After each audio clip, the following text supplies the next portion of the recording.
by J.C. McCrae. A production by Parahuman Audio. Performed by a cast of fans and volunteers. Please visit parahumanaudio.com to learn more. Thank you and enjoy.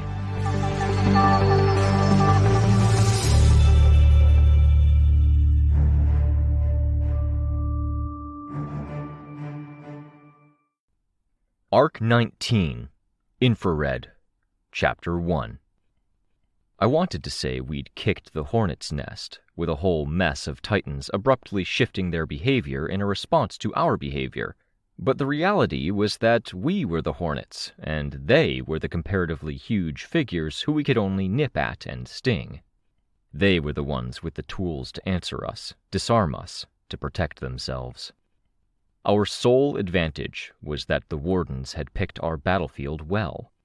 We were distant from the other Titans, with only Titan Scotty as our immediate threat and signifier that we were doing something right. The camera in my eye was displaying some of the data about the incoming Titans, Ophian coming from the east, Nemean from the west. The stranger Titan from the northeast, with a vague marker that showed the likely area and a guess at the distance.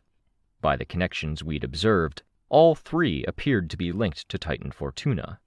They were minutes away, distance and predicted time of arrival marked out in thin gold lines and golden sans serif digital font, the same program that Kenzie had used to track when Breakthrough members would arrive, in a different color. There were other details marked out, but they were subtle. Trackers for my team members, faint unless I refocused my eyes to look for them. A digitized red slash stabbing skyward from the horizon. A beacon marked Class SS, with no instructions that we were supposed to go handle it.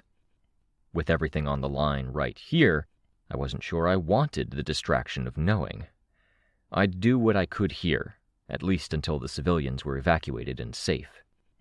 I had little doubt that a label like that would be something I would be having to help with sooner or later. There was an immense kind of pressure to that. Titan Scotty was terrifying in her relentlessness. Like being on the ground, no flight, and having a building start to collapse nearby, tipping in your direction. Huge, immensely lethal, no guarantees, countless lives on the line. Over and over and fucking over again. Every second she was doing something. For right now, she was engaging multiple capes. Weld was too small to play the brute, and Titan Scotty hit hard enough that a man made of solid metal wouldn't necessarily survive what she did. So he'd welded limb extensions on, metal arms and legs that could be used to move faster and scoop up anyone in danger. One of them had been badly bent. Gibbet was using her power to create large metal cranes, while flyers flew the crane's hooks into gaps in Scotty's armor plating. Mostly, though, it seemed aimed at slowing down Scotty's attacks, snagging at her arms and limiting her range of movement, caging her in. It was a coordinated assault that included some shaker powers, Tristan's among them, protecting the convoy that was making its way into the crack.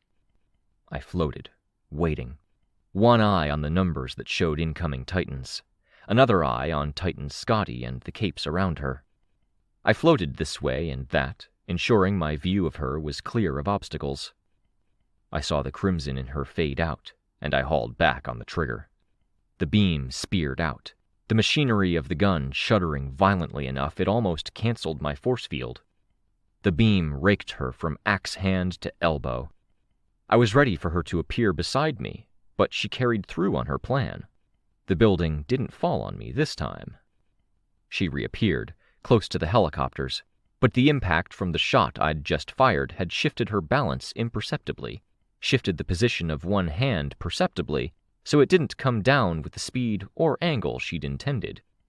One axe hand punched into the back of a truck that was carrying people. The one I'd shot came down a second or two after, where Gibbet's cranes were already growing and crisscrossing. Metal creaked, bent, broke, and toppled. I'd bought a second or two, which let Gibbet buy another two. That was time enough for someone to get a force field up, for vehicles to veer away, one truck's side scraping against another in its haste. I'd been an Alexandria light.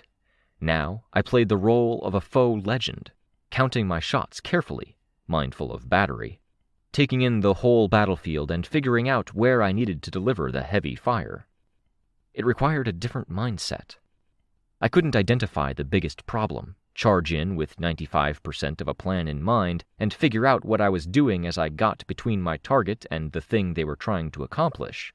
I had to line up my shots, make sure nobody was in the way, either in front of my target or behind her, and make every shot count. I shot again, not because of what Titan Scotty was doing, but because others were mobilizing, using powers, and I was betting that she was going to respond. I placed the beam in the hollow of her neck and flew down as she leaned back to ensure I had the angle to keep the beam focused on one spot and keep her as unbalanced as possible, as long as I had her unbalanced and off guard. Having multiple hands gripping the gun made it easier to keep it steady, but I was finding some sympathy with Crystal's complaint that lasers were actually hard to aim. She'd given me a laser pointer at one point and asked me to keep it steady, and I'd thought I'd done okay then. I hadn't had adrenaline churning through my body to the point I had tremors in my actual hands. I hadn't been terrified then. She started teleporting away as I did the damage. She reared back, pushed a bit by the beam, and was still rearing back as she appeared nearby. No attack on arrival this time. The axe that had plunged into the truck was abraded, and the abrasions collected blood and pieces of the people she'd guillotined. I'd hoped for, wanted for her to come after me. Lives had been lost or irrevocably changed by the attack earlier. This spot of anticipation had maybe saved others, but it wasn't enough. This was the pressure being applied. An unstoppable, inevitable threat, who would have been bad enough on her own. A handful more on the way I had zero idea how to deal with, and a red mark on the horizon with the ominous Class SS label on it for later. If it was just me and my skin on the line, I was pretty sure I could have dealt. As a kid with superhero parents, I had dealt with my Aunt Jess's death, Fleur's death, with some vivid fantasies about being a heroine and making a great sacrifice, often involving revenge in some capacity. Taking out Kaiser, Purity, who had done the flying artillery thing and had jousted with my family enough times to stick in my consciousness. I'd moved past that, but with a perspective change in the wake of it. Not fantasizing about death, but being okay with it. That hadn't changed since, accepting that capes died, and in an ideal world they died doing something just. I knew I'd rather go out in battle than end up in another hospital room for the rest of my life. But these were civilians. People I'd brought into this fight with my words. These were people with lives, families, and actual live-into-old-age futures. I was terrified for them. Enough that I didn't feel brave, floating up here, fighting in a very different way than I was used to. The blood dripping down her axe hand as Capes tried to slow her down was more visceral to me than the bullet wound in my arm that ached even today. The gouges in my other arm, my sprained foot, and my missing fingernail. It was all I could do to stop myself from pulling the trigger and keep pulling it until this thing overheated or broke down. I waited, finger extending, watching, and trying to take in every detail I could. Capes were pressing in now, using everything they had to get her while she was off balance. Scotty tore her way free of Gibbet's creations, now reinforced with Capricorn's stone. Lassos bound her while she was bent over. Another crane slowly rose up to press against her neck, and Capes clambered over her. Sveta was among them, not attacking so much as she supported others, helping them up. We had Capes from the corner worlds joining in now. Semiramis's faction, Little Midas. Lung, apparently, was in Little Midas's camp. He burned bright in the dark, but was only in the early stages of his transformation. She moved, tearing free again, and I flinched, my finger touching the trigger without pulling it. Not the right moment. I kept the gun trained on her, moving to find different points that might be weaker. Places where armor joined body, joints, places where she was thinner, and places she was already injured. As capes got in my way, I pulled my finger away from the trigger and focused on other areas that were more open, if less vulnerable. Flyers and other movers were facilitating, rather than doing the damage themselves. Sticking close to a group of capes who were atop Titan Scotty's back, I saw Sveta on the top of her, doing just that. Tristan was on the ground somewhere, adding stone to the walls and creations that hemmed in Scotty's actions. I wanted to think we were doing what Tristan had suggested, working together, putting emotion aside.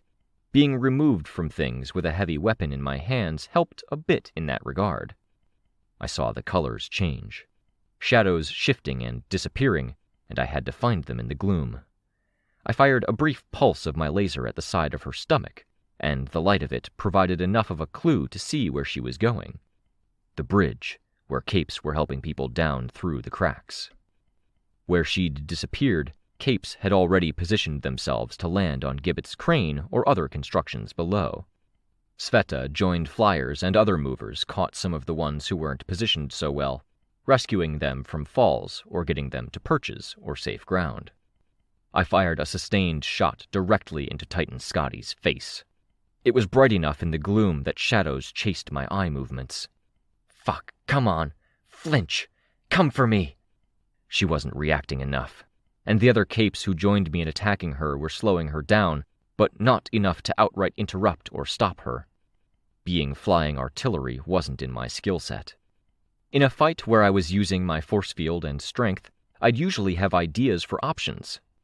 I, Victoria Dallin, Glory Girl, Antares, didn't often run into situations where I was in position, but what I could do wasn't enough. 99 times out of 100, if I could get up close and they couldn't get away, I could do exactly as much damage as I wanted to. I needed a plan. I had to reach for examples for battle plans. I wasn't familiar enough with legend to be inspired by him. Crystal, then. I could remember debates where my aunt and kid cousin had been annoyed at Crystal's habit of dipping into the fight. I dipped. I dove, letting my laser cannon fall more than I carried it. Cold wind whipped past me as I closed the distance on Titan Scotty, who had her back to me. I started shooting as I got closer. Getting closer had its advantages. My cousin Eric had had the range, but his beams were weak. My Aunt Sarah had been middle of the road. Crystal had the strongest beams of the three, the strongest top speed and carrying ability to her flight. So why did she get in close? It made it easier to aim. I aimed for weak points, damage done while capes had been swarming Titan Scotty. It made it easier to use other powers. Crystal was more of a flyer, and she could create force fields in midair. Part of the reason she liked to get in close was that she created force fields at mid to short range. It was easier to shoot someone when you could create a wall in their way, put them up against the wall, and blast them. I didn't have force fields in that same sense.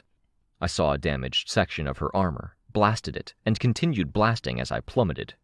In the last few seconds of my descent, I twisted in the air to get where I could kick my laser cannon up and away, and carried on down without reorienting myself. I could only dive while shooting because the weapon had no appreciable recoil. No real Newton's law of motion at play here.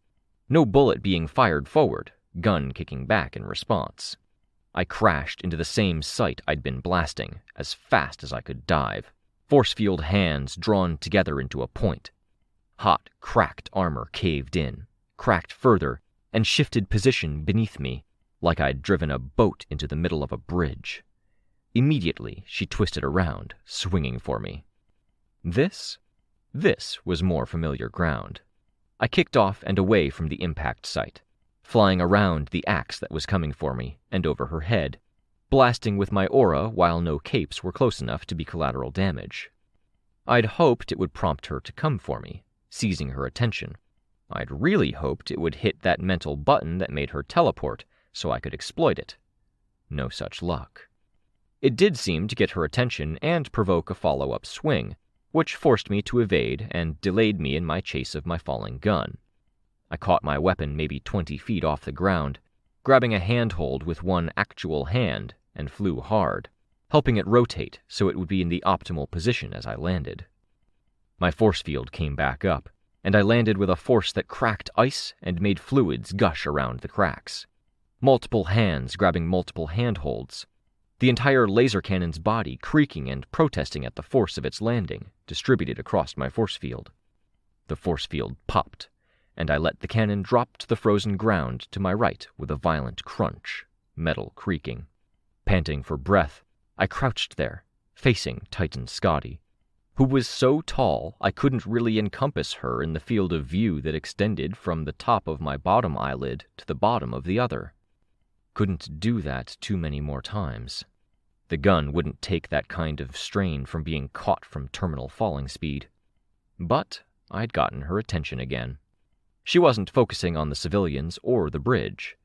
The armor at her shoulder was damaged, and the armor beneath was visible, raw and flesh-like where it attached to yet another layer of armor beneath that. Meat and bone lattice that looked almost like lengths of spline that connected panel to panel.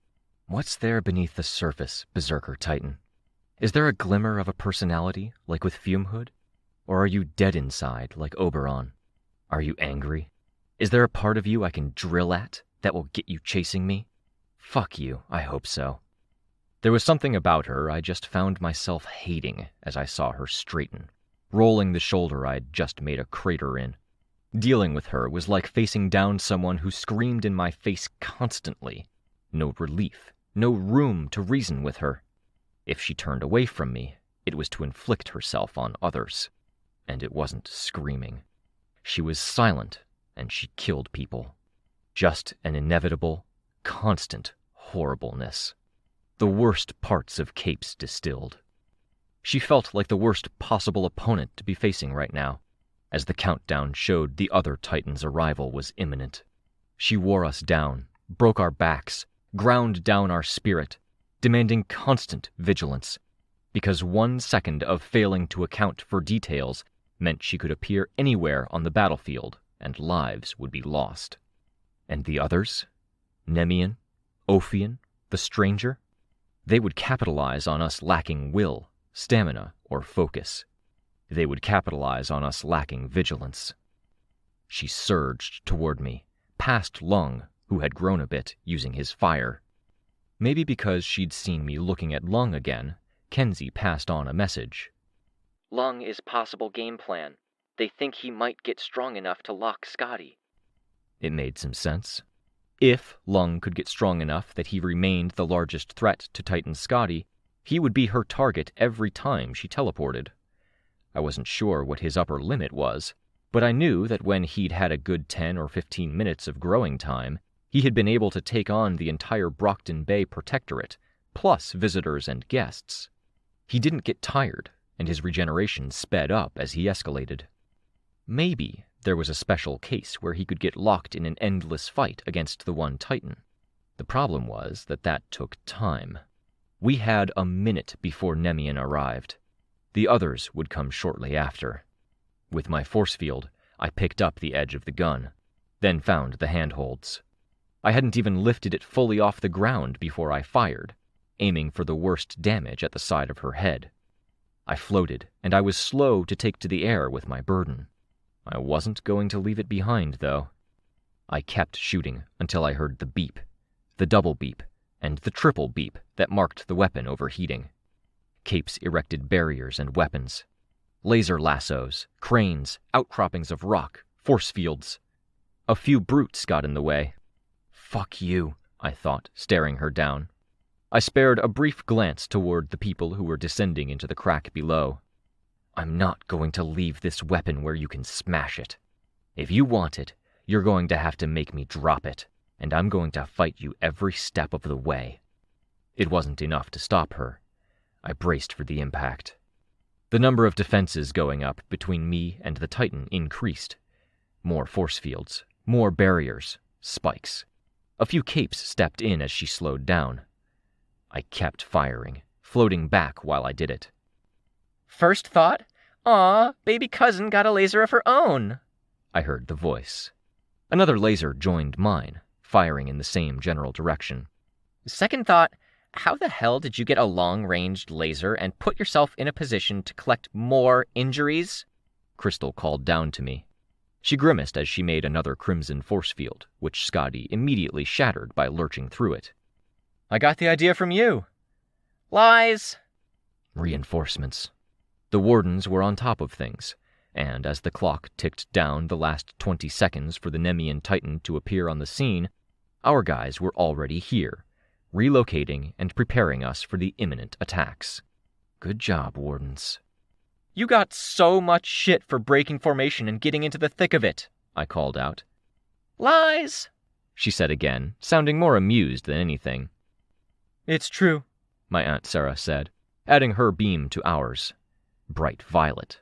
Her force field was already in the way, placed more to brace some of the constructions and keep them from toppling down than to stand in Scotty's way on its own. Her voice had a haunting quality to it. I remember it. Well, shit, what am I supposed to say to that? Crystal asked. I never got hurt. I didn't get hurt just now, I retorted. Because we saved you. Stupid, to be distracted and doing this. But it was stupidity that made it easier to breathe and get out from that pressure that was building up. Reinforcements were good. Scotty disappeared, leaving Shadow first. Aunt Sarah was maybe the third person among the assembled capes to respond accurately, locating the Titan and sending a bright violet beam straight to it. Damage-wise, it didn't do a ton, but it did make for a very noticeable, clear pointer to where the threat was. When the Titan wasn't illuminated by nearby spotlights, it was dark out, and the city was unlit. It was hard to tell she was there until she was there in full. I aimed, firing, floating closer. My family members followed, flying alongside. My vision in the one eye flashed. Yeah, I thought. I've been watching the countdown. Measurements may not be exact, but they'll be pretty good. The Nemean and a series of circles drawn in the air around it. He slouched, arms long and hands wreathed in clouds of gold, with golden locks on his head that became crown-like at the top. Of all the Titans, he seemed to have the most of a face, with twists of golden hair forming gaps and patterns as they trailed across what would have been his face. He moved on all fours, fast, and put buildings between himself and us. We tripped an alarm, mobilizing like this. He was cowardly, hard to track, lighter and leaner than many of the Titans, 10 stories tall maybe, and he scaled a skyscraper near the coast without toppling it, though rubble fell. Still halfway up it, peering over the top, he moved behind it, so the bulk of the skyscraper blocked our view of him, then leaped to one side. The building fell. He disappeared into the maze of fallen and half-fallen buildings. Kenzie's tracker started only intermittently working, updating on his location, presumably as others got a glimpse of him. I flew up, shooting Scotty while keeping part of my attention on the lion. Shit. He wasn't flanking us or Scotty. Stop him! I called out. An exceedingly unnecessary alert appeared in the vision of my right eye, telling me what I'd already realized. Kenzie, presumably, was alerting the others, and it had been faster to send to all than to send to everyone but me. The Nemean Titan had circled the battlefield and now charged for the back line of our civilian group. The trucks that hadn't yet made it to the crack. The people waiting for helicopter transportation. Stragglers. I shot him, and he stumbled. Others joined in. He was tenacious, if nothing else, and he was fast enough that even limping and beaten by attacks from 5 different directions, he got to them faster than they got away from him. I watched as people fell like dominoes. Trucks that had been moving veered off the road or collided with one another, and he stood taller, no longer moving on all fours. His body shifted composition. I shot again. He hopped to one side, rolling on landing, and ended up with all 4 legs beneath him, clawed extremities set so far apart his belly almost grazed the ground. I shot again, holding down the trigger, mindful of the civilians who were so hard to make out in the gloom, and he sprung to the one side, tore free of 2 glowing lassos that tried to shackle him, and got closer to the middle of our civilian group. I watched as helicopters wobbled, then changed in orientation, drifting off to the side to find landing spots with a mechanical fluidity. People on the ground weren't so lucky. No automated landings in cases of driver incapacitation. He moved through them like something hungry. There was no fighting him, no getting close and delivering a telling blow. I could see how far the effect reached by the line where drivers remained where they were and where trucks were steering around, driving off the road to get elsewhere. Fuck you, Victor, I thought. You hurt so many people for selfish, ignorant reasons, and you became this? Just doing more of the same. I focused my laser on him. Crystal and Aunt Sarah did the same. He didn't like being shot. Nothing suggested he was more fragile than Scotty, but as a Titan, he seemed to have a wholly different personality. He backed off as the lasers focused him down, and darted around a building as a feint, reversing direction while we couldn't clearly see him, before sprinting off in another direction, toward our ground-based reinforcements. Capes shot him from the one flank, while we bombarded him from the other, suppressing, buying time for people to shake off the stupor that came with being too close to the skill-stealing Nemean Titan and start driving or flying toward the crack in reality. Off to the side, more reinforcements flowed into the crack in reality as Scotty teleported, presumably down, aiming for the people below. I flew to a vantage point where I could focus on the Nemean Titan while watching out for Scotty. Aunt Sarah saw her before I did, peering past the gloom with eyes that saw light in a different way. The laser she fired down at Scotty marked the target I was aiming for. The cannon shuddered as I fired, and I heard 2 chimes. Not the beeps that marked heat level. Battery. I was half out. It was too much to stay on top of. 2 highly mobile enemies who barely flinched when we attacked them. I had a responsibility to stall them, slow them down, and stop them from getting to the civilians. The best of humankind throwing themselves into this hot mess to try to make a difference. I couldn't descend to fight Scotty in the same way. If I went too deep into the cracks, I'd lose powers. I could stay near the opening, though, and rain hell down on her from above. Unable to see as many details, I was left to shoot more, in hopes the shots would count. The Wardens had kept Tinker devices and Master Minions in reserve for fighting the Nemean Titan, and now those minions were wrapped up in a tooth-and-nail fight. Some floundered, losing all capacity, but some didn't. "Heads up," I said as I lined up more of a shot on Scotty. I couldn't see as many flickers and flashes suggesting she was under attack. "This might bait her in." "Great," Crystal said, sarcastic. "Be ready," Aunt Sarah added. All business, all focus. In the gloom, I could see Crystal's expression momentarily change. I could only imagine how complicated her feelings were. I pulled the trigger. A golden beam pouring into the crack in reality to the Titan far below, who was trudging toward our civilians. It struck home, gold light splashing on impact, and I had to cancel my shot before it went off course or went too far. Aunt Sarah flipped around, throwing up a force field. Crystal did the same. Titan Scotty behind us. She cleaved through one force field, then lost momentum cutting through the next. I kicked the axe hand before she could move it, and manually reached into the handhold for the trigger while I fell, my force field gone. If she had eyes on her face, it would have blinded her, but it didn't. In an effort to slow my fall, Crystal threw up a crimson force field. I hit it, but the weight of the cannon shattered it a quarter second later. My force field returned, and I slowed the cannon's fall. Again, metal strained audibly. It hadn't liked the catch after my diving attack. Scotty disappeared, appearing on the other side of us. The reinforcements arrived once more. Out of the crack, flying and using mover powers, riding giant centipedes, or standing on the deck of a tinker plane with advanced guard aesthetic and a battle platform on top.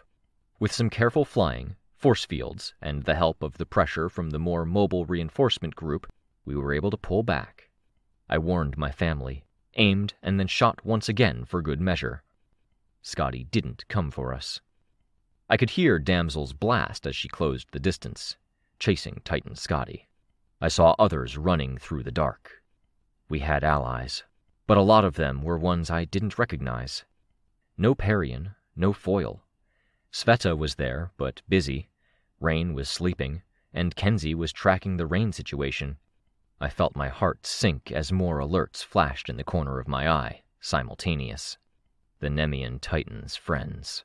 The Ophian Titan looked like an artist had begun with a tumor and sculpted the tumor to be as beautiful as was humanly possible to do, with gold highlights and black recesses.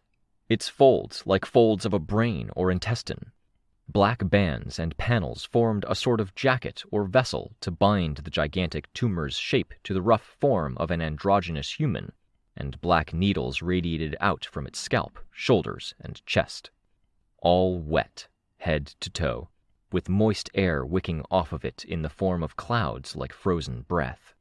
And the trio of creatures keeping it company were larger than any of the Titans we'd fought yet. Not so big as the Dauntless Titan, but comparable to storms on a city's bay before a weather event that shut down the city. Crafted flesh, towering skyward, reaching from ground to clouds. He approached from the one direction. The stranger approached from the other. Or so I assumed. I couldn't look in that direction. It wasn't that I tried and failed. I couldn't try. We had more reinforcements, but it felt like so little. "This is hell," I said, dividing my attention between 4 Titans now, or 3 Titans and 1 giant absence. The Nemean Titan kept moving around, flanking, chasing. It passed the Titan Scotty, who staggered, and the 2 scuffled momentarily before parting ways. The Nemean Titan was hungry, and Titan Scotty had enemies to target. "Warning." Kenzie's message appeared at the edge of my field of view. "Titan Oberon and Augur incoming." I looked in the direction of the red slash. Augur had been over there. I could guess now. "This is actual hell," I said. "Yeah," Crystal echoed me. "You set a goal," Aunt Sarah spoke, purple irises bright in the dark. "Get the civilians down there safe and sound. Minimum of casualties." "There were casualties," I said, frantically looking between the various targets. "What the fuck do I even shoot now?" "There's about to be a lot more." "There were always going to be casualties, Victoria," my aunt said. "We've done a good job of keeping them to a minimum." "No," I said. "Any number above 0 was always going to be a failure. Saying it's anything but is shirking responsibility. Set your goals, keep your goals realistic, and let yourself be happy when you meet them," Crystal finished, speaking alongside the woman who was and simultaneously wasn't her mother. My laser cannon clacked and roared as I fired at Scotty. She was preoccupied, though. The wardens were taking the primary focus in this moment. "My mom always said we needed to deny the other side their goals," I said, quiet. "They want to crush us, slowly and steadily. They wipe out humanity, connect to one another, and discard our planet. They're succeeding. I remember discussing plans and policies with your mother when the team was new," Aunt Sarah said. "I never imagined we'd pass them on to our individual kids like this." "Thinking a lot about memories and remembering?" I asked, words less aimed at her and more at the darkness that pressed in all around us. The Nemean Titan stopped running for a second, possibly because he had found a group to leech from. I shot him, spooking him and scaring him off from his target. Each time he ate, he stood a little taller, moved more confidently. Not that I could lock my attention to him. The Titan Scotty was still out there, still alternating between attacking our most aggressive capes and going after the civilians. I could trust the capes to handle themselves, though I'd help where I could, but the civilians demanded my attention and protection. I fired at her a few times. She was wrapped up in a fight, Death Chester and a hero team mobbing her. "Take cover!" A cape on the ground screamed. We flew to take cover well before we knew what we were taking cover from. I saw my Aunt Sarah, stripped of large portions of her old personality, place her hand to her mouth. Her purple eyes were fixed on the distance. I looked, and I saw only darkness. "What am I missing?" I asked. "We're losing capes," she said. She could see in the dark, as a part of her power. Just like bright lights didn't disorient her. "Crystal," I asked, "can you write on the wall? I need night vision, or something close to it. She began doing it, scratching letters into a building face. I blinked twice to bring up the menu, selected Scan, and ran my eye over the words. They were highlighted in gold, converted to plain text, and disappeared into the darkness at the edge of my field of view. Maybe it wasn't possible, but I wasn't going to rule out that Kenzie might have had another blip in her common sense. On it. The words appeared. I saw a progress bar appear, moving forward intermittently. Best I can do. My vision shifted, the darks becoming darker, the brights becoming brighter. Outlines were highlighted. A group of villains on a rooftop that were harassing the Nemean Titan abruptly stopped, and there was an explosion in their midst. I watched as one jumped from the building's top. He couldn't fly. I was pretty sure it wasn't a brute. The stranger, I said. A massive blob of area we couldn't even look at, and he lurked somewhere within it. With a power that wasn't the don't look ability, he was reaching out. There was no pulse in the air, no wave, no energy, light or shadow. No sign he was doing it that we could trace back to him. But our briefing had said he took people's sanity from them. There was a chance it was permanent. I hefted my gun and shifted position to get to the corner of the building. From cover, I began shooting. I could shoot at the edges of his effect, but the closer I got to the center, the more my hand on the weapon's barrel struggled to stay on target. Like I was metal and a magnet was repulsing me. I did what I could, firing. Targeting ground I remembered was cracked. We need to fall back, Aunt Sarah said. Most of the civilians are below. We need a defensive line. I nodded. Even as I kept up my shooting, kept trying to make sure no capes were in my line of fire, even though I struggled to see straight. The highlighting and tracking effect, at the very least, marked those that Kenzie could track. Diamonds with circles within them to frame who was where, and where the various groups were. I might have been borrowing against the future to buy time in the present, but I aimed for areas of the city that were shaky, breaking down road with shots from the laser cannon, knocking down buildings. Anything to put wreckage and inconvenience in the stranger Titan's way. Crystal touched my arm, and I flew with her. Low to the ground, using buildings and even cars as cover so the stranger Titan wouldn't see us and do whatever it was he did to take our minds from us. I was relieved to see Tristan, relieved to see Sveta, but I couldn't articulate that. I immediately went to my next bit of cover, shooting more. Because if that thing got close enough to us, we were gone. Done. I wasn't the only one opening less discriminate fire on the Titan, aiming for the periphery of it in hopes the devastation would slow it down or distract it from its course.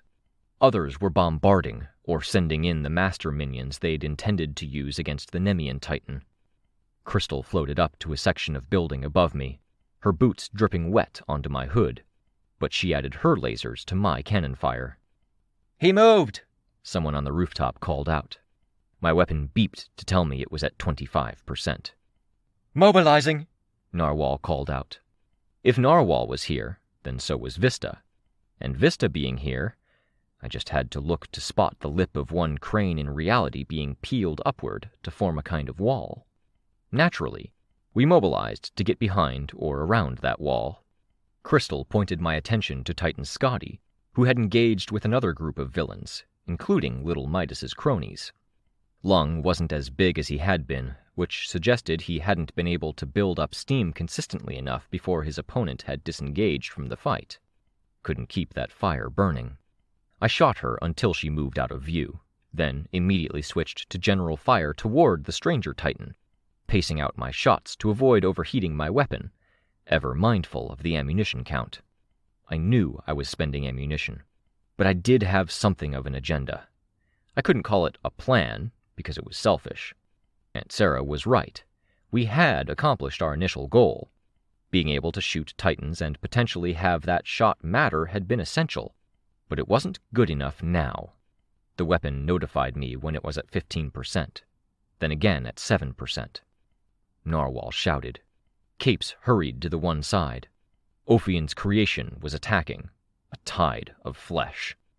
I added my gunfire to the response, flying up for a vantage point that didn't risk shooting some cape in the back of the head, then putting shots in the thing.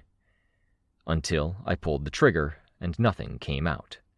I dropped it, undid the clasps, and hauled out the power cell. "Can someone fling this at one of the Titans?" I asked. "I don't know if it'll do anything, but it can't hurt." "Let me tinker it," someone said. "It'll do something." I let them. "Find someone to do something with it after." "Got it," the tinker said. "Shit, is this dragons?" "Yeah," I said. "Cool." I wasn't sure I was in a place where I could have uttered a cool. The Nemean Titan was prowling at the periphery, looking for an excuse to lunge into our midst, at which point there'd be nothing we could do. But even a few force fields in his way were enough to discourage him. Scotty was out there too, sometimes, and was currently scuffling with the tide of flesh that scraped buildings from foundations. It wasn't durable, but there was so much of it there wasn't a lot she could do, and she was far stronger than we were, on average. The gun was lighter without the energy core. I flew around more, careful to stay out of the stranger's possible line of sight, making a general retreat with my gun as a shield of sorts. The capes on foot jogged through the ruined city, leaped over cracks, and hurried toward our wall, the curled-up lip of one large crack. I flew over the crack, looking down, and Kenzie's night vision didn't do a good job of peering through the distortion and noise of it. I went straight to the civilian line that hadn't yet descended into the crack. For some of them, there was a reason. The truck that had delivered my gun had delivered the extra power cores. It was left unguarded, the patrol officers busied elsewhere taking care of people who had been hurt in crashes or injured by other means. I loaded the power core into my gun. I left it. "I'll be back for you, gun," I thought. "But others take priority. I need to make sure they're okay, and I can't bring you." I flew for the crack, into that morass where powers were so much weaker, to find the people who were supposed to destroy key parts of the infrastructure. Men and women in winter clothes and patrol outfits were hurrying along the landscape of red crystal, dusted with snow from high above. They were gathering at strategic points. 2 of the points we'd wanted to hit were close to our starting point. Just had to get the necessary people down here. Tinker tanks flanked the group, trundling along. Turrets sweeping around nervously, looking for a target to shoot. Automated. My flying was getting sluggish, but I still moved closer to the surface. Through the crystal, I could see movement. One was on the other side of the hard surface, a titan-like thing moving across the landscape's internals, an agent of the powers. It took me another minute before I found who I was looking for. Kenzie had mapped it out for me earlier. The starting point, when entering through Rain's dream. I found Rain and the patrol on the far side. Saw him see me. I pointed at the agent I'd spotted, and he made a hand motion that looked like a confirmation, still running. Purposeful. Focused. A detonation in the distance made me conclude the first bombs had gone off. It wasn't. The tanks were reacting to Scotty's appearance.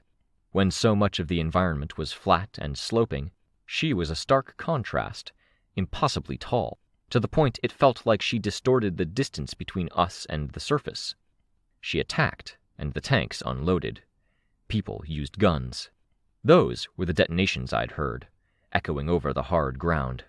There were powers used from the surface, exploding around her, altering the crystal, and periodically making her stumble.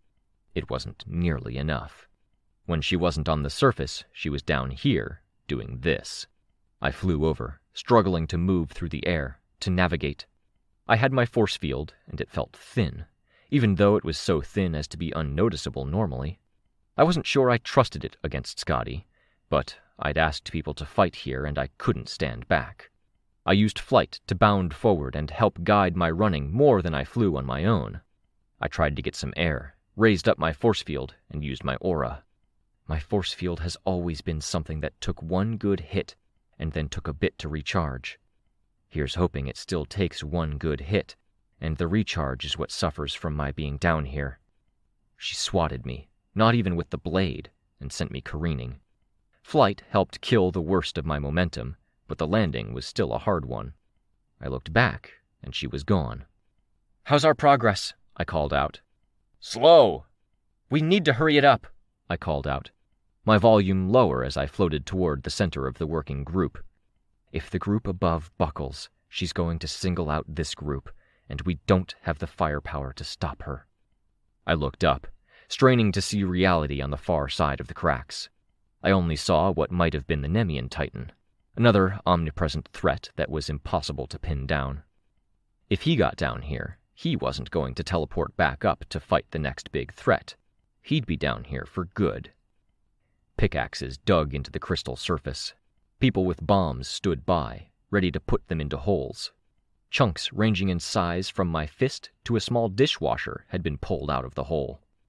"Dig what you can," I said, looking down at it. "I'm going to fly up and get my laser cannon. I'll see if I can't drill it a little deeper. Then you let me get clear and you bomb it." "All right," one man huffed. "After that, we might have to evacuate you guys," I told him. "What we're doing got all of their attention." "We noticed. A couple hundred of us died up there," a woman said. The words were chilling, my nod stiff. I flew away, to get my gun and to hurry this along. We didn't have all night, or anything close to it. My flight was more horizontal than vertical, as I struggled to pull up and away with my power dampened. I saw Rain, carrying on to his destination. He saw me. People who were moving from landed helicopters to work sites looked between us, maybe finally realizing what I'd been struggling to convey in my speech, what Naphtha had struggled to convey about how this place worked. There were people inside the computer, like Rain, and there was us, hacking at it from the outside. But it was connected to all of us. Chunks of broken crystal littered the area, and those chunks showed reflections, stuff I'd seen inside the computer. I could see that Rain saw them too, that the civilians were taking note, their attitudes shifting imperceptibly. Images of me wearing a Glory Girl costume, hurting a man in worker's clothes, smacking him into a wall, hard. Images of a young adolescent Rain hurling a Molotov at an old house. An image of me punting a dumpster into a man. An image of Rain spitting in a scared girl's face before adjusting his mask. A bystander, who looked shocked by the image's appearance, was depicted in one blurry scene, kicking a dog that didn't move out of his way fast enough. The people on the ground looked between us and the images, silent, staring, and judging. The images kept playing as I floated higher. Images of violence and ugliness. Parts of myself I was sure I didn't want to face. Images of Rain. The periodic bystander who might have had a corona pollentia. We had no other choice. This was going to be one hell of a mess.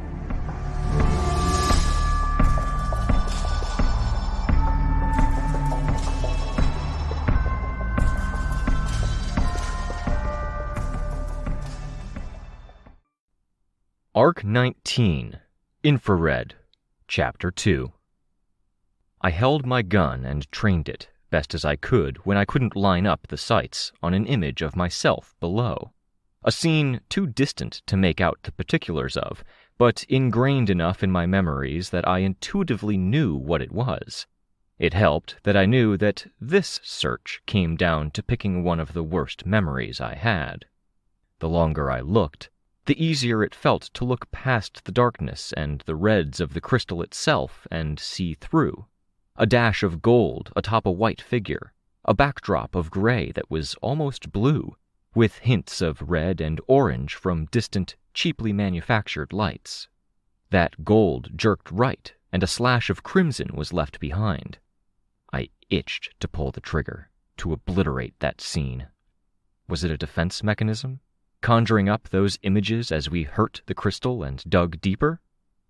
No, I decided. No, just the mechanism.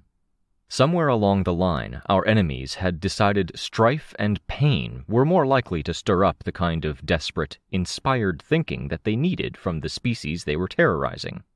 So they cataloged and studied it, kept tabs on it. The triumphs, too, the successes, but also what led up to those triumphs, which was often struggle. I hadn't been on the battlefield back then, but at one point in the struggle against Scion, One of the suits had triggered, and another cape on the battlefield had helped everyone there keep hold of the glimpses behind the curtain that came with triggering. The cape, allegedly one of the capes from South Africa, had not wanted to be named, which was a shame because they'd saved us. I couldn't say if it had helped in the final defeat of Scion, but it helped now. Without that knowledge, we would be a people who had been attacked with no warning by our big golden savior, and we'd have no idea what was happening now. We were fighting students of misery. They kept records of our struggles and weaknesses, and they administered our powers.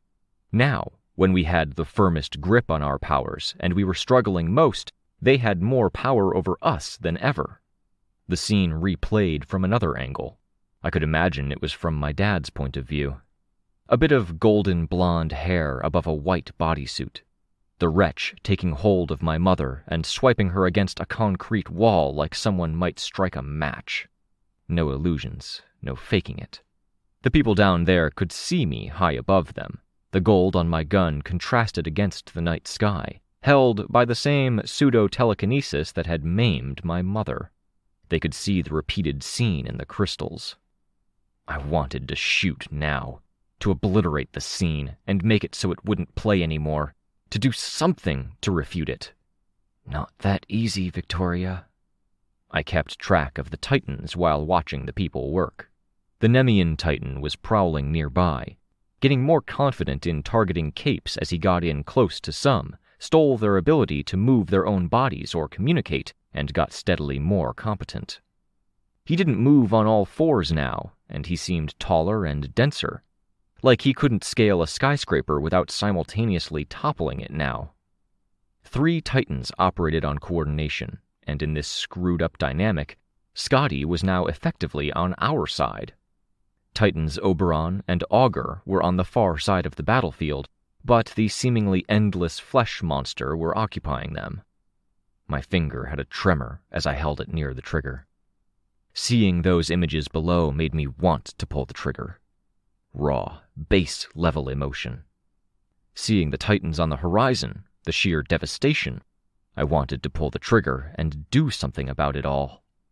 But I knew that being close to pulling the trigger might draw Scotty to me.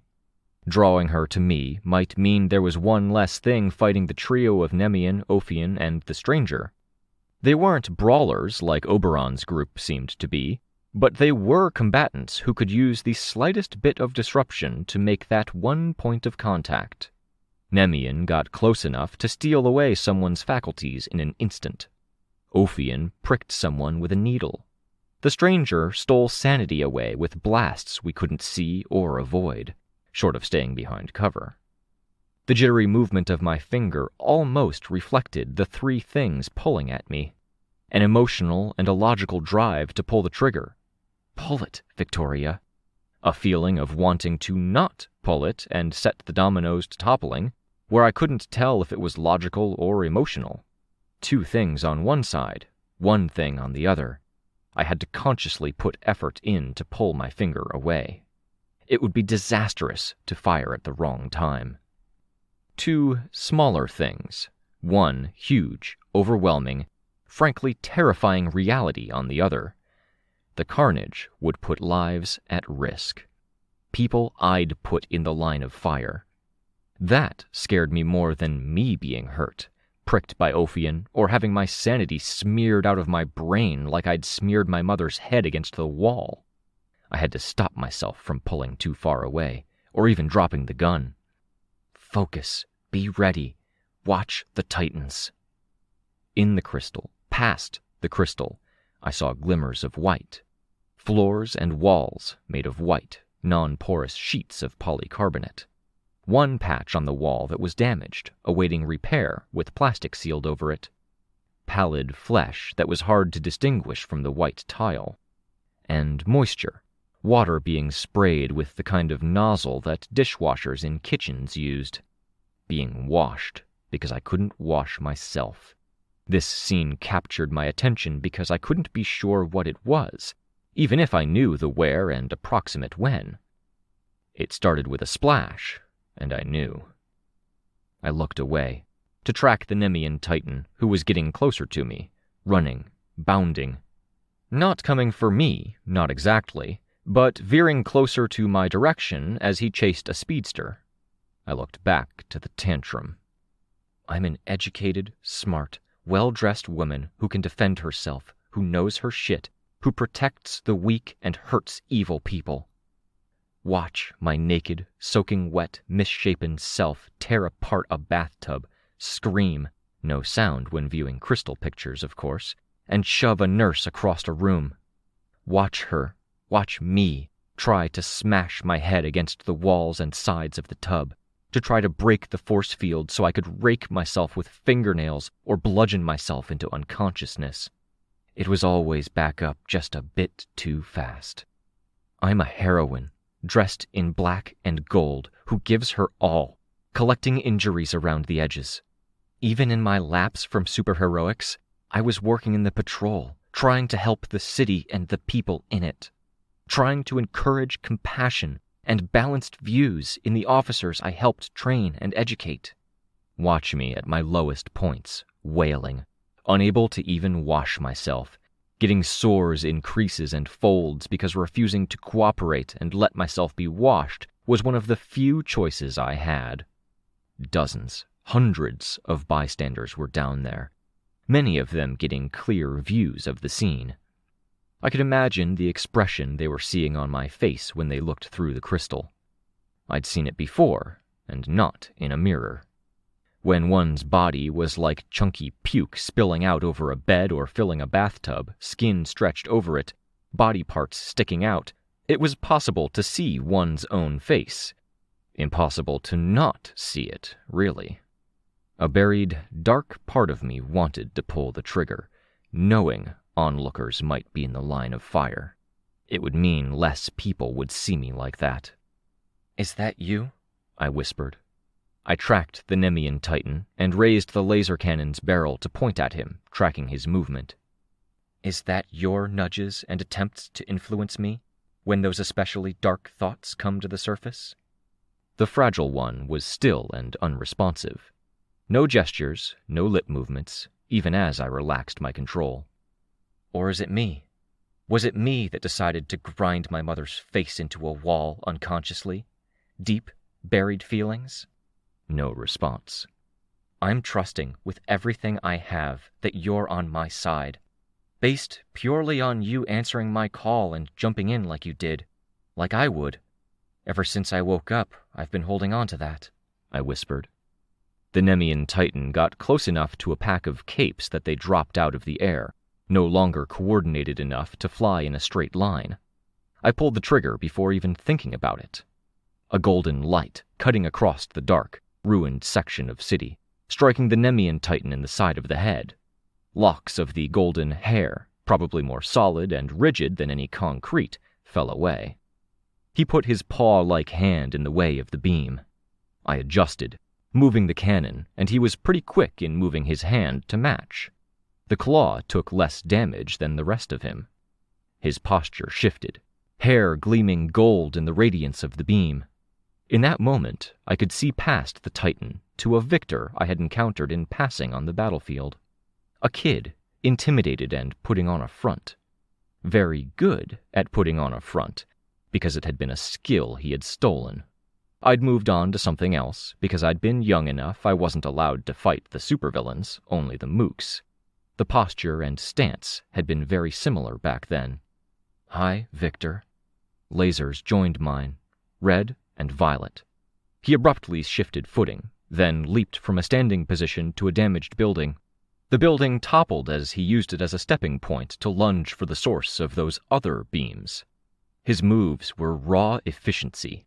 Oberon was power and speed, sheer ability and a weird kind of grace, if grace could be used in the same context as raw power, mass, and shockwaves being produced on landings.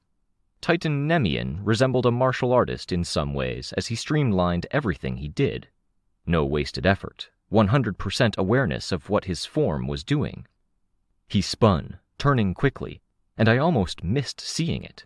The violet beam slashed out, striking at his hand, following something in the air. The beam stopped short instead of continuing down to hit the city because it touched something. I flew to one side and felt the air woof as it whipped past me. A dark, ice-crusted bit of concrete chucked my way surreptitiously. A second woof a moment later, lower impact because I'd moved further away, and it traveled a slightly different course. That would have ended me. The card up his sleeve now spent, he wasted no time in repeating the effort. I saw Crystal and my Aunt Sarah use force fields to block or deflect chunks of concrete I couldn't even see in the gloom.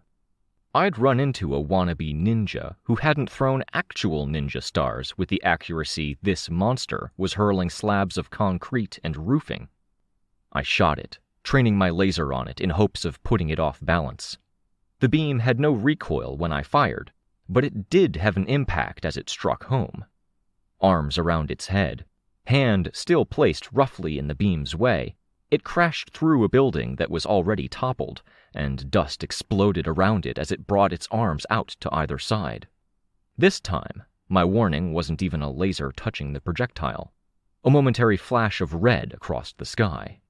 I dropped out of the air, because down was the only direction I could move quickly while lugging the gun around. Even though I was falling through the air with no connection to the earth, I could feel the vibrations in the air as it started running. I looked, and I didn't see the Titan, but I did feel the vibrations growing more intense second by second. A trap. I could see the explosions illuminating a city street to my left as Capes opened fire on the Nemean Titan, who had moved around to flank me, using the cover of buildings and rubble while dropping down to all fours to maintain a low profile. Circling around to come at me from an angle I hadn't 100% anticipated. Shitty thing was, it worked. I dove low, and I let go of the gun, swearing under my breath. Had to drop the dead weight while he closed in. Letting it drop to the ground, drop my force field to cut back on air resistance, glance over my shoulder, fly over the crack full speed because he was closing in. Do nothing! The thought was mine, a violent exclamation. A last-second gamble, only because I had no hand to play. I felt him get close enough that his power swept over me. Everything that wasn't automatic was stolen from me. My ability to reach for my power, my ability to move my body, my ability to think. I couldn't put a single coherent word together in my mind's eye. I was all disorganized thoughts and dull terror as momentum carried me through the air, heels overhead, wind catching at my coat, whipping at my face and hood. I followed the instruction to myself, staying limp, not trying to move or use my power. The Nemean Titan stopped at the edge of the crack. I hurtled in a loose arc over the hole between realities, to the far side, where shattered concrete and rubble awaited me, harder than a landing on hard ground. I passed out of his range. My senses were slow to return to me. My sense of my own power was among them. Wait, I thought, glad I could articulate at least a single syllable. Wait. Fly. I took the last possible moment to pick up with flight and found my grasp of it wobbly. A half moment of uncoordinated flying that moved me laterally. Then upward flying, breaking my momentum. The air pushed hard against me as I hit the ground, gilded knee pads, boot toes, and gloves scraping against icy road as I landed on the far side of the crack. He loomed on the far side, head bent, while I panted for breath, because I hadn't been able to breathe while doing that. Something below had his attention. I was worried he was about to dive in, and I had no fucking idea what to do if he tried it. Hesitantly, halfways hoping I'd get his attention in the course of it, I inched closer to the edge. We'd picked an entry point where the highest point of the crystal landscape met the lowest point of our landscape. The crystals were close to the surface, and it felt almost like they were putting individual, smaller scenes together to create the shadows and paler sections to pull the larger images together, because the Titan was large enough to warrant something huge. A boy, blond with a cut on his chapped lips, boot on the side of a girl's face. Boy and girl, because they weren't any older than Roman or Juliet. He held a narrow pair of scissors inside the girl's ear canal, his boot hiding her expression, though her hands reached up to grip at his ankle and the toe of his boot as he leaned on her. An adjustment of the scissors made her flinch, freeze, then stop. She didn't move again as he removed the scissors and began snipping hair away from the side and back of her head. Kinky locks of hair wound into locks with gold wire fell to the floor. A prolonged scene. The fighting between titans was ongoing in the background, but the Nemean titan didn't move. He stopped when there was nothing left to snip. He looked back, off-screen, then took the scissors, still with lengths of hair sticking out around the place where the blades connected, and hesitated. His expression, distorted because it was painted across an uneven surface, looked concerned for a moment. A moment later, he stuck scissor blades into the ear canal in one abrupt, smooth motion, deep. His victim reacted, thrashing, body arcing. Her face was visible for only a moment, and it was a dull blur, not something the agent had recorded for posterity. He brought his boot up and back down in a hard kick against the side of her face, knocking her out, maybe mercifully. The scene tilted like the camera floated underwater, unsteady, overcompensating, taking in more. A young victor used the toe of his boot to move the victim's head. Half-shaved, half of it scuffed and bruised, blood in the ear canal, the other half left alone. A man I didn't recognize or know, older, put his hands on young Victor's shoulders. Two girls, roughly his age, approached, one of them with a smudge of blood around one nostril, a bloody handprint on her shoulder. Too old to be Rune. Wrong face shape to be Othala. Maybe the younger girl was Othala. Maybe she came in later.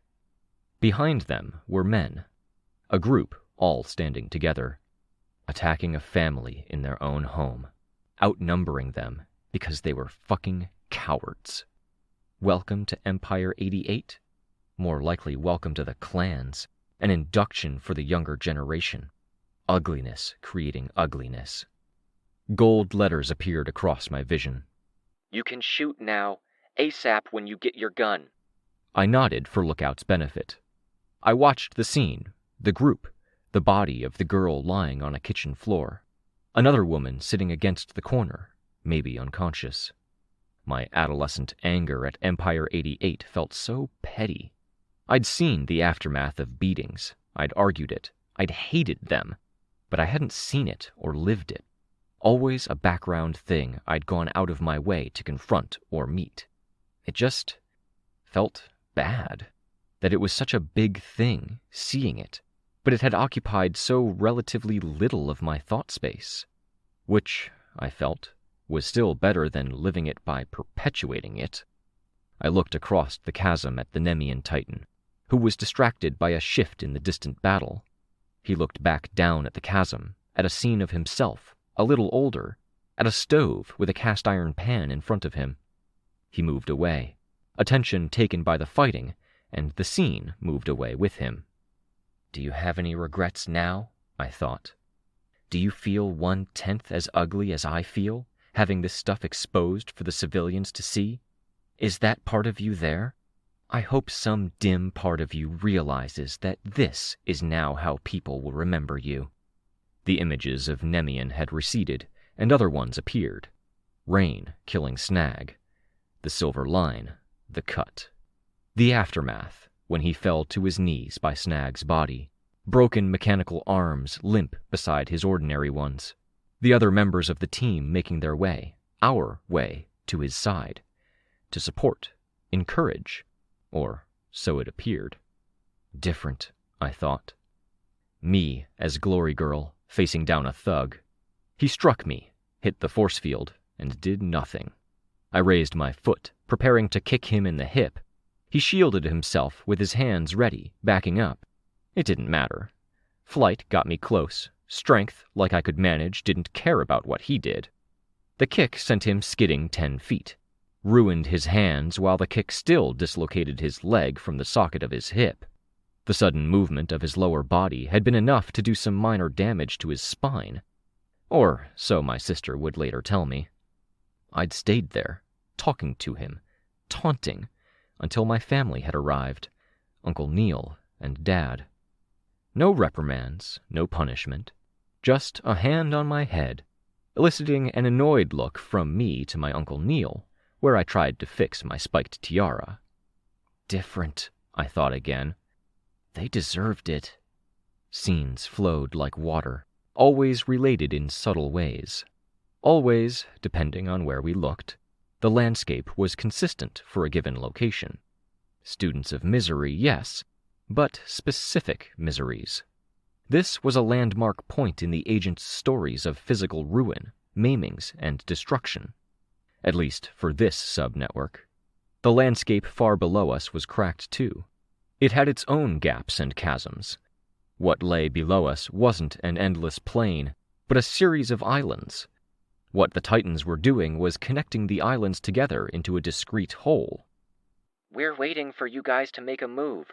When you do, I say go and other teams use bombs." I looked over at the Nemean Titan. He stood near my gun, but didn't target it. I was almost more worried the capes who were bombarding him with powers would trigger something. "I know you can't get to it yet." I looked down. Some of the images reflected people in the crowd, people who we'd sent down there. I saw Love Lost eviscerating Teacher's cape in the Teacher's old base. Some of the people there, or the way they stood there, were a reflection of the images. Pulling back, helping less, grouping together, talking, wondering just who they were working with, what they were doing. I'd bid them to come, and they'd seen some monstrous parts of me. Monstrous when devoid of context. Monstrous even with context, too. The Nemean Titan tried to leap to get closer to a cape. Force fields barred his way. It was my opening. I chased, flying over the gap, mindful of the marker Kenzie had put around the Nemean Titan that let me and the rest of the team see the estimated range. I could only hope that a stray blast wouldn't hit the gun before I got there. In my haste, I tackled the thing, flying right into it, finding handholds and using momentum to get it moving by scraping the top side of it against the ground. Heels, feet, force field faces and other parts of me dug into the ground and snow to find leverage more than I aimed to stop outright, even though I was skidding toward the Nemean Titan's range. I found the leverage, lifted the thing up, and started flying. I waited until I was more or less out of range of the Nemean Titan before I started shooting him. The Titan whipped something at me. 3 somethings.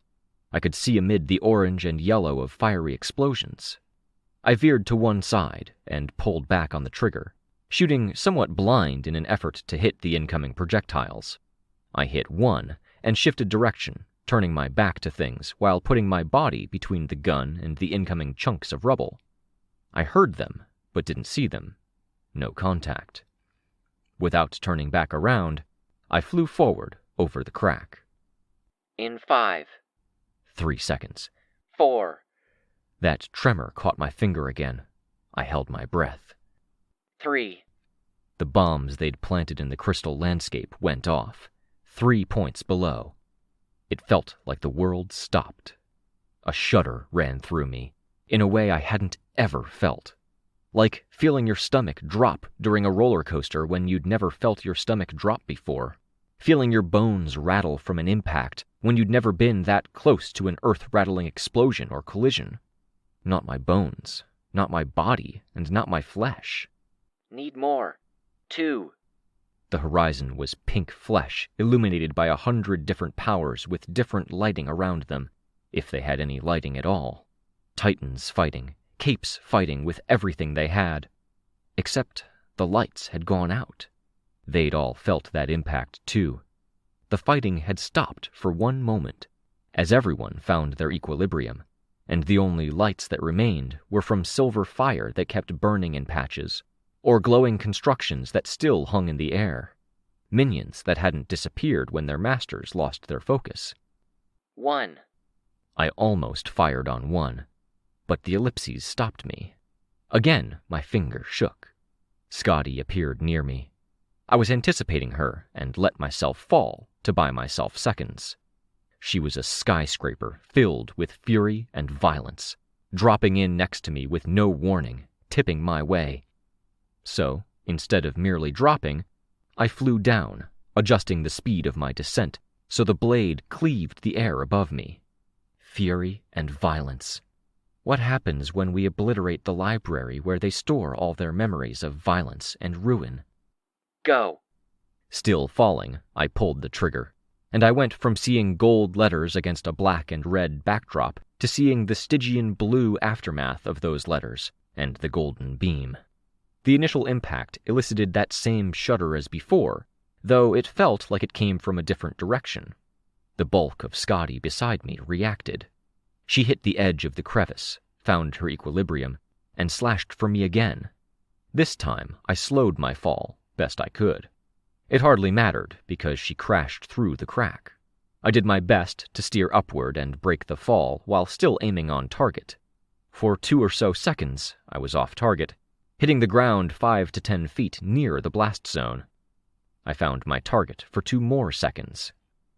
The laser punched through. It was like pressing my hand flat against a wall, pushing, and feeling the hand go all the way through. Except the feeling of breached reached through me, was me. My fragile agent, my power. The strength went out of me, in a very different way than it had when I'd been flying into the region below.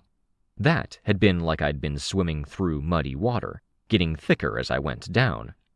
This was more like swimming and finding my arms and legs just didn't have the strength.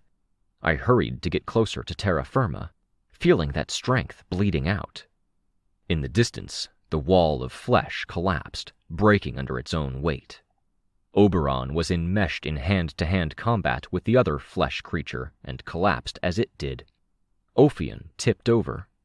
A figure in the background, black as night from head to toe, with something like TV static buried deep within itself, dropped, and landed with enough force that shoulder sheared from torso. Scotty, who had appeared too late, was gone. I aimed for it, firing. The beam lanced out, bright against the darkness, and sheared off part of its head. No strength, no durability. I felt the gun move, my hand involuntarily shifting, unable to point directly at it. It was regaining some strength. Hit them! I screamed the words, hoping others would hear. The gun's shuddering as it streamed out its golden laser got worse, and with my powers being weak, the force field wasn't strong enough to take it. With it gone, my flight went too. I and the gun dropped the last 10 feet to Earth. The landing was rough. The gun wobbled on landing and the barrel nearly brained me. Lying on my back, staring at the night sky above me, I closed my eye, holding it closed until Kenzie's camera display came up. I navigated through, checking on the others. Sveta had collapsed, her limbs and lower body a spaghetti tangle of very flat tendrils. A number boy was very close to her, kneeling. Whippersnap wasn't far either. Tristan was grimacing, a blur tearing across part of his body, blue shades dancing with red ones. Other capes all around them were struggling, trying to find their equilibrium. And Rain. In trying to get to him, I saw a glimpse of what Kenzie had been trying to capture on displays to send out to others, alongside Kenzie's hands, poised above the keyboard, doing nothing. She was saying something, going by how her head moved, the glance to her right at Chicken Little. That display showed the map of connections between titans, a map of gray tendrils and bright white straight lines, a red X between two. I looked over at Rain, moving on to the next viewpoint. It wasn't his eyes I saw through, but an external view of the space beyond the dream room.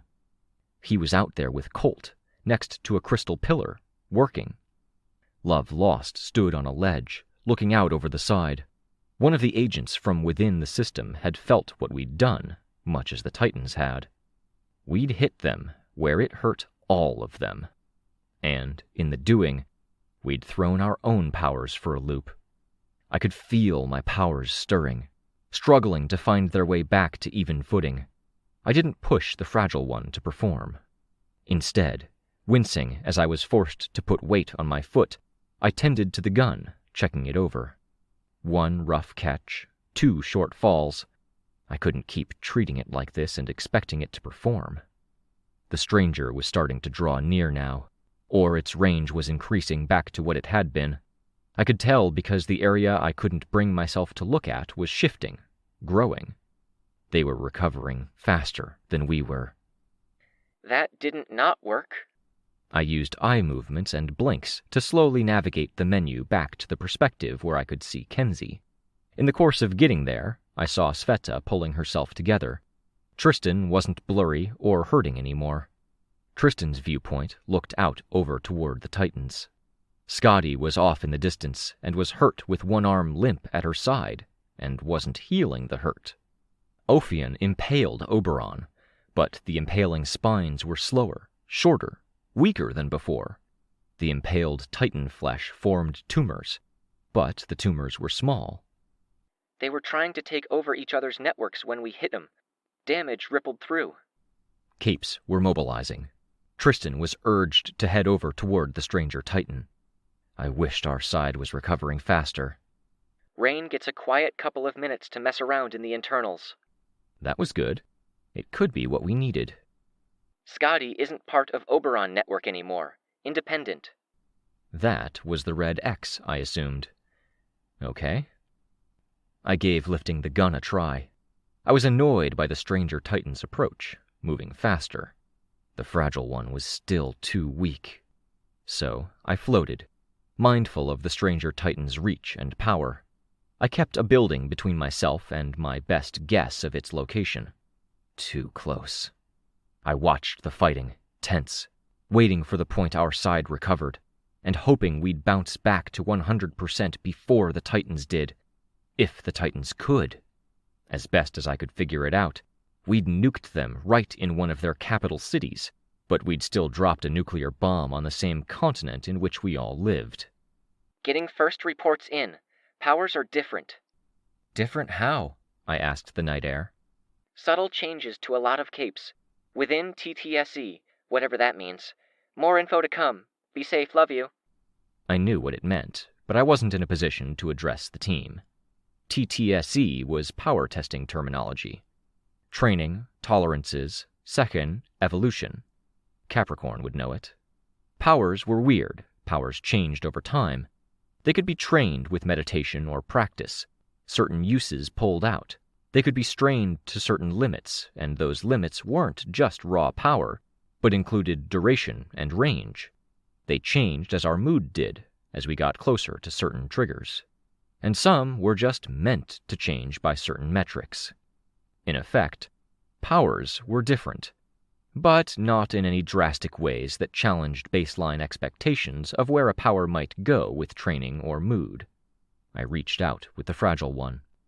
I couldn't tell, but I still had the control. Still with me? I could feel the stranger getting closer. A little nervous now, I flew down to the ground, to the gun that I'd left there. I knelt atop it and unfurled the fragile one. Hands didn't reach handholds. Are you weaker? Smaller? What happened to you? The stranger drew ever closer, and I felt a bit of panic. I didn't want to leave my gun behind, but if I gave him another 20 seconds, he'd be on top of me or my gun, and I wouldn't be able to turn my attention or reaching hands toward my weapon. Force field fingernails dug into the gun's housing. The hands that needed to be in certain places to pull triggers and hold the thing found those places. Sorry, gun, I thought. I lifted it, and metal creaked. I didn't trust myself to fire it like this. But I brought it with me, and I scrammed, flying into the shallowest parts of the crack for visual cover from the stranger Titan. I could hear the fighting resuming, powers partially or wholly back. Titans, as far as I knew, still limping. People in the landscape below were moving now, and they were fortunate in that they hadn't really stopped while the rest of us had been reeling. Helicopters and trucks were audible, all in the one direction. I kept an eye on them. I'd make sure they were safe to evacuate, distract any of the other Titans, and then reunite with my team. Crystal and Aunt Sarah found me, falling into loose formation with me. It made me feel a hell of a lot better. All Titans except 2 were hit by that. Arachne, I whispered. One of the ones who wasn't linked in. Hunter. And? Titan Fortuna disconnected just before the blast. Reconnected, untouched. Titan Fortuna is heading toward Shin. Toward Chris.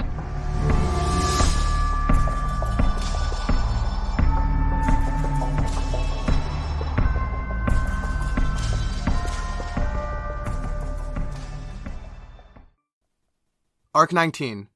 Infrared. Interlude A. The problem with betrayals was that they were a poison that touched everything. His heart ached in his chest, seeing faces familiar and foreign. There were some who came today who hadn't 2 years ago. He had to suppress the hard feelings that, ironically, had zero ability to be hard as they bubbled through him. "Hey, Egg. You grew up some." Egg turned. Whippersnap, one of the ones who hadn't come. Whippersnap touched fist to heart, or the closest approximation to where his heart would be. If regular humans were Rottweilers, then Whippersnap was a greyhound. Thin enough he looked like he could be snapped as easily as a pencil, with easy fluid movements that made his joints look less angular than they were. His eyes didn't really fit in his head, and the lack of real estate around them made his expressions hard to read. It would have been really nice to read those emotions, for things to be clearer. Was it nervousness? Aggressiveness, with the fist bump being an implicit threat? "Brother," Egg said. They used to have a system. Even now they made use of that system. As new people turned up, they signaled each other to indicate their preference for handshake, high five, fist bump or the closest approximate to a fist bump, or hug. The lowest contact form won out. There were 2 options that were even lower contact than the handshake, a greeting predetermined, and a bow for those who didn't even have the option of a greeting. Brother, or its equivalents, was code that there would or could be no handshake, high five, fist bump, nor hug. "Brother," Whippersnap echoed, his smile reaching around both sides of his head, like the corners of his mouth could meet at the back of his head. "You remember Chantilly?" Egg remembered Chantilly. Yeah. Chantilly was lace. Layers of skin that hung around her like a dress riddled with cut-out sections. Millions of holes that were flower-shaped.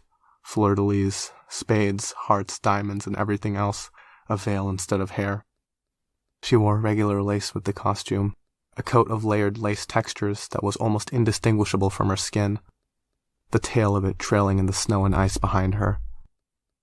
Where a few holes lined up, raw red flesh was visible. Her eyes were black, with cutouts in the surface that were only visible if the edges caught the light from the right angles.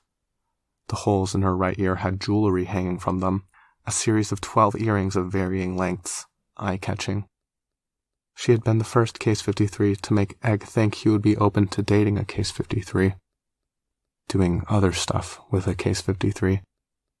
And she was nice, sweet, brave, and she had actually attended a regular school for a while, and during bullying and stuff, she hadn't stayed. A lot of Case 53s who tried didn't, like himself. But he admired her for trying. Empathized, sympathized, swam in a lot of complicated emotions. Chiefly, embarrassingly among them, deep and painful memories of his attempts at finding some emotional relief jumped to his mind. Trying to do what the vast majority of teenage boys did alone in their rooms, only to end up with his dick inevitably shattered, yellow yolk and clear vitreous shamefully everywhere. He'd thought about her so often when trying, and that link was hard to shake now. Those feelings of shame and deep frustration shook him and made him feel guilty, like he'd dirtied her with the depth and darkness of those emotions and moments. She had adjusted the lace at the side of her head, the signal that she was open to a hug. He wanted to hug her so badly. He knew he could even say something like, gently, or that she knew to be gentle, that she was soft, impossibly mind-breakingly soft.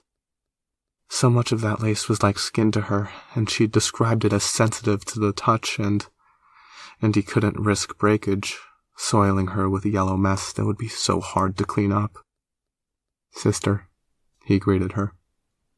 The word killed him a little. "It's good to see you, Egg." "Same," he said, smiling, feeling his face crack. "You're not cold?" They were gathered outside a building, snow falling around them. Cars and buses were pulling up. There were 2 buses that had handicap facilities, beeping in the background as they slowly lowered ramps. "A bit. I have lots of service area," she said, smiling, her fingers brushing across the layers of lace at her stomach. His heart leaped. "That's what I was wondering about," he said. "It's not bad. I feel the chill, but there's not much of me that hurts because of it. I'm comfortable. You?" The fluids are thicker in the cold. Makes it easier in a lot of ways, but makes me more tired." "Hopefully the testing won't require too much stamina," she said. "Some of us were going to join the fighting. We don't want to be tired when it counts." "No," Whippersnap said. Egg looked over at his old friend. There were so many less Case 53s than many people assumed, even with the addition of some that had come from other worlds after Gold Morning. Egg and Whippersnap were of similar age. Their little community had endured a few reshuffles, a lot of losses. In the midst of one, Egg had stopped talking to Whippersnap. More of those hard emotions, thinking back to those pivotal, crucial moments. Egg and Whippersnap had been too young to fight, but there had been a distinction. Whippersnap had actively wanted to avoid the fighting, had tried to convince people not to help deal with Cauldron, had maybe convinced a few, had maybe slowed down some with new doubts or hesitations, when any doubt or hesitation could get someone killed. Egg dwelt a lot on those days, replaying conversations in his head over and over again. If he could return to those moments, would he be able to use what he knew now to change minds, to convince others to let him participate, to get Whippersnap to help, steer the outcome? They'd had one shot. One, and they'd gotten the worst possible result. Everyone dead. Dr. Mother dead, no secrets or answers divulged, and the monstrous bitch hadn't even suffered 1/10,000th of the pain she had caused. It had, according to the person who did it, been quick. And with her went most or all of their hope for a fix. A cure. Whippersnap saw Egg looking, and raised one eyebrow. "Are we okay?" Egg asked. "That's up to you," Whippersnap said. "Okay," Egg said, feeling tense, wrestling with emotions that were suspended inside his fluid center, always feeling like they might shatter him from within, but never doing so. "We're okay." "Good to hear. Are these guys trustworthy?" "Good question," Egg asked. "Good question," Egg said. "If they aren't, they'd better be strong enough to deal with us," Chantilly said, shaking out a handkerchief-like stretch of lace from her sleeve before flicking it out to become a rigid fan. "I think it's fine," Egg said. "With everything going to hell, they can't afford to mess around." "That's what they thought with Teacher," Whippersnap said. "The more things go to shit, the better the assholes get at using the situations to their advantage." Others were arriving. Matryoshka, Gregor, and Neuter. Engel was already talking to Shamrock, off to one side. Egg had strange feelings when it came to Shamrock. She wore the tattoo, and at first he'd thought she was a monster groupie, doing it out of solidarity. He would have been okay with that. Finding out she had her memories, she was intact, but she actually claimed to be one of them? More uncomfortable. Blackforest came running up, and almost bounced on the spot in her eagerness as she stopped by Chantilly, hand going to the wicker and barbed wire that crowned her head in a very unsubtle approach to their collective irregular hand signals and forms. Still asking permission, which was better than some. And she was a kid. At one point, she'd thought she was the same age as Chantilly, but that had changed. Blackforest hadn't really grown up as fast, emotionally or physically, and she'd struggled with online courses. Eventually, it came down to conceding that she wasn't 15, 13 or 14 at best. Chantilly wrapped her friend in a tight hug, lifting her up off the ground. Blackforest was a scarecrow-like head, arms, legs, and very little in the way of a torso, with costuming and external additions providing that central core. Wood and barbed wire bound together into vaguely muscle-like and vein-like shapes. Much of her was wrapped in a robe. Black Forest's friend was slower to approach. Hexie was a disembodied head and arms, her body a swirl of power contained in a tube of metal sheeting that acted like a dress. The power vented out at shoulders and elbows, purple fire. She wore a witch hat, which she adjusted as she approached. Chantilly hugged her too. "Don't burn yourself," Black Forest warned. To Hexie, she said, "Don't burn her." Chantilly put her down and dusted her arms off to check for fire. "I'm fine." "Good," Black Forest said, so enthused she lost track. She turned to Whippersnap, hand out. He shook it. "Took a metal file to the barbed wire in case anyone wanted high fives or anything. Can't fist bump. Let me know if I'm poking you or scratching." "Got it," Whippersnap said. Black Forest turned towards Egg. Hi, you're Egg?" "Yeah," he said. "Obviously," Whippersnap said. Egg gave the guy a look, eyes rolling a bit. It was hard not to snap, with old feelings still sitting ajar. A betrayal. "It's not always obvious," Chantilly said. "There are a couple of body thieves and shapeshifters among Case 53s. "Truth," Whippersnap said. "But who would want to be this?" Egg asked, indicating himself. "Hard to agree without sounding like a jerk, but also truth," Whippersnap said. Black Forest was waiting, champing at the bit almost, waiting for Egg's attention to return to her. "We talked online. I kept you up late a few nights being kinda lame. I wanted to say thank you." "I didn't mind. I've kept enough people up griping at them in chats or PHO. I'm glad to pay it forward." "That's so mature. Gosh, yeah, I'm glad I finally get to say hi," she said, still a bit out of breath from sheer excitement. I don't want to be a bad friend. This is Hexie, one of our new Gold Morning Case 53s. She and I are kinda Together?" Egg asked. "No," Black Forest said, very loud, shocked. "It's fine if you are." No, I mean, sure, but no, I'm not. Ugh, I'm darking it up so bad right now," Black Forest said, eyes wide and horrified.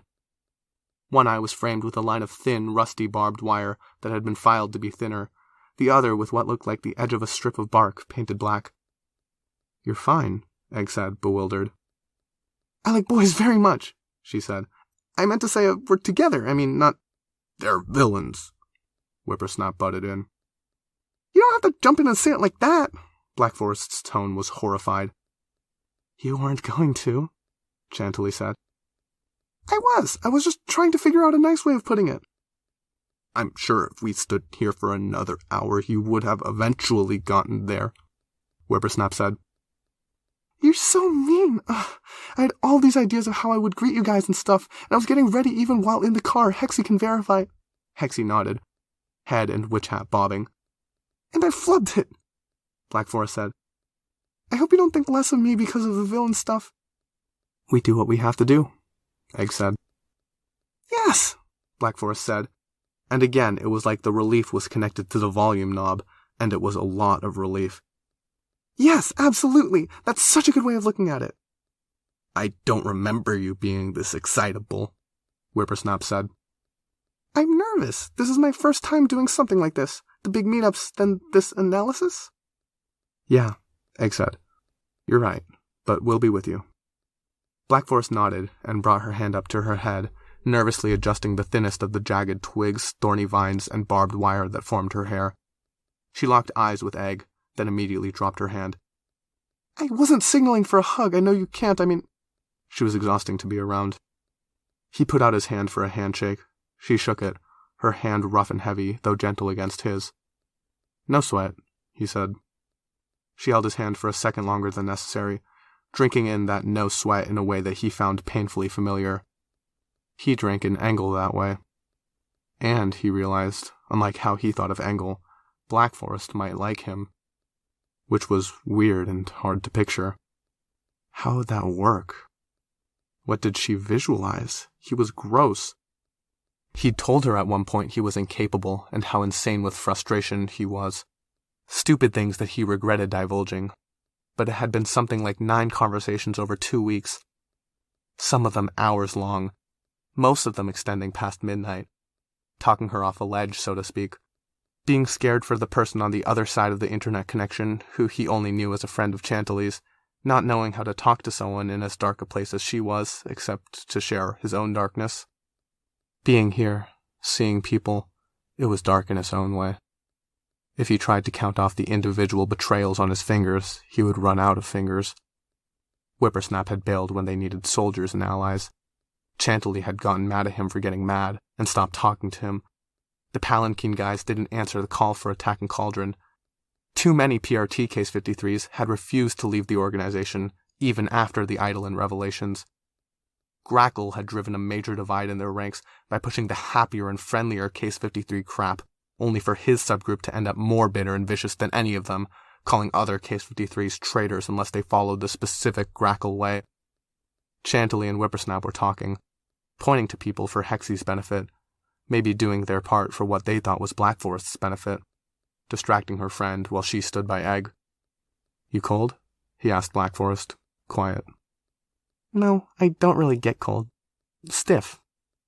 "Me too." "Can you stay near me, Egg?" the girl asked, voice soft. "I can, but why? Nervous?" "I feel like I can count on you. No offense to Tilly and Hexy, but I've had a lot of trouble finding people I can count on." "Me too," he said. "You have Engel, right?" "She's not someone you count on unless you're counting on her to be there. You hitch yourself to her, and she brings you along while going this way or that." "That's not the worst thing," Black Forest said. "You're free, though, aren't you?" he asked. He saw the hesitation. "You choose what to do and when?" "Yeah, but we decide by committee." "How often do you get what you want?" he asked. "Not as often as I like," she said, looking nervous. "But isn't that just compromising? Everyone ends up a bit unhappy." "And the sleeping situation? Home? You have a room, no foster parents?" "Hexy and I share a room, no foster parents, but we have a den mother. A bunch of us teen villains, and they're accepting of Hexy and me. The den mother looks after our headquarters and us, arranges food, sets a few rules, and keeps us pointed in the right direction." "What does she get?" "A cut of whatever we earn or take." "Is she fair?" "Probably not," Black Forest said.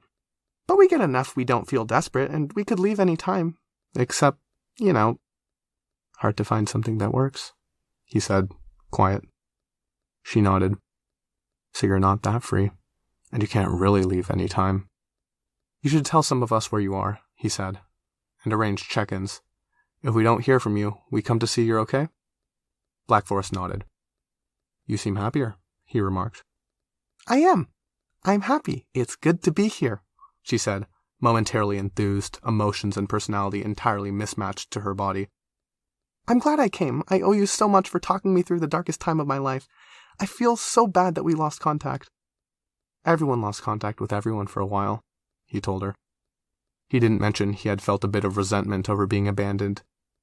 Yes, everyone had lost contact with everyone after Gold Morning, but there had been a few weeks where he'd sent messages to Chantilly and Black Forest and got nothing back.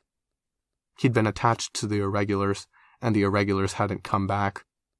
The attack had left him utterly alone and with no resources, a monster in a cape in a time when capes were being viewed warily. It was sheer luck he'd found Engel in those first few months when there weren't really phones and internet. He'd been so lonely in the aftermath that he would have latched onto anyone, weeks and months without talking to anyone. Weld and Sveta had reached out, but accepting their offer for help and companionship would have been saying that what they did was okay. Engel, Neuter, Matryoshka, Gregor, and Bijou arrived from the roadside, where the adults had been talking. Engel was radiance, skin with fine fractal patterns etched onto it, like frost on a car that could only be seen from certain angles, her hair strands glowing in rainbow shimmers. Seeing Engel on the approach soothed and unwound some of the more intense frustrations and darker thoughts. She was, just by being near, a warm bath on a cold day, a delicious meal when he felt starved, a hug when he couldn't remember ever having a good hug.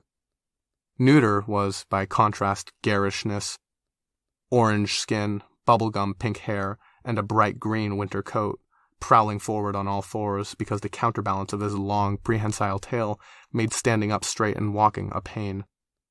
Gregor was more up Egg's alley as far as styles and personalities went. The kind of guy he wanted to be. Stern, quiet, unflinching, untouchable. Gregor wore a dress shirt made of clear plastic under a heavy coat, his skin, the snail shells that studded his skin, and the shadows of organs visible through it. His pants were held up by a belt with a stone fossil for a belt buckle that had to weigh at least 5 pounds. Matryoshka and Bijou were talking. Matryoshka had severe bangs and was striped, strictly in horizontal stripes that changed her skin color as they extended down her face and emerged from her sleeves. Bijou, by contrast, looked utterly normal, if a bit nerdy, brown-skinned, with glasses worn over a simple full-face mask, collar done up with a ribbon, hair in an old-fashioned style. "What a pair," Whippersnap snarked, indicating Engel and Neuter. "We've teamed up before," Neuter said. "Synergy in powers, no synergy in anything else." "Your boss is a pain in my ass," Engel said.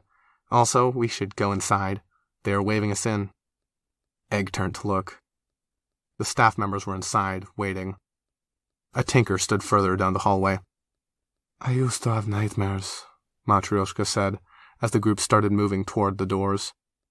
She had a heavy accent that sounded Russian. "I saw movies where aliens were caught and experimented on.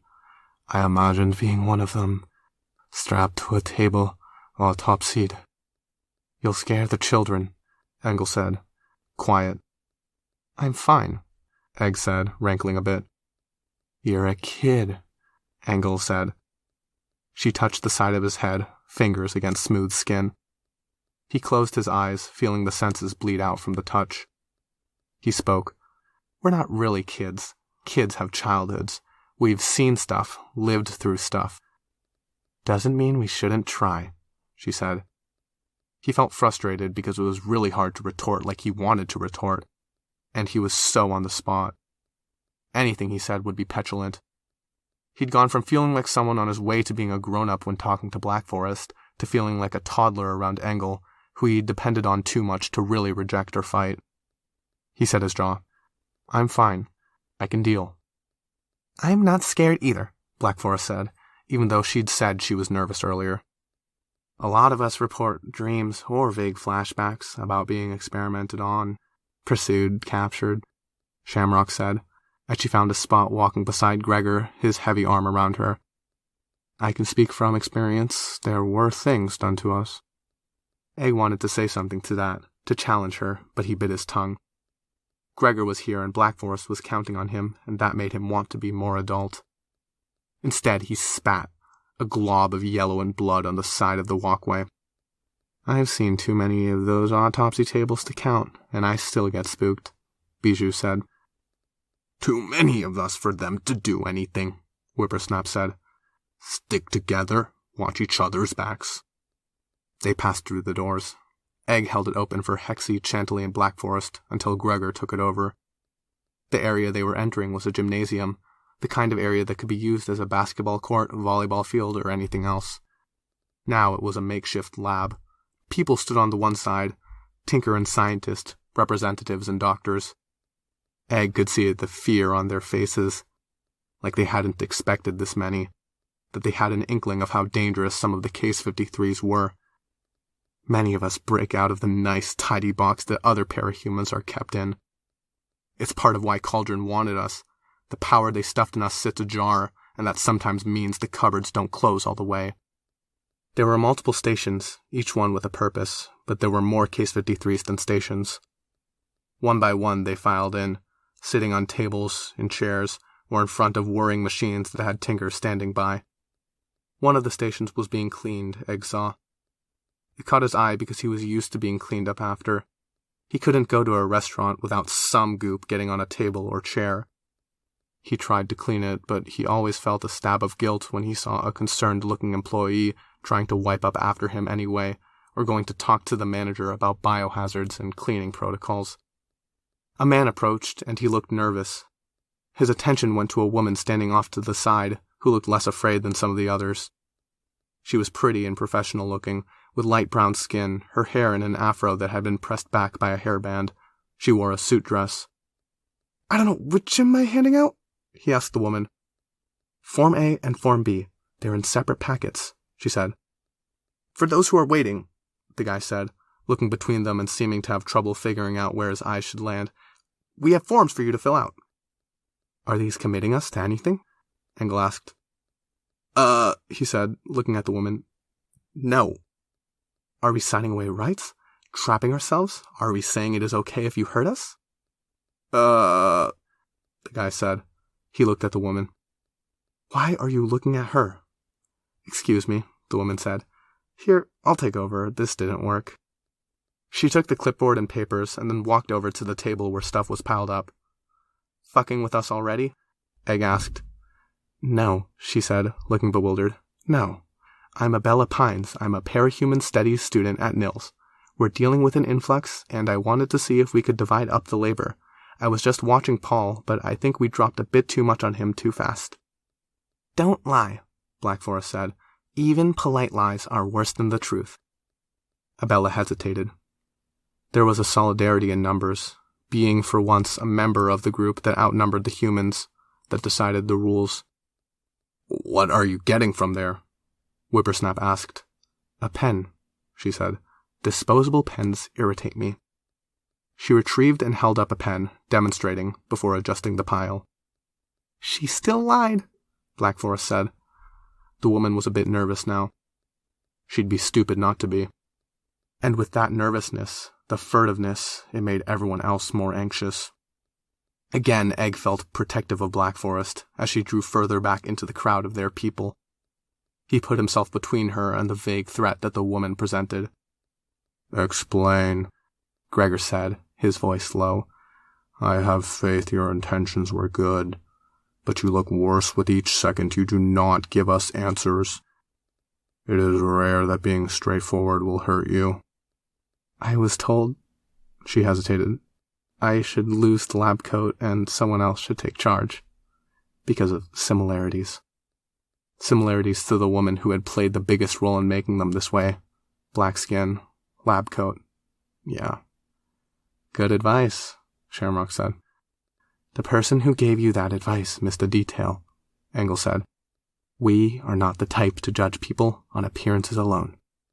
Some of us are, Shamrock said, when those people leave you with nightmares. Would it be best if I left? Your comfort is paramount. I know you've had it rough. Not everyone will be comfortable with you there with your clipboard, Shamrock said. I'm sorry. Perhaps, Engel said, pushing her way back into the conversation. You do some, your friend watches, and hopefully he feels more confident for later parts. If that's okay? Abella asked the group. There was agreement. They sorted out the handing out of the paperwork, and Bijou was the most confident one when it came to the initial checkup and the photo taking.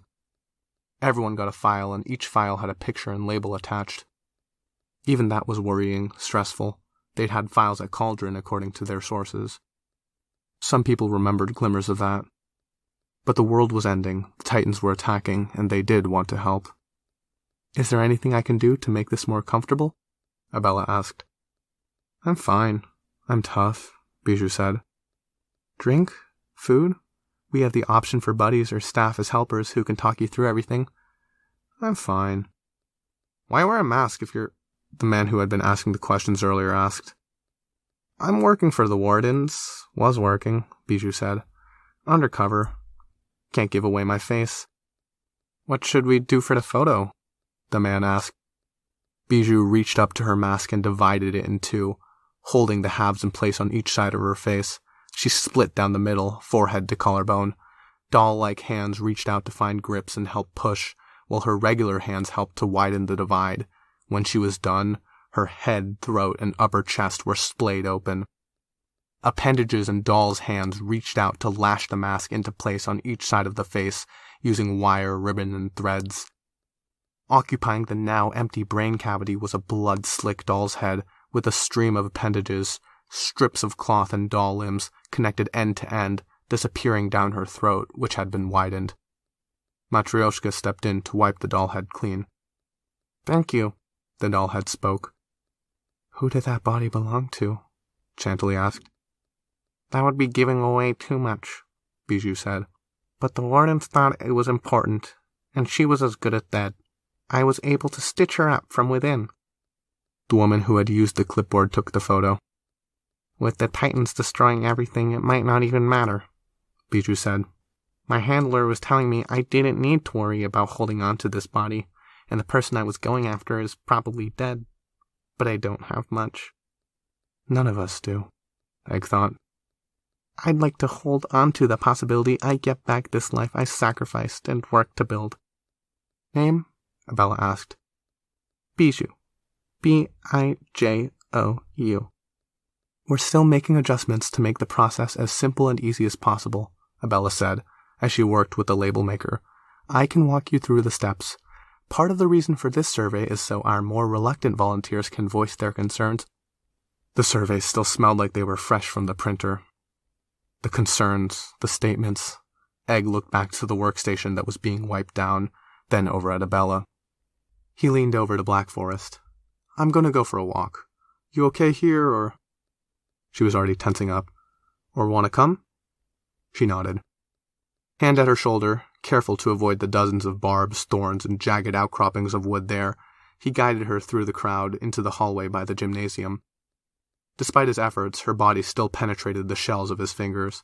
Yellow yolk and blood glooped out. She's like me, except the opposite, Black Forest said. Who? Bijou? Yeah. I've got a little kernel of me deep inside, a little baby me that sleeps all the time and never grows up. The rest of me grows around her. We're kind of similar like that, aren't we? I don't know, he said. Mostly he was conscious of the fluids he'd leaked onto her. My godbird and the others aren't me. Godbird, wow, that sounds so amazing. I thought so, he said. Have to intimidate the people who read the notes on me. Once they were clear of the crowd, he pulled out a packet of tissues. He hated this, hated the look she gave him. Let me. I got some yolk on you. I don't mind. It's protein. It stains. If I don't get it all here, really, it's fine. She was trying to be nice about it, and it was having the opposite of the intended effect. If I don't get it all here, use cold water. Okay. Let me dab at it. She did, and then he had to slow a bit to be sure. They moved on, heading to the side door of the building. He felt so bad that he had so little in the way of interest for this girl that he was pretty sure liked him. Her body was the least compatible for his own, and he wasn't sure their personalities would mesh over time. He wasn't sure he could let go of the fact that she had stopped contacting him online after he had stopped being useful to her. Maybe that was shitty, being that unforgiving, but the world was unforgiving. Why did he have to deal with the people closest to him being like that too? Excuse me, he said. He hadn't wanted to show Black Forest, but in a small way he wasn't sure he minded if he scared her off. His fingers punched into the side of his head, penetrating the eggshell skin. Clear vitreous, yellow yolk, and blood flowed out in globs and chunks, running down his arm. Raking his finger from temple to shoulder, he opened up a divide at the same time he pushed. Pink featherless bird flesh pressed out against the aperture, cracking it further. Beakless, but with a pointed face and long neck, the bird thing he'd named Rhea lurched and lunged out at almost 10 times his mass. She flapped a featherless wing aimlessly, craning her head around. Can you sniff out anyone familiar? He spoke with half a mouth and a partial tongue. Rhea turned her head to look back at the building. Out here, walking away. Rhea swelled, organs shifting, her body reconfiguring in subtle ways. She turned toward the parking lot. There she was. Sveta Karelia, Weld Cilician fault line, and a kid. They had come before everyone else, and now they were in the staff parking lot around the corner from the regular parking lot, surrounded by the wild, dense trees that had been here for hundreds of years, left standing as this corner of the city had been built around them. Rhea began to hunker down, wiggling to find space in the fragile extra-dimensional portal that was Egg's body. Yolk spilled out, and he used his hand to scoop up and cast aside the worst of it. Bye, Birdie, Black Forest said. Nice to meet you. He could see, out of the corner of his eye, that Rhea had opened her eyes and fixed her gaze on the girl of wood and wire. Rhea crawled in, contorting herself in tight, and the shell regenerated around her. Somewhere in the midst of that, Rhea found her place in that state of being purely potentially there, part of the yolk and distinct from it. Do you ever let her all the way out? Black Forest asked. Rarely, Egg said. Egg approached, Black Forest trailing behind him. They didn't yell at him or tell him to go away. Comparing notes, Weld said, simply. On? Egg asked. Contessa, it might be relevant to Titan Fortuna, Weld said. How are things going in there? Sveta asked. Just starting. You guys told the woman she looked too much like Dr. Mother to parade around in a lab coat, huh? She doesn't really, Weld said. Not at all. Still, Egg said. Yeah. I suggested she back off a bit, in case it triggered something, Sveta said. The guy they put in charge fucked it up, Egg said. We ended up making her explain. Didn't work. Oh, Sveta said. Shit. It's not that bad, Egg said. Angle thought it was a good idea, but she'd change her mind if she knew where that idea came from. I see, Sveta said. She looked down and away. A lot of them would be pissed seeing you out here, conspiring, knowing you set things up in there. I'm doing what I've always done, Sveta said. Making sure people are looked after, that people ask the right questions. The questionnaire was you too? Sveta shrugged. Yeah. Egg looked at her neck, her hands, the new body, yet she still wore the tattoo plain on her face. Insane jealousy bubbled inside him, in that fluid where Rhea dwelt. When everything about him was fragile or fluid, the emotions took on a substance they shouldn't have. Rhea could drink those emotions in, reacted to them, and began to struggle. Cracks formed along him that he wasn't making with his movements. He was careful to stay still and concentrate to let them knit together again. The back of his thumb wicked away the traces of yolk. All of us here were interacting with her on some level, Faultline said. Contessa, Egg said. Yep, Weld and Sveta were part of the raid. Sensitive topic, Sveta said, her voice soft. But you fought her, sent people after her. We worked around her, Weld said. I don't think there's a way to fight her and win. You throw up roadblocks and hope that the path she's on goes places far from you. He had a name, Egg said. Mantellum. Yeah, Weld said. He looked very tired for someone who didn't get tired. Did you want something? Faultline asked. I want a lot of things, but I don't get them, Egg thought. I want to be here, and you want me gone because I'm interrupting. What's she bringing to the table? He asked, indicating Slysian. CYA, Weld said. Big meeting of people the staff isn't familiar with, orchestrated in part by us. Slysian is a known quantity. She tells them everything was above board. They'll listen. It's kind of fucked up you have to do that, Egg said. I don't know that we have to, but they've got enough things to worry about, Weld said. Everyone does, Faultline said. On the topic of Mantellum, Weld said, his arms folded, producing a creaking metal sound as they flexed.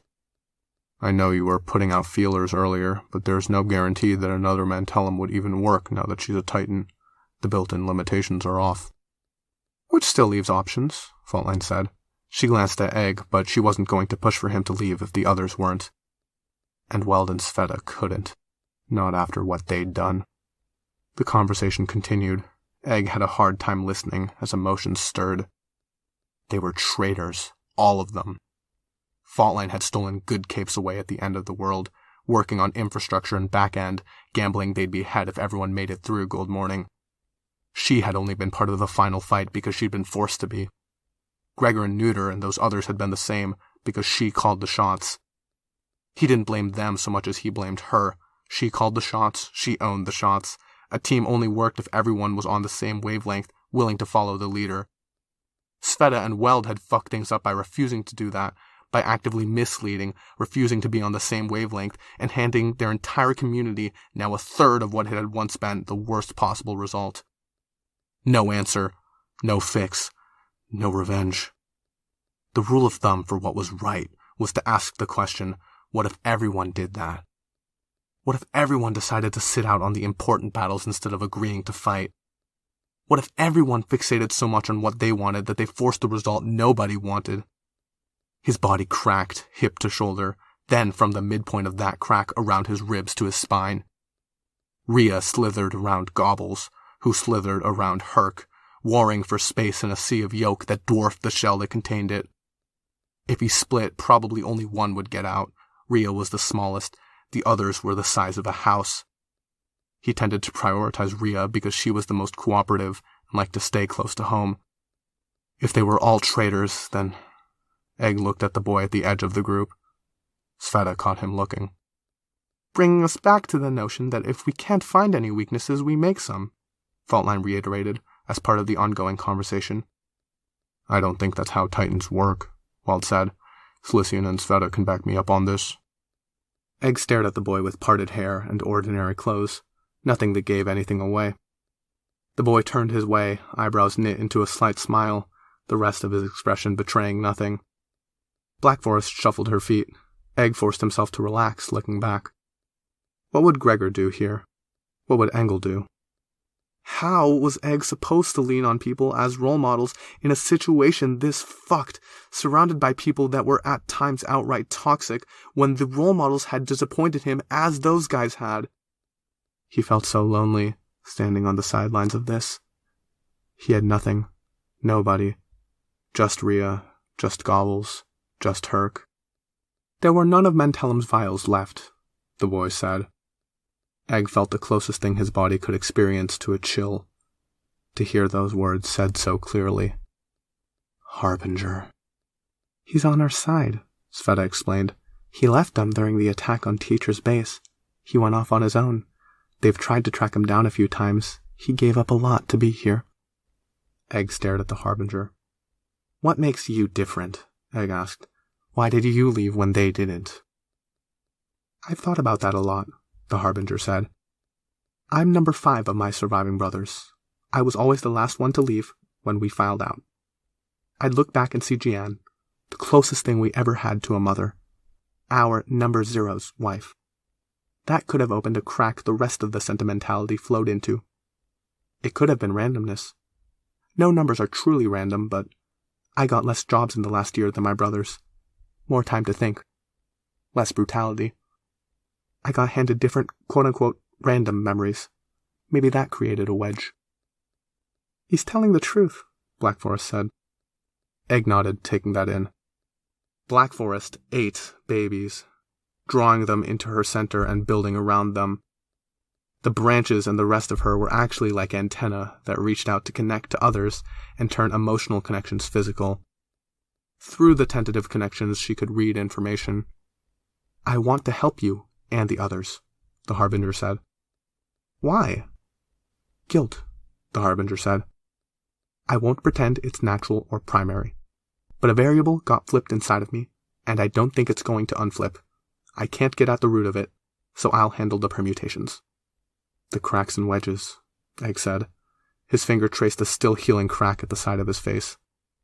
Everything is cracks and wedges right now, 5 said. We're trying to find Fortunas. Portals, Egg said. It came up in planning, the big-headed Case 53 that joined after the Eidolon revelations. Witness, Weld said. She said there were slight delays when she used portals.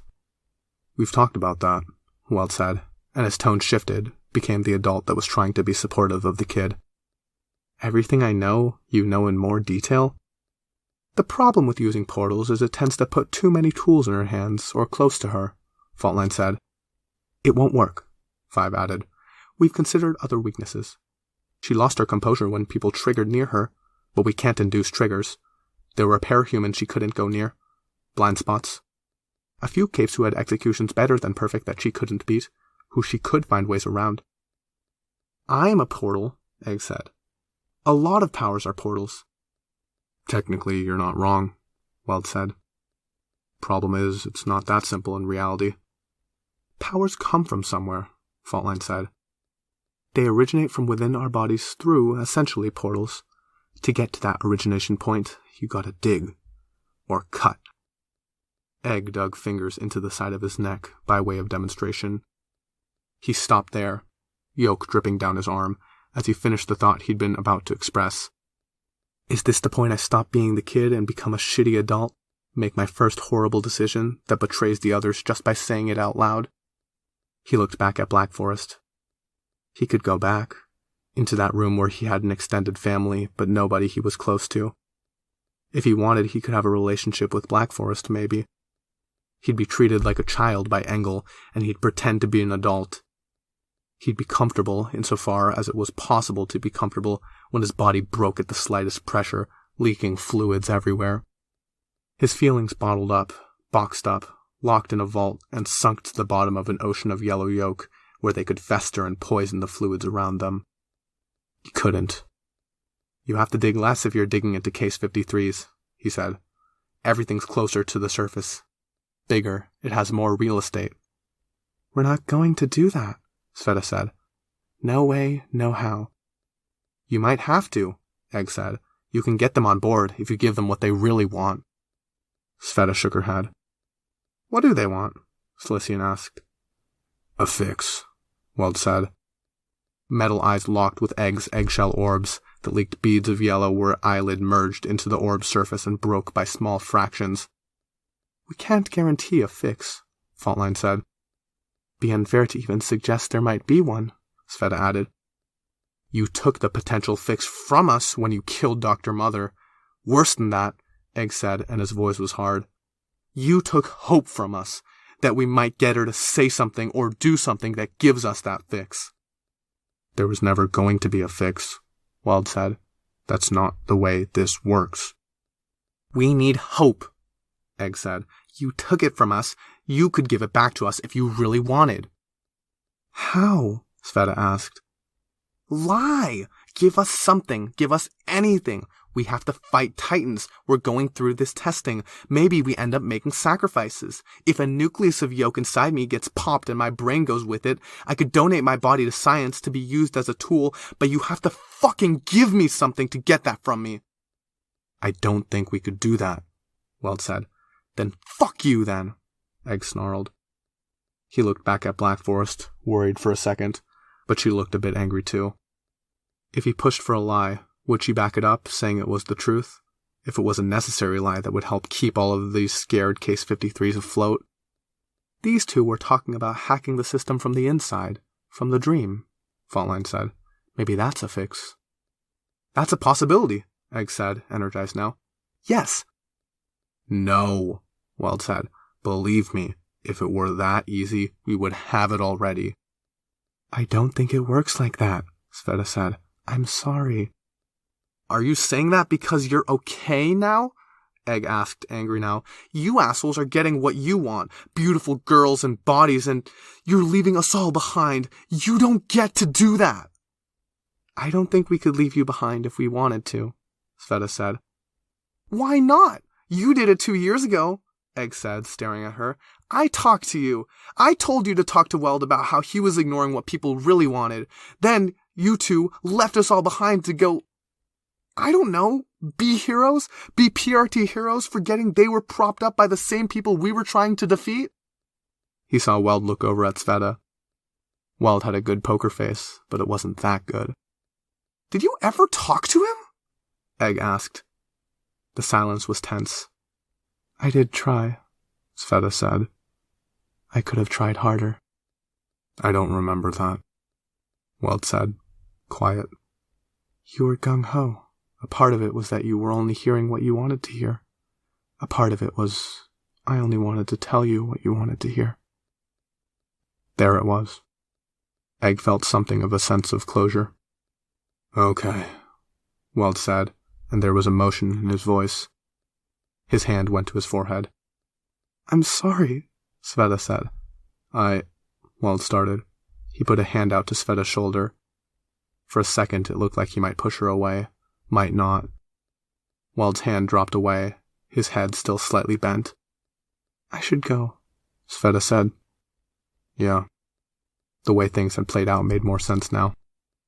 We'll compare notes more when Tattletale has gone over stuff, Faultline said. Yeah, Sveta said, her voice small. She backed off, and the Harbinger went with her. Be safe, Weld said, in a tone like he was restraining himself from saying other things. Sveta nodded, and then she was gone. If I talk to the others, I can tell them, Egg said. Bring you in. Weld shook his head. No? Egg asked. Maybe. It would be good to talk to them. But I don't want you guys to go down this route of digging into yourselves to find portals that might not exist. There were other opportunities. Teamwork, cooperation, maybe routes that we discover through tonight's analysis. Egg nodded. If you need hope, maybe that suffices, Weld said. But I don't want to. We absolutely can't tear ourselves apart to try to find answers or tap into wellsprings of power. I don't think it will work, and it would be sadder than words can convey, because I know the types who would jump on that opportunity. Types? Egg dismissed the thought. Anything works, Egg said. You might have to explain how you're working under legends, technically. I can do that, Weld said. That's easier than some questions. It's pretty obvious he isn't around as much as he was when he was in the PRT. He's not doing the same jobs. Almost a figurehead? Slissian suggested. Almost, Weld said. We've been on guard for cauldron-like behavior since the Wardens were founded. It makes us weaker, slower, but I think I can explain that. He probably could. He wasn't a traitor, probably, and he was a leader. Leaving Faultline at her truck, smoking, they started walking back to the building. Egg looked back to the corner of a parking lot, where Sveta Corellia stood with the Harbinger. A portal opened near her, which said a lot that she was with old members of Cauldron, using portals. How fucked was it that she was the one who had worked with people to make the gesture system they'd all used to gather together? It was the poison of treachery that it leached into everything. It made those gestures feel worse to use. It cast a shadow over so many interactions. He felt brighter and better now. That things made more sense. That the treachery was smaller than he'd thought, with simpler answers. That it wasn't as awful and widespread as he'd taken it to be. He entered the gymnasium, where tinker scans were flickering and people were being scanned with regular devices. He left Weld and Black Forest in the hallway. He went to familiar faces first, people who'd been peripherally involved, Fishy, Engel, Gregor. If not to ensure they wouldn't attack on sight, to ensure they could help handle things if things went sour. After 20 minutes of talking, people went to the hallway to meet Weld. The world didn't feel so lonely now. They weren't an isolated, abandoned people, cut off from everything. If Weld was okay, maybe they had options. He lied. Egg stopped, looking back at Black Forest. Weld lied. Sveta told him before. Just now in the hallway he said if I played along we could smooth things over, give people a different kind of hope that didn't require, how did he put it, grisly sacrifice? Egg looked over at Weld, who was in the hallway, talking seriously to the other leaders of the individual Case 53 groups. When he touched her shoulder, he passed on a message, or he printed something on the metal there. He wanted me to keep it a secret for everyone's benefit, he said. Egg nodded. I don't want this existence to be pointless, he said. Me either. Some of the capes were leaving their stations, gravitating their way. There were over 100 Case 53s present now. You saved my life those years ago, she said, quiet. Anything and everything you want, I'll back you up. You won't betray me? Never. He nodded, feeling those feelings hardening inside him. Less negative than confident, cold. Same, then. Thank you. Do you think you could find others? Other what? Others we can trust, no matter what. I think I would be scarily good at that, Black Forest said.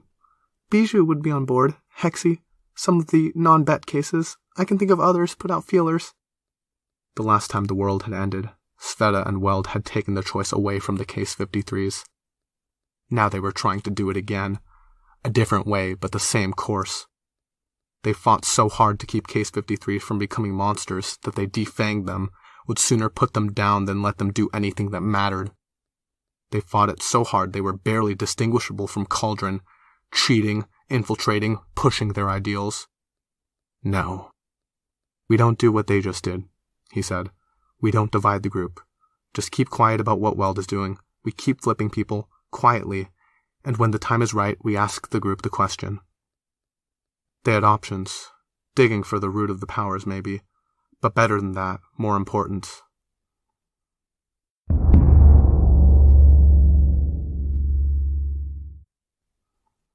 The Titans fell. With them, the capes fell. Egg cracked. Yolk spilled out with blood. As his body struggled to knit together, it did it wrong. Overlapped too much, leaving zigzagging seams behind. Sveta nearby wasn't doing much better. She'd fallen to pieces. Black Forest, hiding under rubble, was breathing hard. Her tiny core was straining to breathe as the body temporarily became a cage around it instead of a vehicle. He went to her, helping by prying at the flesh, feeling his fingers break as he exerted too much pressure. He reached for Rhea and found Gobbles instead.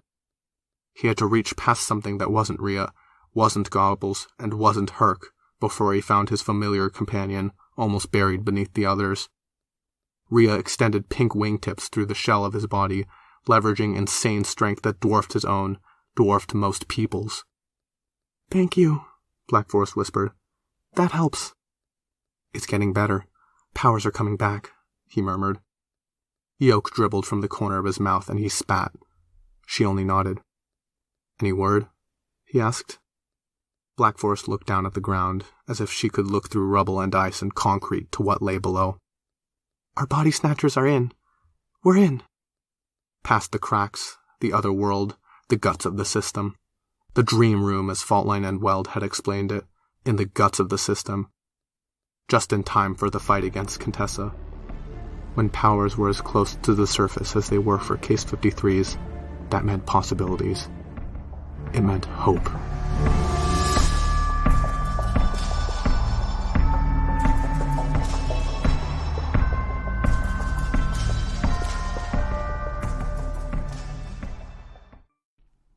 Arc 19, Infrared, Chapter 3.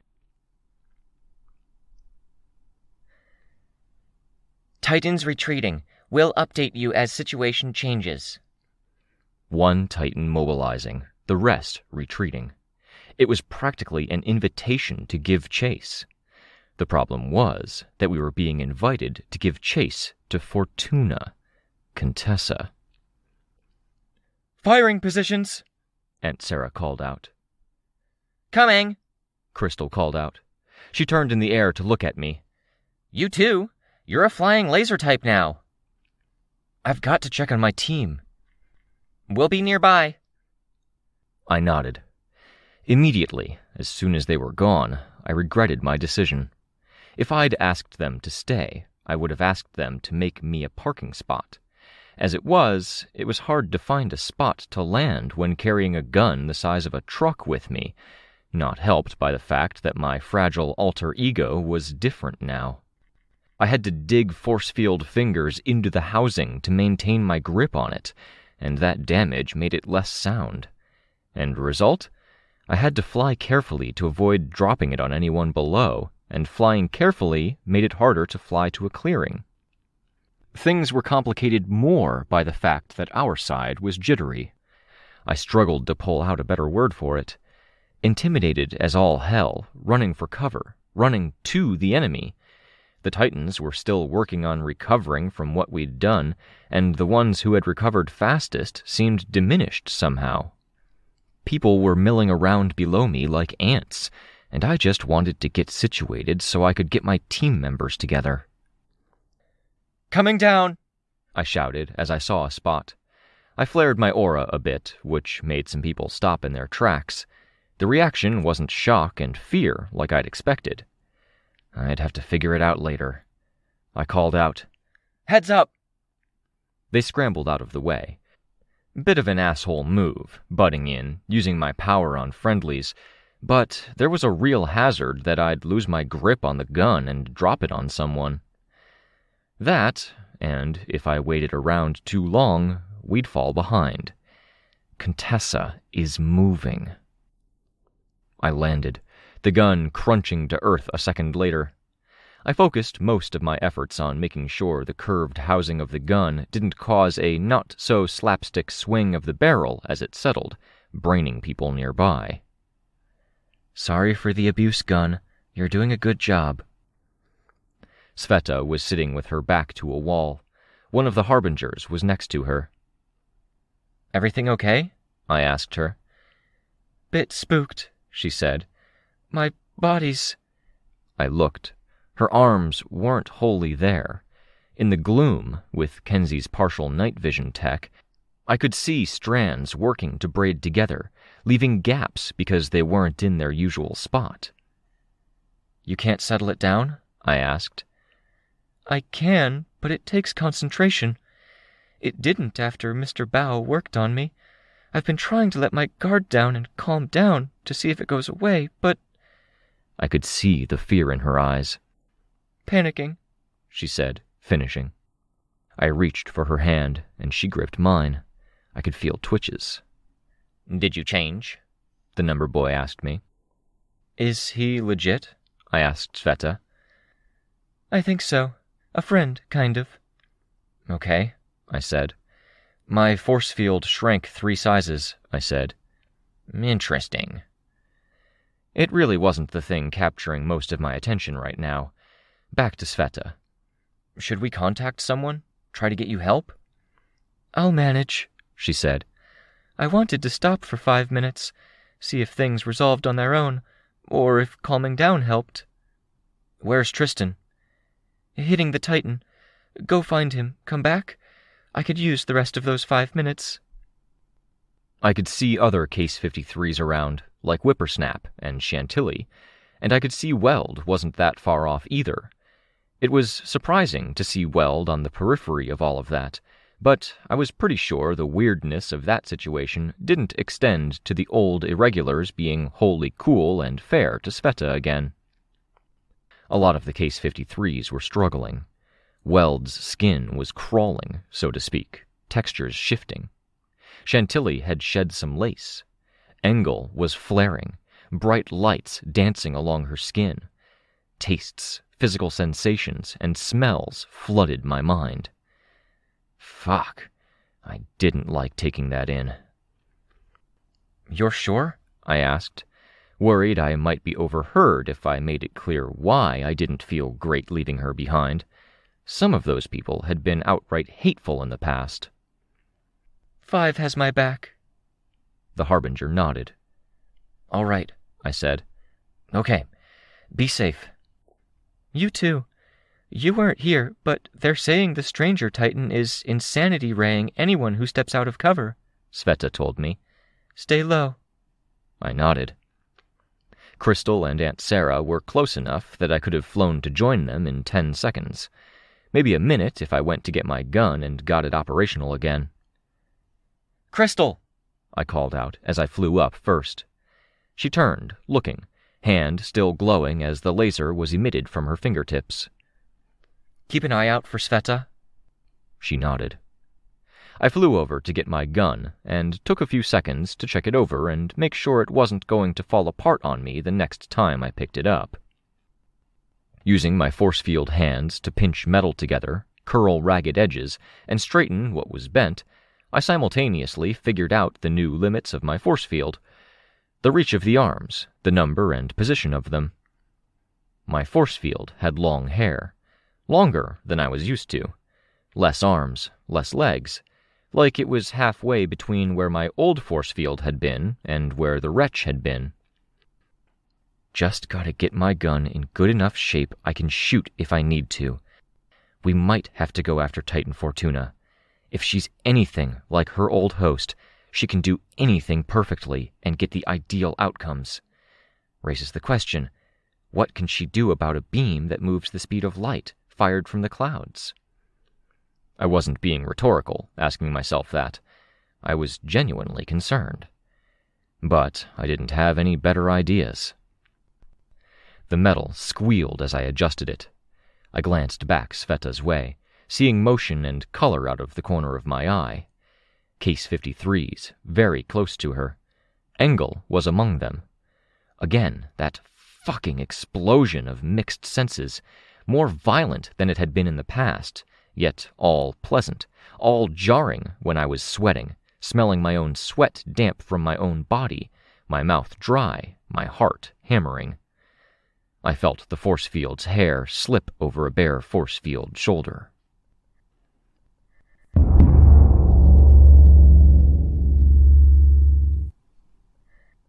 It's not perfect. Hard to breathe right, to get sound to where I needed it, like I was sucking liquid in through a straw with a hole in it. Doesn't need to be perfect. Her hands cupped my face, fingers stroking my cheeks, light brown eyes searching, analytical, studying. You fixed the acid burns. I hate to say it, but... You don't hate to say it, she said, eyes still looking at proportions, features, trying to measure. Her face took up 90% of my vision, the dilapidated house with the flooding damage on the first floor taking up the last 10%. The place smelled like damp. Freckles took up what seemed like 50% of the real estate on her face. I can feel your body, everything in it. Invasive, I said. You don't feel invaded either, she said. Heart rate normal. You're uncomfortable, but not in a way that's hurting you. You're breathing normally. Serotonin, endorphins, oxytocin, and dopamine are close to normal. They can't be, I said. You altered my feelings for you. I feel those feelings right now. Normal besides that. That's why I hate to say thank you. You don't hate it, she repeated. Master protocols. I don't know what that means, but I'm sure it's clever. Master protocols are to handle emotional changes with logic. Hammer past logic, warping with raw emotion.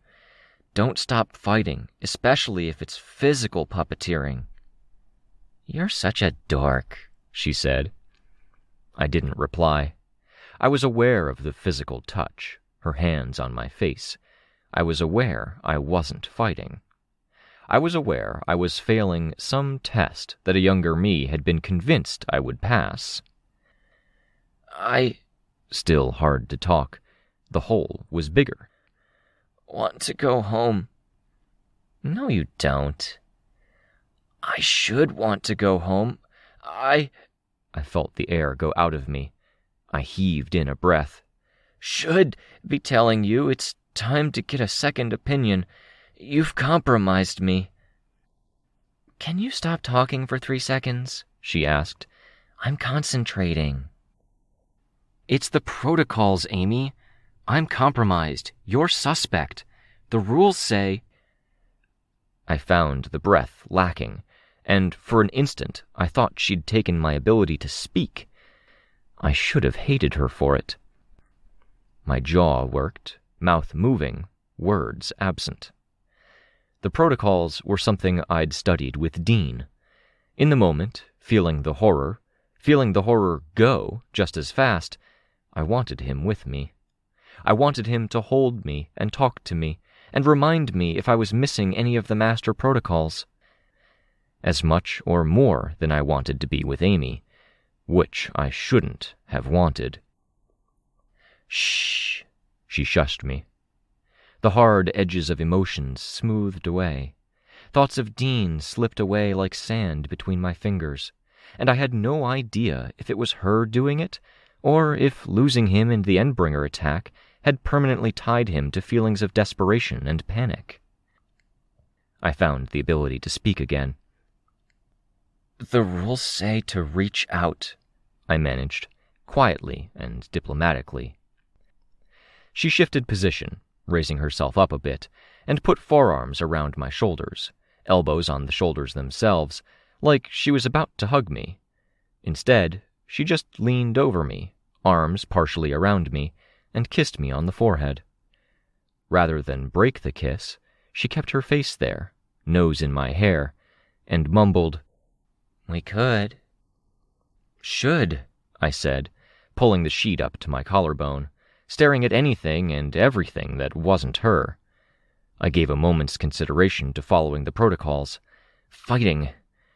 Was it logical to throw her away from me? How hard should I throw? Enough to only get her away? To break something? To destroy her? Logic felt far away. Shh, she said, breath hot against my forehead. We could. Maybe we should. But there's still work to be done. I'll deal. Heroes get hurt. Not something I believed, but something I felt like I would have said. No, Amy said. No, Vicky. Maybe before, but when I got my powers, it was to save you from being hurt. You don't get hurt, not in a way that lasts. You will be a top heroine, a champion, beautiful and awe-inspiring, and I will be behind you, keeping you in that fight, keeping you beautiful and perfect. I didn't move. I thought of Dad, seeing him hug my mother, able-bodied and well. I'd been so pissed when she hadn't healed him. I'd wanted that, for him to hug my mom and to be whole again, albeit without the emotion as he told her that Amy had run away. I wanted this, what she described. If you want it, Amy said. I didn't know what I wanted. Want was emotion, and I didn't trust emotions. Logically? What was logical? Spending the rest of my life weak? It was logical, maybe, to reach out, get that second opinion, and if I couldn't do it from an emotional standpoint because I didn't want it for me, I could at least want it for Amy, because she wasn't doing great. She was shaky, and she wasn't acting like herself. I had the excuse of being compromised, but she seemed almost drunk. But I really wanted to be a heroine. I really wanted to be okay.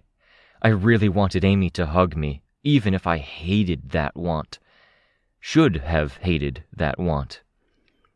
Amy's fingernails combed through my hair, fixing it where it had fallen across my bare shoulder.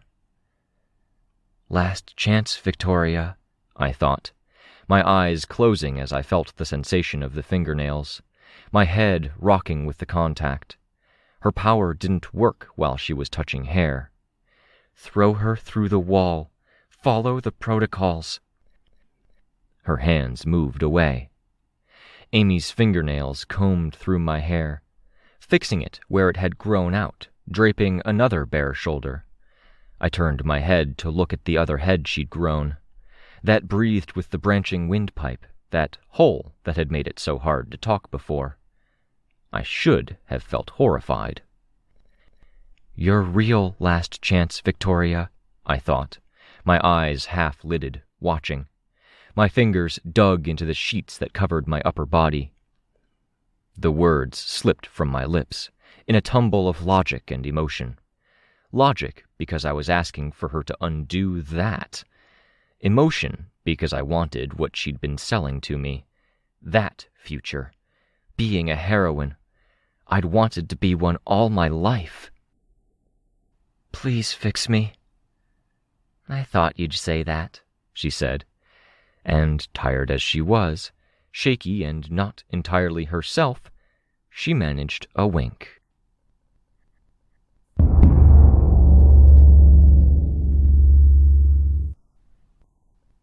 My hand was a claw, fingernails scratching my cheek with the force I brought it to my face, like I was about to throw up from guilt and shame alone. Hating myself for that guilt and shame because fuck her. Fuck no, on every level. For long seconds, I didn't move. Then, I resumed the work I'd paused as I sat awash in freshly unlocked memory. Bend this bit of metal.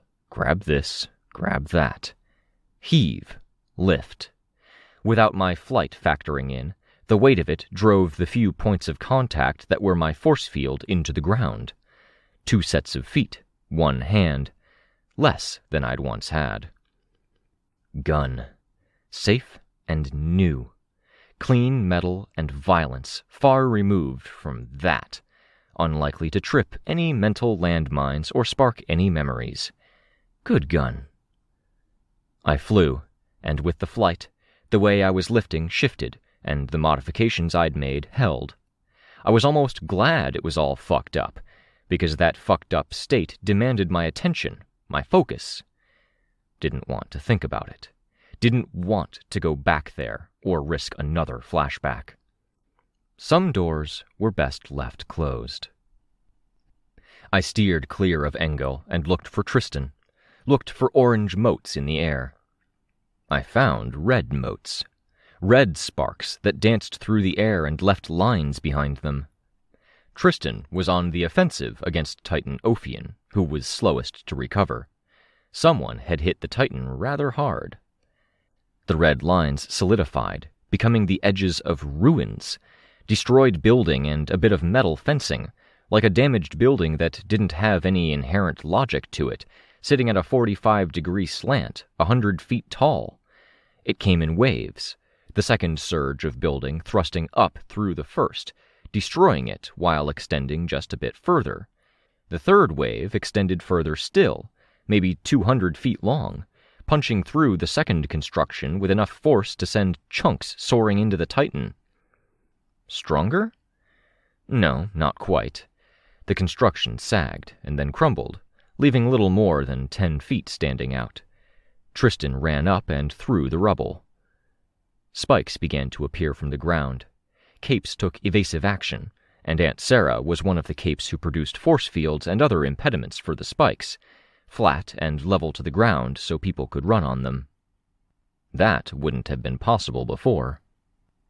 Just what did blowing that up do, even? I landed in a clear spot beside Tristan, the edge of the gun scraping a long road that was 75% ice before finding traction in the other 25%. Then I pulled the trigger. The beam cut into Ophion, and it did damage this time. Its head was like chewed gum with spikes and metal contorting its shape, and that gum split and burned. Less than I would have liked, but I was carving into him. The gun shuddered, and the damage I'd fixed and pinched together was pulling further apart now. Handholds became gouges and furrows as I repositioned hands to hold on to the weapon. Situating myself on the ground meant the ground provided a bit of security, one extra point of contact. Ophion produced a fence of the pencil-thin black spikes, which absorbed some of the laser. The beam cut through them, but by the time I was through the one portion, a second row appeared. Veiled behind the row of protrusions, he produced a single black spike next to himself. I could only see it because of the limited night vision Kenzie's tech provided me. "Shit!" I heard a cape nearby call out. "What?" someone else asked. I was gritting my teeth, focusing too much on keeping the beam steady. I was aware I was burning through battery. Tristan's red motes solidified, forming another leaning tower of abstract ruined building.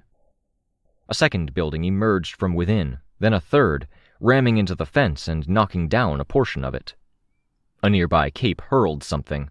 An explosion of wood and stone bowled over the fences Tristan had rammed. "Shoot it!" the first cape I'd heard called out. "Shoot what?" "He's got something! At the top of the spike!" I flew forward, bringing the gun with me, toward the horrifying Titan, toward the fallen and broken needle-like spikes that could alter a person on a fundamental level and turn them into something grosser and bigger than a Titan. I saw it. At the top of that center spike, traced in the gold outline that Kenzie's tech provided me, a nugget of something swelling. I aimed and I fired at it. Yeah, sure enough, the gun wasn't currently equipped to handle the vibrations of its internals with the damage to its externals. Cracks split wider, claw marks opened up, and parts of it began to rattle. My adjustments to keep hold of the weapon cost me accuracy, and I ended up trying to just take out the base of the spike, toppling it, because I could at least get the left-right aiming down while fucking up the up-down accuracy. Hitting the very tip required both.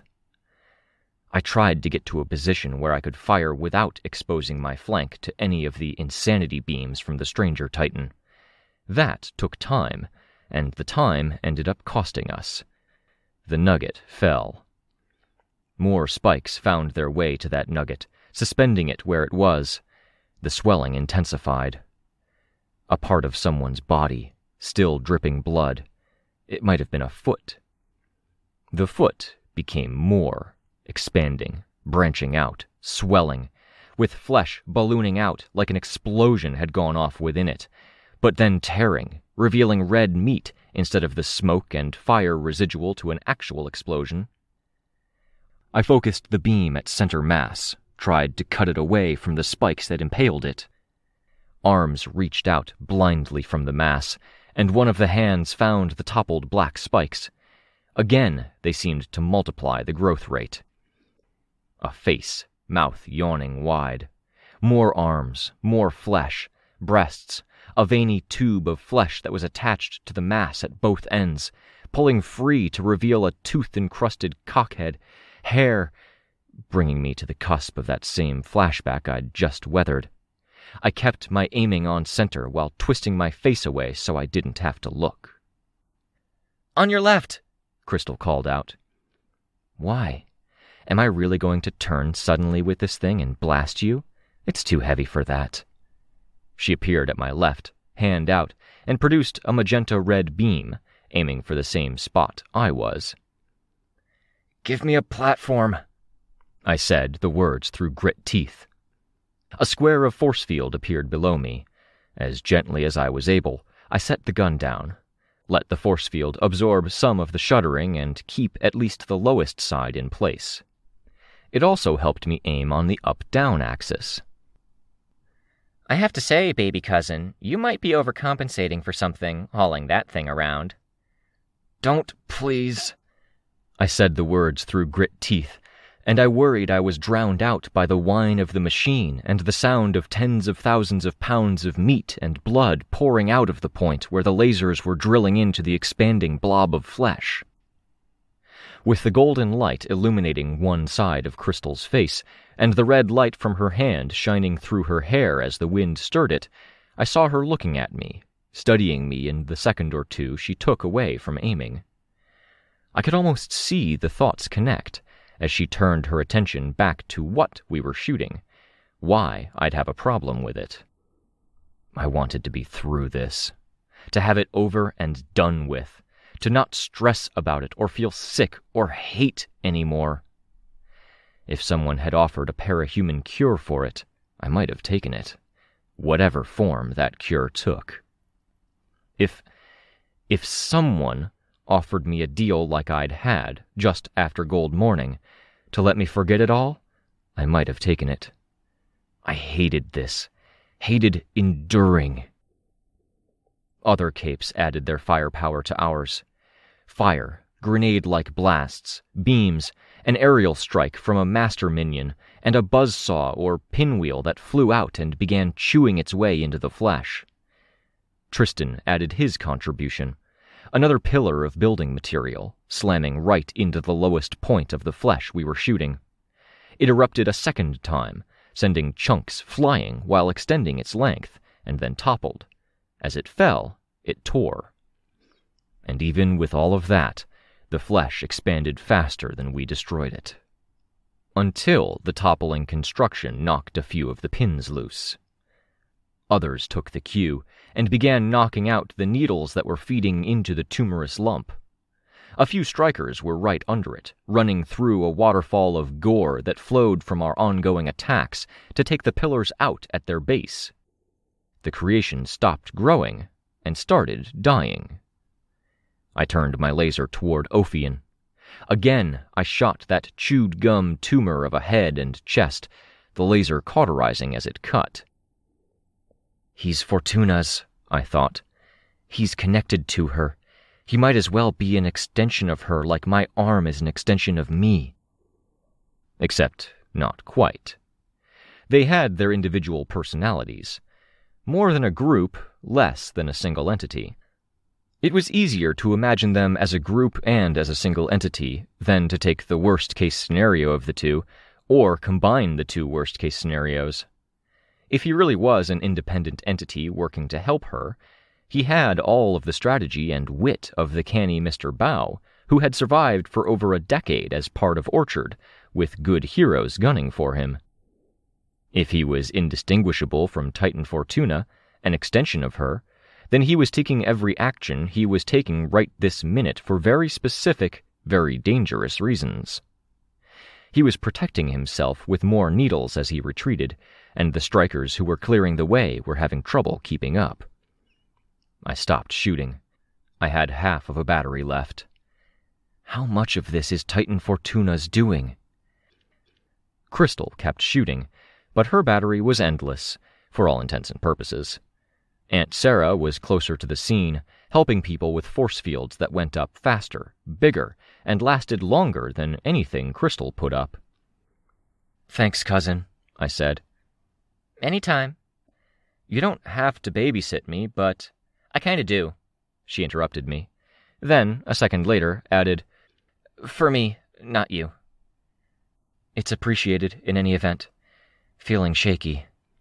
"My laser's different. It's going to fuck up all my arts and crafts, and making food with my power." I lifted up the gun, then tapped it against Crystal's force field, hard. It punched through, and I started descending. While descending, drifting in Tristan's direction, I said, "Lookout was saying it's all falling within the TTSE range." "I have no idea what that means." I winced, but I didn't say anything. Too close. Refuge in the Scholastic. They don't think we suffered any changes that couldn't have happened on their own, with training or mood or meditation or anything like that. I landed near Tristan. He was breathing hard, but he was in one piece. "How are you managing?" "I heard you as you floated down," Tristan said. "The shifted powers. I don't like my new power. Maybe it'll change again." "Too aggressive?" I asked. "Too temporary," he said. "I'd rather build walls right now, especially with that stranger." "Yeah," I said. The position we were in wasn't great, when I considered it from the big picture. Titan Fortuna was too far away, Ophion was limping away, so to speak, and the stranger Titan was behind us, unable to be seen, yet capable of stealing our sanity away from us if it got a good look at us. Possibly permanently, insofar as permanent lasted, when most of the affected seemed to take their own lives at the next opportunity. And the Nemean Titan was too close, hurt too, but fast and threatening to get at our flanks. "I'd like to get back to Sveta," I said. "Regroup." "Give me a second," Crystal said. She produced her force field, bright against the dark sky, angled so its two-dimensional shape was almost invisible. Not for us. Turned it off, then created it again. A purple force field appeared. The square, which disappeared, then a smaller square above it. "She'll be a second," Crystal said. "I don't remember those," I said. "You don't make force fields." I grunted in mild annoyance. "Let's go to Sveta," she said. "She's mobile again. She told me to go to you." And I asked you to stay, which means she had a more compelling argument, one you agreed with. Do I really look that shaken? "So weird," she said, quiet. "I already said my goodbyes." "Your mom?" Tristan asked. "Yeah," Crystal said. "I feel shitty even trying to articulate this thought, but it's like it would be easier if it was anything else. If she stayed gone, if she was back here in full, or just the human side of her. Not better, necessarily." "Easier," Tristan said. "Yep." "Yeah," Tristan agreed. "An old teammate of mine's back. Almost all the way back, I think. And it's undeniably better. A bright point in a really dark time. But it's not easy." "We need a group," Crystal said. "What do you even call something like that?" "Unsurvivors Anonymous," Tristan said. "That was fast." "I'm not just a pretty face," he said, with a humor that didn't reach his voice.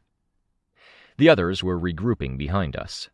There were still defensive lines, but they were more like walls that people were standing guard at than they were front lines in any way. Sveta was on her feet, standing a good distance away from a cluster of Case 53s. Her coat was still damp with ice on it, and her eye glowed teal in the gloom. I recognized most, but not all, of the cases standing opposite her. Weld stood closer to that group than Sveta did. She smiled as she saw Tristan and me, a bit of a sad smile. "Can we trust you?" Weld asked. "Wow," Sveta said, voice soft. "Really, Weld?" I flew over to Sveta's side and put down my gun. It crunched in the ice and snow. "What's going on?" "They want to go after Contessa. We know Chris somewhat, and we interacted with Contessa, so I suggested maybe we'd come." "Titan Fortuna," Weld said. "Have we confirmed that 100%? I asked. "What?" he asked. "That she turned into a Titan taller than any human-made building we know of? Yeah?" "That there's nothing of Contessa in there. We made this mistake with Fumehood. There might be a glimmer of Contessa in the middle of that Titan, trying to communicate in her own way." "That's worse, if anything," Engel said. I winced at the sound of her voice, turning my body so the edge of my hood blocked off the worst of the light show. "We're going," Weld said. "I'm coordinating with the Wardens, and the Wardens are saying they would like us to go with people they A-OK."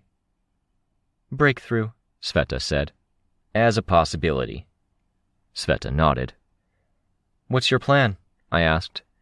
"Stopping her," Weld said. "She has a few weaknesses. We were talking before we deployed here for your mission. Some of those weaknesses may apply. Portals, blind spots, precogs.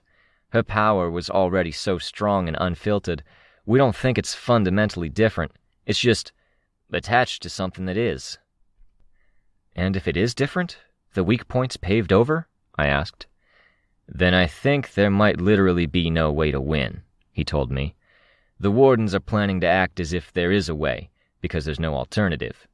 Ideal world, we're getting everyone together who knows this particular enemy. Undersiders, Breakthrough, we've got one number boy, Fault Line's crew, who are coming with part of this group anyhow. Legend is on his way.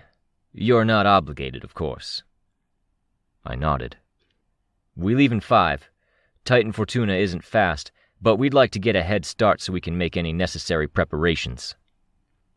"Thanks, Weld," I said, glancing between him and Sveta, that earlier hostility. He nodded once, then turned his attention to the Case 53s. Slickian stood at the edge of that group, and I was left to wonder if the non-Case 53 girl in the terminally tight bodysuit was okay. Did she have confidants? Crystal flew over to Aunt Sarah, who had come back, probably to give her the down low. "How's Lookout?" I asked Tristan and Sveta. "I haven't heard from her." Tristan explained. "She was pulled away to consult. Tattletale is there too. All the thinkers and information gatherers. She sent us a message. She didn't..." He indicated me. I shook my head. "Might have been that you were too busy fighting in that moment." Or the flashback. I zoned out for a minute there. The fighting was renewing.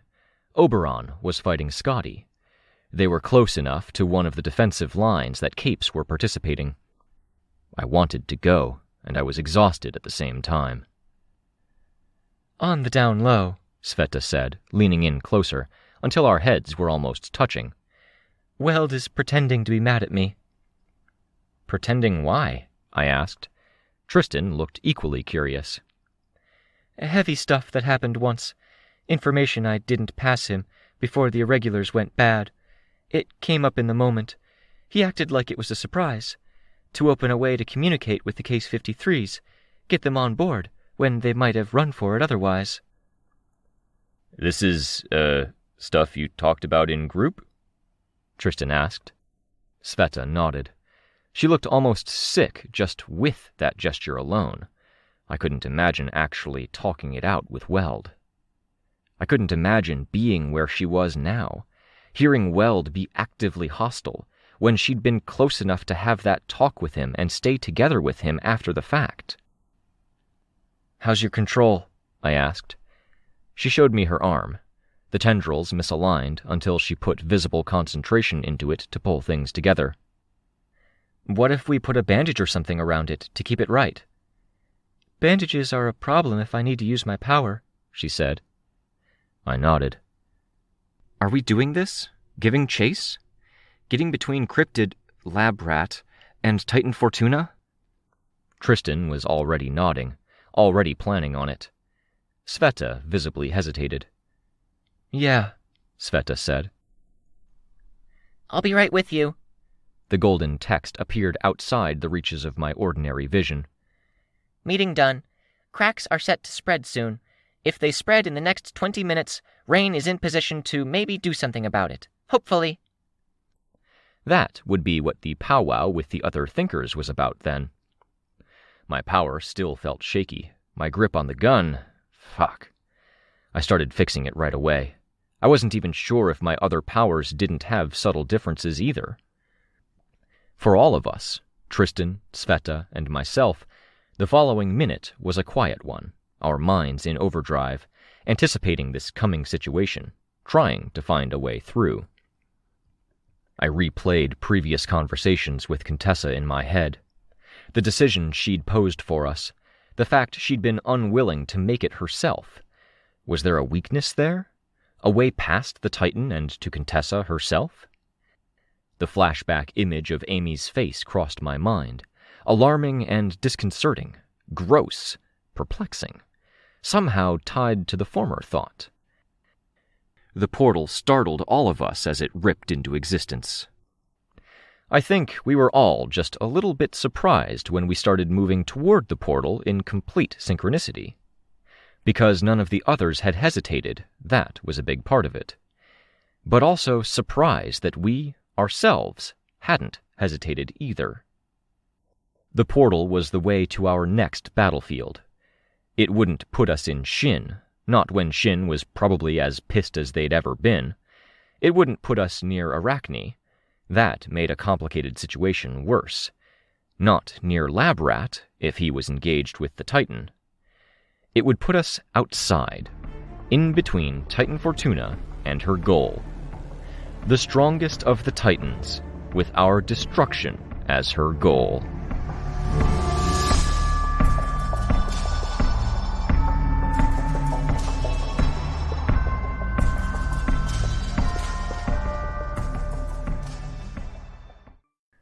Arc 19, Infrared, Chapter 4.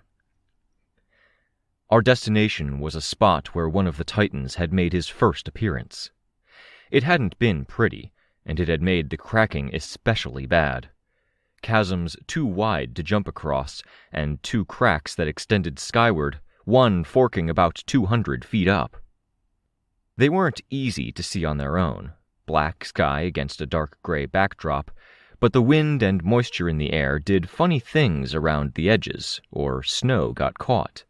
It gave them a faint gray outline. Capes were gathered in loose groups, with Case 53s being the largest cohesive group. What we were getting did not feel like enough. 70 Capes, give or take 5 or so. It was hard to track them in the gloom. Buildings had fallen, and in some places, those fallen buildings formed bridges over the cracks. Gregor the snail was already out there, shirtless, cementing them together into something more stable.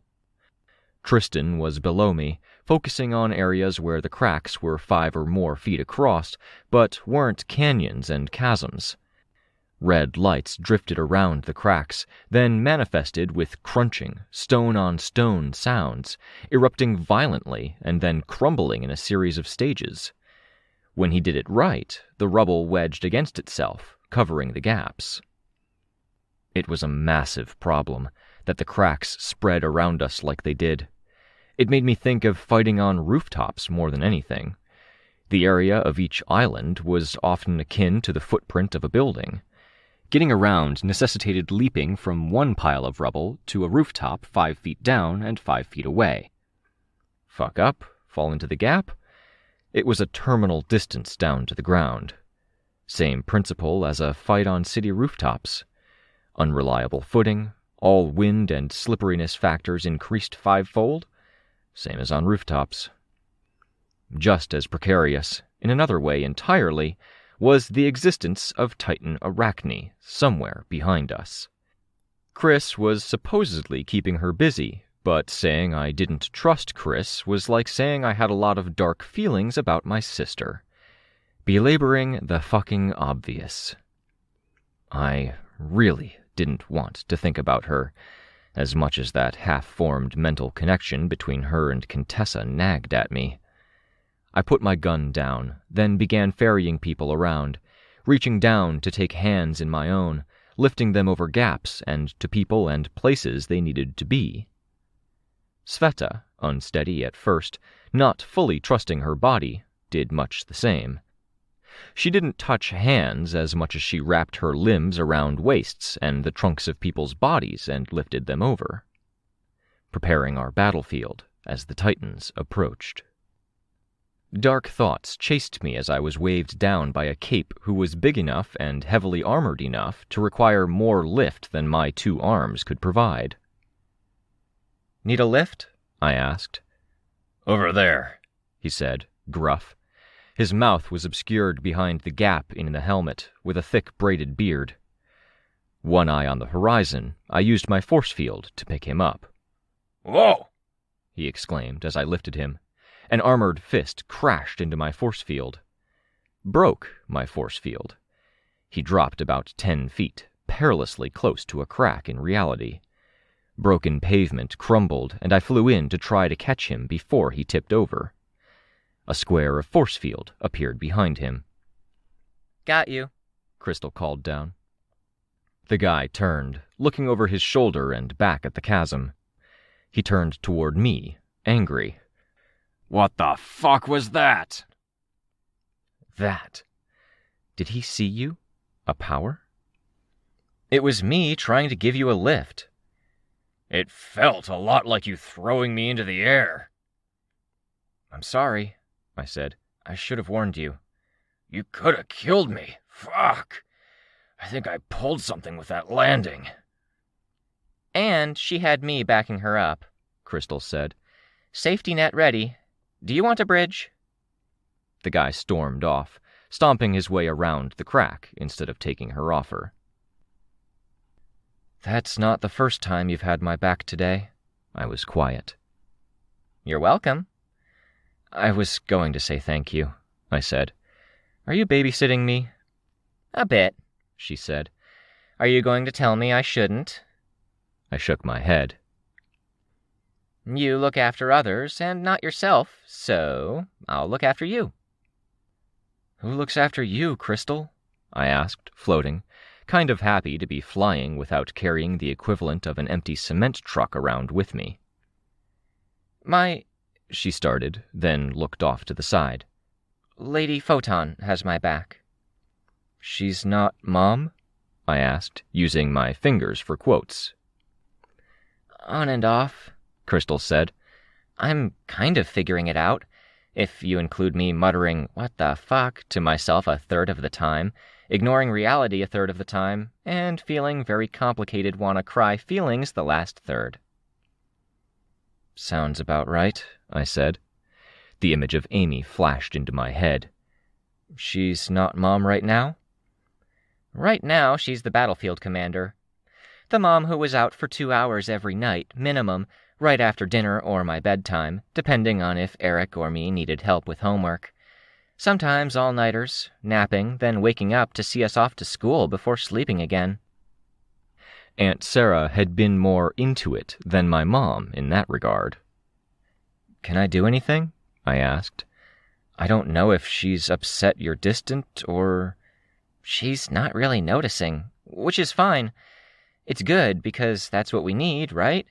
We need to be good capes on this battlefield, and we get through this, and after, I'll spend time with her and bits of my mom will come back, until I don't feel like I'm insulting my mom by comparing her to this flock member who looks just like her."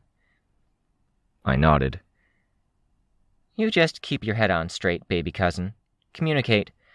Weren't you saying that was important when you were bringing everyone together for the Hollow Point thing? You can't go staring off into the distance while doing super-powered heavy lifting." "Right," I said. Engel stirred up some thoughts. Sorry.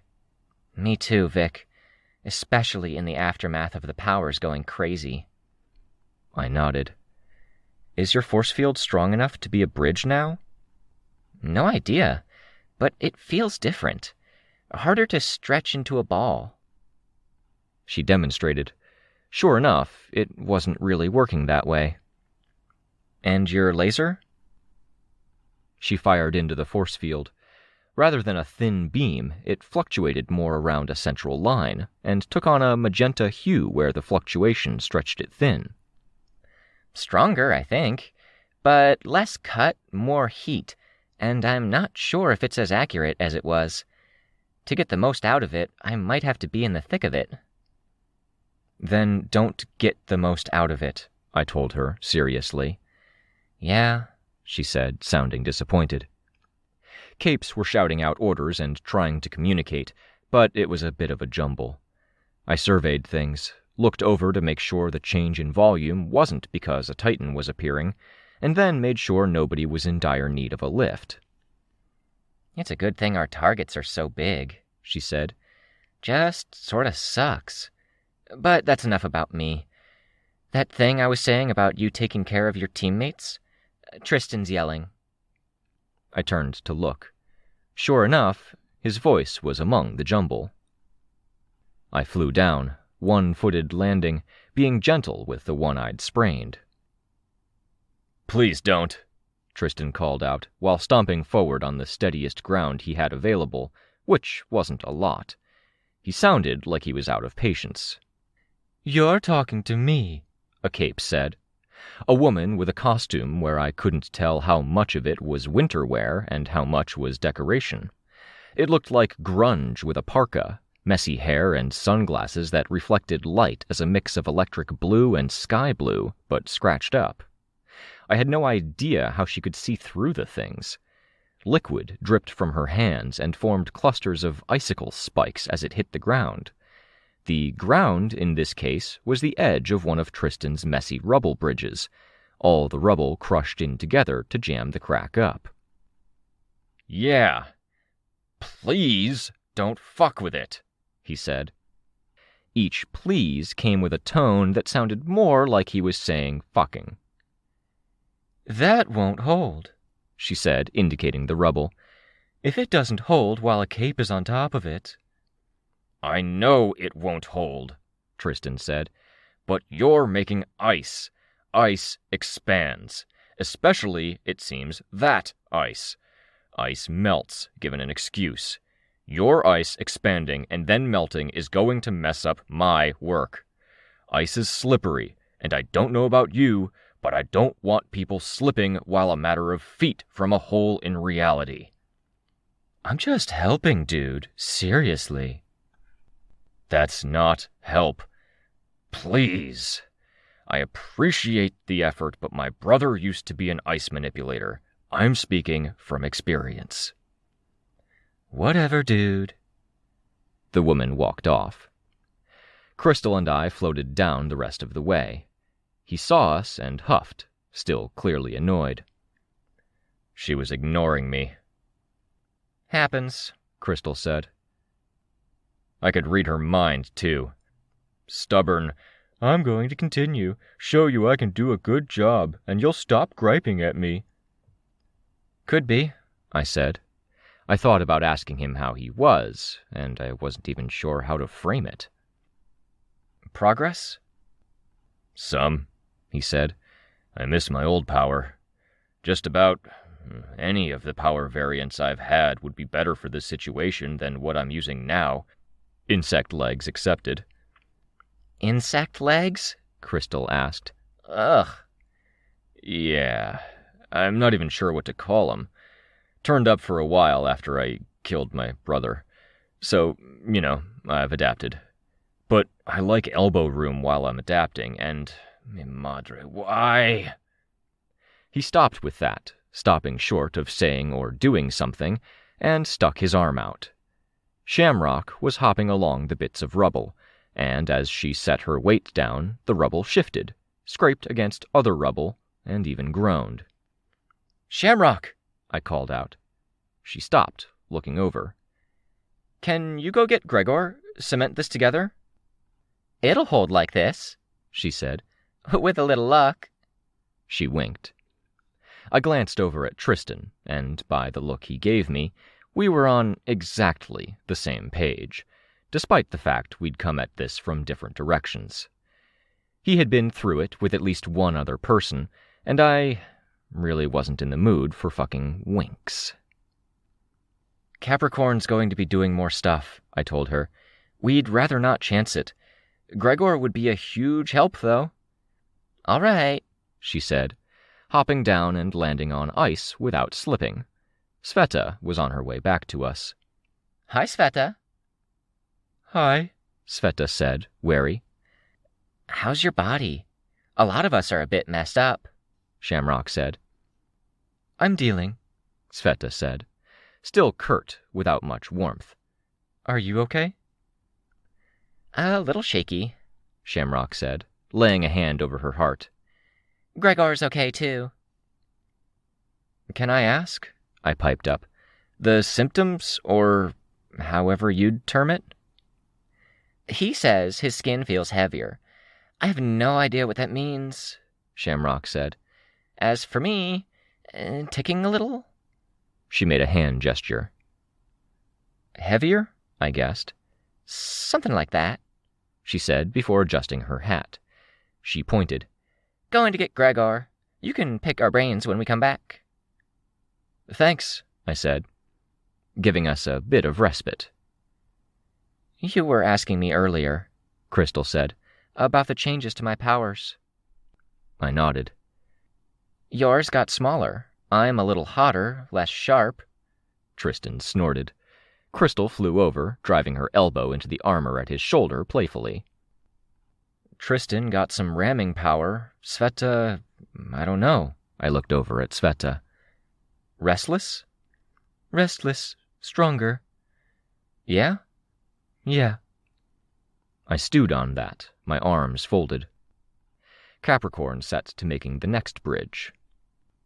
Would I be stepping on your toes if I created a force field underneath? Crystal asked. Brace it when it appears? That would help, Tristan said. You'd be stepping on my toes if you did it without asking. Got it, Crystal said. Glad to help. Anything I can do? I asked. I could go get stuff, materials, maybe a central core to the build? I don't think it would survive the emerging building stuff, Tristan said. We could try it, and if you wanted to get me an extra, maybe half a ton or a ton of patience. Patience? I asked. Patience? Yeah, ability to wait, tolerance for people walking all over what I'm trying to build, sticking ice into the cracks, ignoring me when I say not to. You all right, Tristan? I asked. I'm all out, he said. Of patience, I mean. It's been a long day, and it doesn't feel like it's ending soon. I hear you, but we're all there. I know, he said. I'm worried about Rain. He's down there, like we were last night. He's in the middle of what we were up against last night, without powers, and we're running out of time. I checked my phone for the time. 13 minutes, then he's awake. What were you thinking a minute ago? Sveta asked. Sorry, I'm just wanting to focus. I was considering what you meant. Oh, I said. I looked over to the horizon. The data Kenzie was providing suggested the Titans were 10 minutes out. The timer beyond the edge of my vision told me Rain had 13 minutes before he woke up. Just trying to figure out if there's any consistency to the power changes. You jumped to a conclusion with Shamrock, Sveta said. Helped by her hand motion. Yeah, I'm not sure yet. I'm going to go get a telephone pole or something. I'll come, Sveta said, leaving Crystal with Capricorn, talking. He seemed to ease up just a bit with the regular conversation. Telephone pole. I found one and smashed the end of it rather than try to disentangle the lines. I picked it up, with Sveta giving me a hand with the tail end of it. What happened earlier? I asked. When you guys had the private discussion with him. I know it was private, but—" "He was having dark thoughts," Sveta said. She climbed onto the telephone pole, sitting by where my force field grabbed it. She reached down with an arm, unfolding to detach some wire that I hadn't seen. "General life situation. Asking us, what's the point? What's the point? He's on the outs with family. He lost all of his old friends. He got into the hero stuff initially for the fame and the money. For good reasons, too, but those other reasons are still reasons." "Yeah," I said. I could sympathize with the wish for fame myself. "The way he phrased it, he had a moment where he just stopped, took stock, and felt like he was drowning." She left it at that. I could draw the conclusion. "Reality hit?" I asked, reaching out with a force field hand to grab another bit of wire. I had to pull it hard enough to snap it to get free. "I think it's been hitting him for a long while now," she told me. "He wanted to be team leader, you know." I looked up at her. "I don't think it was a major factor, or even a top 10 issue for him, but he mentioned being frustrated with it, and that's part of why we backed off." "Gotcha." "He thinks you're doing fine, just so you know. Just—" "Wishes it were different?" "Yeah." "And how are you?" I asked. "Final check before the Titans arrive." "I wish I had a good answer. I could really do with my body not fucking up on me. I only get one, and I don't think healing fixes me the way it does anyone else." "Me either," I said. "Though that's a very strong preference, more than anything. I really hope your body doesn't fuck up, too." "I know," she said. She smiled. "You helped me get it." "What about the other cases?" I asked. "Shamrock? Weld?" "You mean Weld throwing me under the bus?" Sveta asked. I nodded.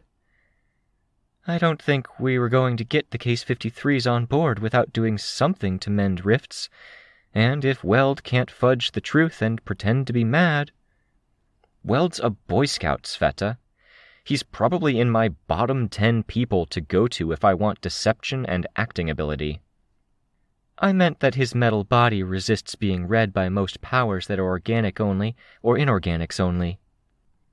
"My point stands, though." "I know," Sveta said. "Really, I'm okay being the bad guy if it gets more of the Case 53s on board. If it just gets them here and helping, maybe that's what makes the difference." "You're okay with it like Tristan is okay with not being leader?" I asked. "Maybe," Sveta said, then shook her head. "No, it's different. In group, Tristan and we got to talking about Weld right off the bat, then talking about being on the outs with a community and team. But I've always been a person who existed in the moment. If I'm comfortable with good people who love me around me, I'm okay. And before that it was, if nobody's hurt, if no damage is being done, and you're there, while we're in the hospital, I'm okay." I nodded. "And before that, it was about getting through things moment by moment. The only other time I ever really had something to look forward to was my trip across worlds with Weld, and that was terrifying. For too many important years of my life, the future only meant more bad. That's a big place where he and I are different." "How? He has stuff to look forward to?" Sveta shook her head. "He needs stuff to look forward to. He needs hope. He describes parties and making friends as his hope, though I didn't really understand that. Validating it, I think he said." "Sure," I said, testing the work he's been doing, that things are secure, by relaxing his guard. "That makes sense to me." "Then you've got a better grip on it than I do," Sveta said. "He works hard to bring other people hope, too. He wants to make the future brighter for his brother and parents and all the rest of us. I think that's a big place where he's struggling." "I don't know what to say or do that fixes that," I said, quiet. My gaze again went to the horizon, the timer, the Titans imminent. "What we're up against is bigger and darker than any kind of hope I could offer. Do I give up leadership? I don't think he's in a place to lead. Crystal's the kind of person he gets along with. I think that helps, Sveta said. And again, I feel like we're kind of skirting you, I said. I survive, Victoria, Sveta said. I endure the bad, and I enjoy the good moments. I just really hope the future doesn't mean more bad stuff for my body. I swallowed and nodded. Tristan's probably waiting, and he's all out of patience, Sveta said. Yeah, I said. There was more to disentangle from the pole, but I was in position to just haul on it, using strength to break and snap what we hadn't cleared away. I flew over, Sveta still sitting on the log. She hopped off as I approached the chasm and used the tangle of her body to soften the landing. The pole crossed the gap, surrounded by red moats and lines. I wished I could help, wished I could do more, but I didn't have the tools. I wanted to figure out the power thing, and if there was a way to wrap my head around how our powers had changed. I had a general sense of it, but with no specifics. Capricorn finalized his constellation. The lines became the edges of buildings, the points, the corners. The result was a structure lying on its side, heaving and shifting as matter swelled from the center, breaking the exterior, then repeated the process yet again. Crystal's force field kept the broken bits from falling into the abyss. We'd had some reinforcements arrive, but it wasn't many. 10 people. Legend now floated in the air above the scene, looking over the horizon. Aunt Sarah was up there too, not flying as high, but surveying things. A force field stretched across one of the bigger chasms, and people periodically ran along it. There wasn't much need, it seemed, for escorts or help getting people over ledges. I could feel the chill sinking into me. It didn't help that I'd sweat as much as I had after my initial skirmish with the Nemean Titan or Scotty, and my entire coat was clammy with me moisture penetrating from the interior and melted snow penetrating from the exterior. Gregor turned up. Slime gushed from his hands as he poured gunk over Tristan's rubble. It hardened almost immediately. "Thank you," Tristan said. "I could do more, if it does not take too long. I was watching from a distance while helping others." "Ah," Tristan said. "I was going to take a minute to let my brother free." "You are Cape 70, Gregor observed. "I'm surprised you know that." "I studied a great deal while trying to figure things out. It is up to you whether you want bridges or a chance to let your brother out." "Bridges," Tristan said. "Thank you. I'll get right on that." Shamrock approached, leaning into Gregor. She had something translucent folded over one arm. I cocked my head to get a better look at it. A shirt that looked like it was made of clear plastic. Gregor's? You rock your weird, Gregor, I thought. I kind of resented that he was one of my hometown capes who hadn't showed up to Leviathan, but whatever. It wasn't worth holding on to the hard feelings. "Sveta," Gregor said in his heavily accented voice. "I heard you traveled worlds, looking for your birthplace." I did, Sveta said. We didn't have any luck, but I still found it. Found my old self. In dreams at first, then through those cracks down there.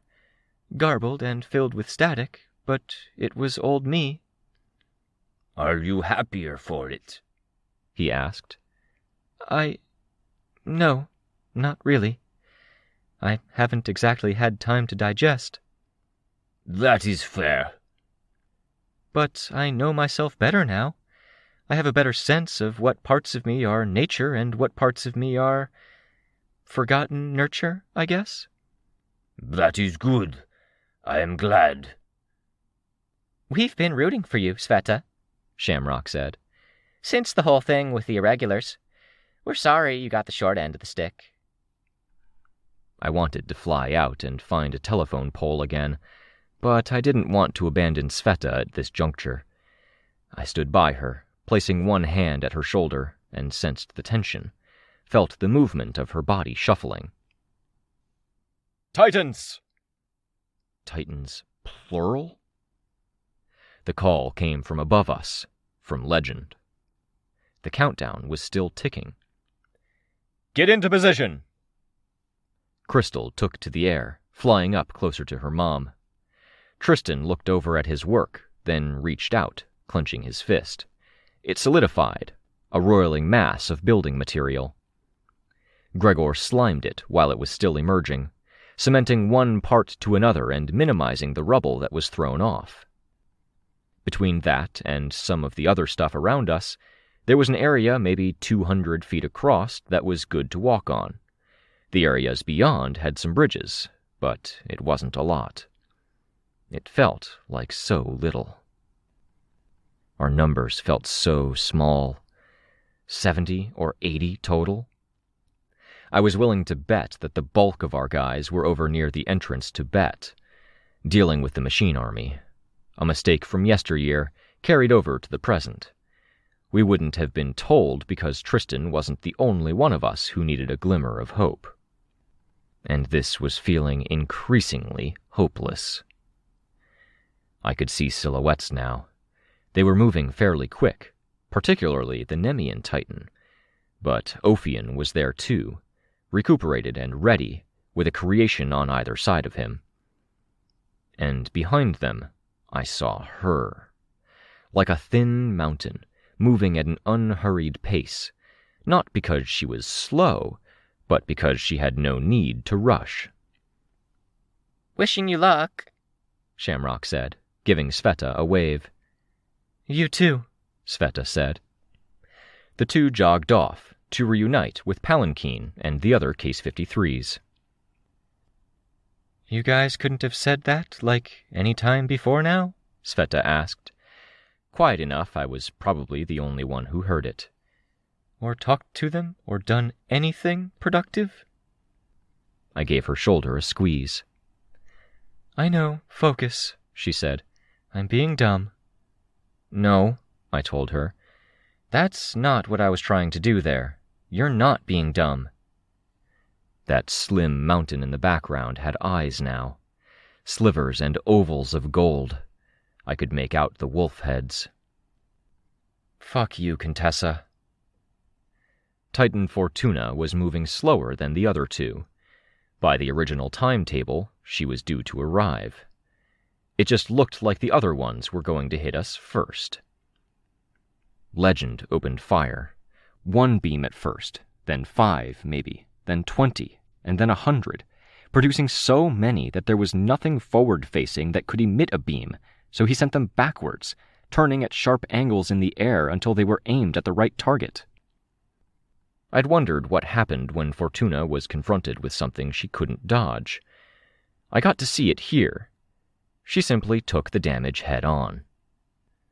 "I should go get my gun," I told the others, told Sveta. "I saw some tinkers climbing all over it," Tristan said. "Couldn't look away from my work long enough to yell at them. Sorry. I have to be careful with my current setup, or I'll send debris all over the place and brain someone."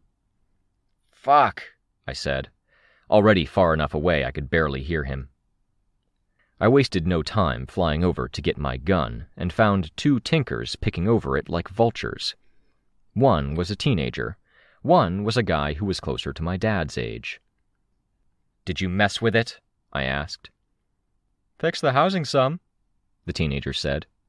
"Had to run sample testing a few times to figure out the emitter dynamics for the shell." "Sealed the metal close to the laser thingy," the man said, gruff. I gave him a look, eyebrow raised. "I'm not going to give you mumbo-jumbo," he said. "We're about to get stomped by those Titans. I'm old, and anything I say that approximates what I understand about this garbage isn't going to mean shit to you anyway." "So, yes?" I asked. "You messed with it." "Is it dragons?" the teenager asked, bright-eyed. "It feels like it's dragons." I used my force field to pick it up, checking my strength. Was I stronger? If I was, even a bit, then it might help me connect my thought about the changes to our powers. The hands clawed into metal for a grip. I saw the teenager and older guy cringing. "It's not going to blow up, is it?" I asked. "No, probably not," the teenager said. "But if Dragon gave me something like that, I wouldn't even be here. I'd run off to some lost corner of the world and run my face up and down the housing. I'd open it up in a hermetic environment and stare lovingly at the layout."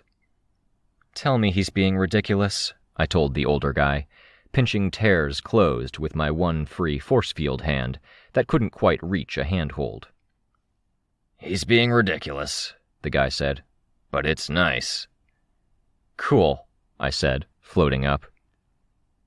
"I wouldn't be tearing holes in it and dropping it," the teenager raised his voice.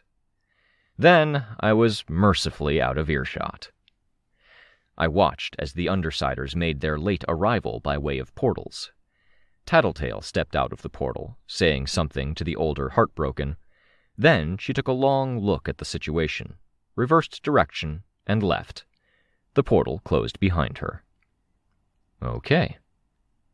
Below, Tristan had swapped out for Byron. He made a few experimental uses of his power. I stared at the constellations, now closer to Sveta's camera eye in color than truly blue. I watched as they came manifest. A glittering cloud that expanded out from the point it manifested. It seemed to freeze everything it touched before consolidating into an abstract shape. The deepest portions of the smoke turned to a swirling ice sculpture. He created another, then swapped out. The cloud of freezing gas didn't go away. Instead, something lurched out of the gas, a pillar of what looked like damaged concrete. It hit a nearby wall and broke. In the distance, the Nemean Titan was getting closer. Victor. Several capes who weren't quite as long-ranged as Legend were now starting to shoot at him. I looked again. Tristan had made his construction, which was still manifesting when he swapped to Byron. It became a plume of the gas, reckless and all over the place, coming perilously close to some people further away before he changed again. The block of concrete that formed in it weighed down the cloud enough that it didn't touch the people. It hit the wooden bridge below it before crumbling, some of the pieces so weak the end result looked more like sand, with broken glass and bits of metal in the mix. Okay. Tristan was nodding to himself. He said something, and it might have been meant for Byron's benefit. I wasn't sure that Byron was even awake in there, though. Okay. Fuck, this gun was heavy. I was strong, but it bogged me down so much, and the Nemean Titan was fast. Ophion was overwhelming, with one of his pets swelling in size like the wall of flesh had, except this one was all tentacles and a center mass that looked like a brain. And Titan Fortuna was too much. Overwhelming. Very possibly impossible to defeat. I studied her, watching every movement, and I was aware from my readings about the Simorg that even that was a vector for problems when dealing with a sufficiently strong precog. Her weakness, if it could be called that, had always been that she had always been an ordinary, athletic person at her core. Now she was strong enough that lasers capable of leveling city for miles around weren't slowing her down. Her weakness, thinking back to the raid on the teacher base, was that she was limited in reach to those things that, for lack of a better way of putting it, fell in her earshot, her arm's reach, or her shadow. She could set off dominoes, but she had to touch the dominoes first. Now her reach was vast, her shadow terribly long. There wasn't a domino for miles around that didn't tremble as she shook the city with her movements, her lower body one solid block cutting through the city. I watched, using the limited night vision Kenzie had provided to track the fighting, and saw as the Nemean lion pounced. Saw as something resembling a giant, featherless bird, moist and bright with lights around it, the size of a small apartment building, with teeth and a rotted-off nose instead of a beak, met the Titan in the air. The bird had friends. One, bloated and resembling something between a lizard and a toad, 3 times the bird's size, when the bird was already massive compared to everything but the Titans themselves. A third one, roughly the same size, built blocky like a cow's body was, with a stump for a head, and 2 praying mantis arms with skin stretched over them. It clawed at buildings frantically, hauling itself forward, and its rear half was seemingly endless. Naked pink flesh stretched over entrails that, as it made forward progress, turned out to be longer than any of the Titans were tall. Fast, and as I watched, mass surged along that tail of endlessly unspooling lower body, reached the upper body with violent force, and almost seemed to give it motive force, hurling it forward. The Nemean Titan was working on them, slowing them down, but their brainless state was a frenzied one that didn't turn off completely. They kept fighting, blind, aimless, and stupid now, and they were big enough and blunt enough as weapons to give him pause. Contessa continued forward. Ophion cast out needles. Legend blasted each needle out of the air before it could reach one of the giant flesh beasts. How do we get past that and communicate with her, or hurt her? What are you waiting for? The deep voice cut through the gloom. I traced it to a nearby building, a figure in the gloom. If I shot this thing at her, I'd be out of battery at a time it really counted later. They heal. And it would be entirely to her plan, he said. Just like you doing nothing now is entirely to her plan. I grit my teeth. I looked down at him, giving it a second so the night vision could trace his misshapen outline. Hi, Chris. Kenzie says hi, I said. He didn't respond. She's been quiet, I remarked. Tinker Inspirations got reshuffled. Makes it hard to work on old projects. She's probably doing damage control. Or she's stressed. Damage control. He snarled the words, annoyed. It's okay to be stressed. Fuck off, he said, and for a moment I thought that would be it, and he'd go down the building the same way he'd come up. A surge in the fighting seemed to thoroughly distract him. He decided to stay and endure me to keep watching it. Where are your giants? I asked. On their way. -1 to keep your little friend Hunter busy. Sveta climbed up the side of the building. I was guessing Kenzie had let the others know. It was harder for Tristan to reach us, though. You couldn't have done anything to help her? No, he said, and that was all he said. I grit my teeth. The fighting continued, Legend going all out. Titan Fortuna was taking damage, and she didn't seem to care. The cracks spread soon, Chris said. We're kind of hoping, I said. No, you're not, he said. I could have thrown him off that building if I hadn't had the gun as an anchor to weigh me down and make my flight more burdensome. He probably would have survived. Rain's in position. We're ready. I'm shooting if they need something shot, but otherwise, I'm prepared to help evac. You're in position and you're making your plans, but she's been positioned to win since the moment she moved, Chris said. If the cracks spread, it's to her design. Aren't you a ray of sunshine? Sveta asked. It's going to get some of us, he said, looking out at the ongoing skirmish. Titan Fortuna still in the background, advancing, letting Ophion open up the next stage of the fighting. Possibly, I said. It'll get everyone she wants it to get, Chris said. The damage you did? Her design, I'm betting. Maybe, Sveta said. We don't know if she has blind spots around this stuff. It'll get everyone she wants it to get, Chris said, repeating himself. The damage you did was her intent. It might help you now, but it doesn't change the outcome she decided on." "Are you here to do anything except spout doom and gloom?" I asked, angry now. "Are you going to help?" He gestured back toward the end of the neighborhood closest to the water, close to the Shin portal where the giants had gathered. Goddess giant absent. They started trudging forward. "My giants will participate. I'll do some stuff. I don't think we can win. Not against that." "Why are you even here if you don't think we can win?" Sveta asked. "The irony of this whole situation is that I could probably give every Case 53 down there a body. Better than the one you got," Chris said. "You could what?" Sveta asked. "Ow. These ears I gave myself are sensitive.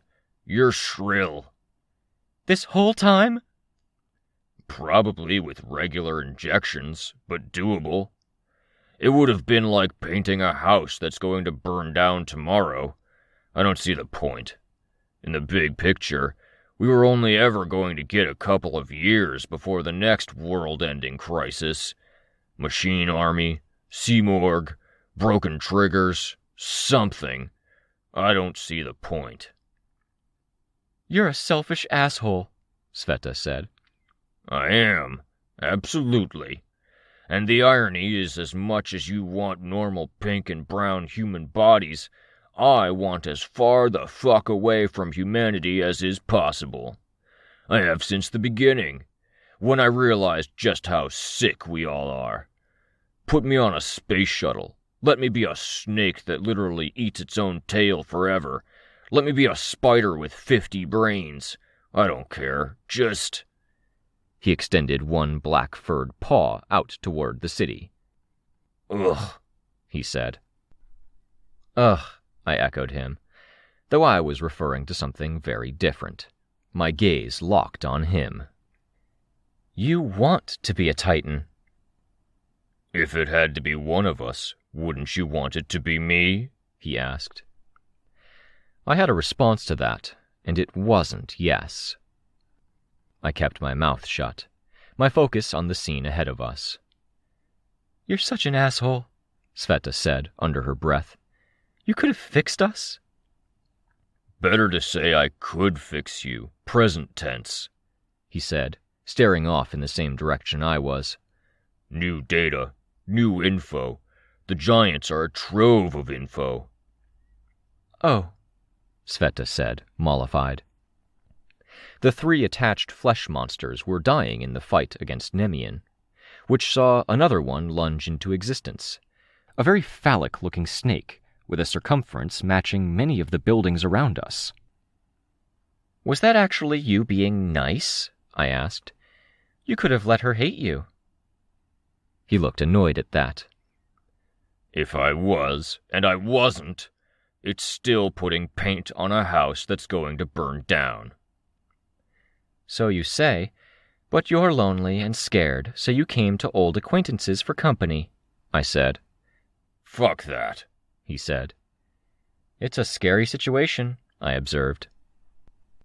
"You think you're getting one over on me? You think these quips—" "They're very satisfying, like when Kenzie tells you off and you don't have a reply," Sveta said. "You get this look on your face, like the mask slips, and then, unfortunately, you put it back on. Jessica had faith in you, you know." "You all think it means more than it does." "It means something," I said. "She stopped moving," he answered, pointing. I turned my full attention to the Titan Fortuna. It was hard to tell with distance factored in and the fact she didn't have legs that moved. "It means cracks in 5, 4, he started, shifting his mass. "What?" Sveta asked, alarmed. 3, 2, I hefted my gun. He leaped from the building, and the light from my gun's housing briefly illuminated him. Something between a jackrabbit, a kangaroo, and a humanoid in form, with a fur ruff around his neck, all black, with jagged incisors filling a wide, leering grin. 1. His voice sounded small as he dropped away from earshot. I decided to take his word for it, grabbing Sveta's hand to help give her a head start, and then flying, gun aimed in case there was a moment of weakness or a critical point that needed shooting at. I hoped he was lying, distracting us so he could get away without us slowing him down any further. I hoped he was fucking with us, trying to put an expression on our faces like Sveta had remarked about seeing on his. I hoped we were ready. The first crack in reality spread, lancing up Titan Fortuna's body and tracing the specific lines of damage that the lasers had done to her before forking up and into the air. The lights of powers close to her died. The rest of the cracks followed immediately after. Hopes extinguished.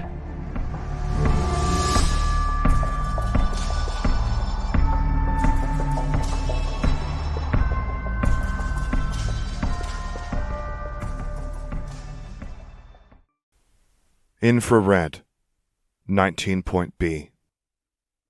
One hand resting on the gun at his hip, Gilpatrick used the back of his hands to push a door open. The room was dark, the air stale. The bed looked like the frame had been made by the occupants, with a thick headboard and footboard, crosses etched into each. The bed was made. A snapshot of life here. A rifle was mounted above the headboard. Standard issue bolt action that the government had produced for hunting, handing out to the people going out to the fringes. Gilpatrick walked down the side of the room, checked the adjoining bathroom, then under the bed, and finally removed the rifle from the mount. He popped out the bullet that was preloaded into the chamber. Credit where credit was due, the occupants had put this house together themselves, built their rough-hewn furniture, and carved out a life for themselves. As something of a consequence, everything felt coarse here. Blue curtains with a texture like burlap, wooden furniture that had been sanded enough to remove any chance of splinters or clothing catching on it, oiled and set in place. Bible on the bedside table. He moved it to turn the page, and noted the square of dustless surface left behind. No annotations, no modifications. Turning back toward the door, he noted a paddle mounted on the wall, leather strips crisscrossing the handle for grip, holes in the wood, probably to make it hurt more. The words, "Spare the child," were written in the spaces between the holes. He walked over to the next room. Same furniture, but the curtains were purple, and a flower wallpaper had been put on the upper half of the walls, a corner peeling away in one spot, another spot that rippled where too much adhesive had been used. A touch of femininity in a space that afforded little. 2 guitars sat in the corner, one resting on a chair, the other against the wall. There were books on the bedside table, not dissimilar to the rifle on the wall in the master bedroom, mass-produced to fill a need. It felt invasive to enter, when the space was so much more personal, but he investigated nonetheless, doing a circuit, checking a doorway to find a closet, most of the contents removed. The dresser had a series of portraits across the top, alongside some simple jewelry. A girl who could have fit in at any high school or in Gilpatrick's patrol block, who seemed maybe too normal to be in his patrol block. The girl pictured for what might have been a graduation photo. Her with her parents, a pinched-looking woman and a stern, unsmiling man, displaying enough joy to make up for the two of them. Spare the child, he thought. He had no doubt that paddle had been used on this girl by those people. The last picture gave him a moment's pause. It lay flat, like it had fallen over or been placed face down. He picked it up and saw what looked like a crime scene photo. A person, he couldn't tell who or what gender, with face taking up the entirety of the shot, face swollen to the point the one visible eye wouldn't open, mottled by bruising and flecks of blood. He wasn't positive it wasn't a picture of a corpse, kept among family pictures. Too much rosiness in the complexion to be a body. Probably. It took him a moment to double-check. Note the girl had a mole by her eyebrow that the person pictured didn't, to confirm it wasn't a picture of herself she'd kept. Given the same simple wooden frame as the rest, included among the rest, though placed so she couldn't, or wouldn't see it regularly. He left the room behind. The bathroom was the next room, a cheap plastic curtain held up around a plastic tub by a loop of metal pipe. The shower itself was a pipe that stabbed upward through the floor, had a bend, and a simple shower head attached. No typical shampoo or soap, just soap as rough as the rest of the things in this house, and a nearly empty jar of what looked like bacon grease. There were 2 rooms at the end of the hallway. One looked to be a guest room, the other, it would be Rain's. A little workshop table, a bed, a bedside table, and a set of shelves with a few articles of summer clothing on them. Second-hand clothes, by the looks of it. The bed was unmade and had been for a while. There were no closets or doors in the other rooms, so he didn't feel the need to enter and check. He did drop down to a crouch, sitting on his ankles, to get a view under the beds. It was only when he was done that his hand moved away from his gun. An anxious habit of his, to clear a space. He did it when he got home after more than 24 hours of being away. He made a point of doing it, or having the kids he trusted do it when they were in a new and unfamiliar place, situation allowing. Nashua, New Hampshire, his squad had run into caged people.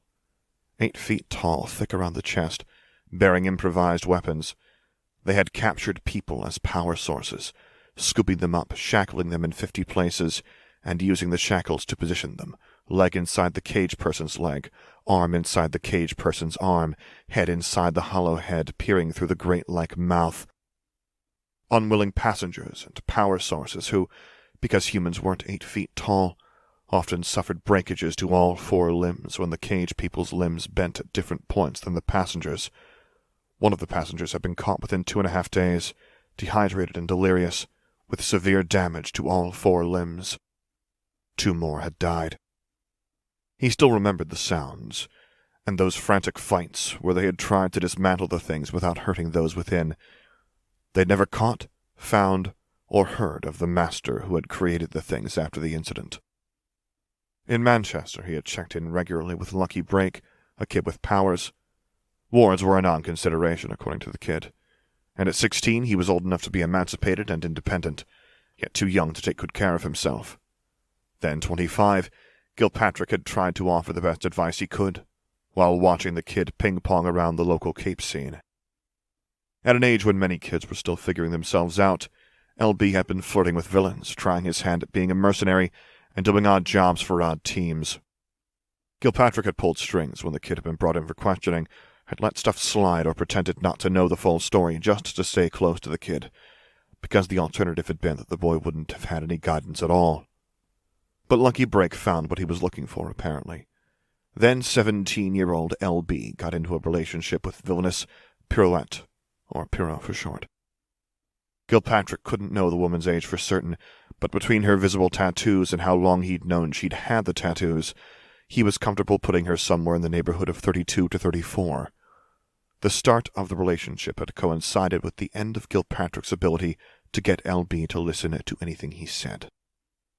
8 months later, a forensics team was excavating LB from a barrel that had been filled with concrete and dropped to the bottom of Massabesic Lake. Gilpatrick hadn't been able to finish reading the report of what had happened pre-mortem.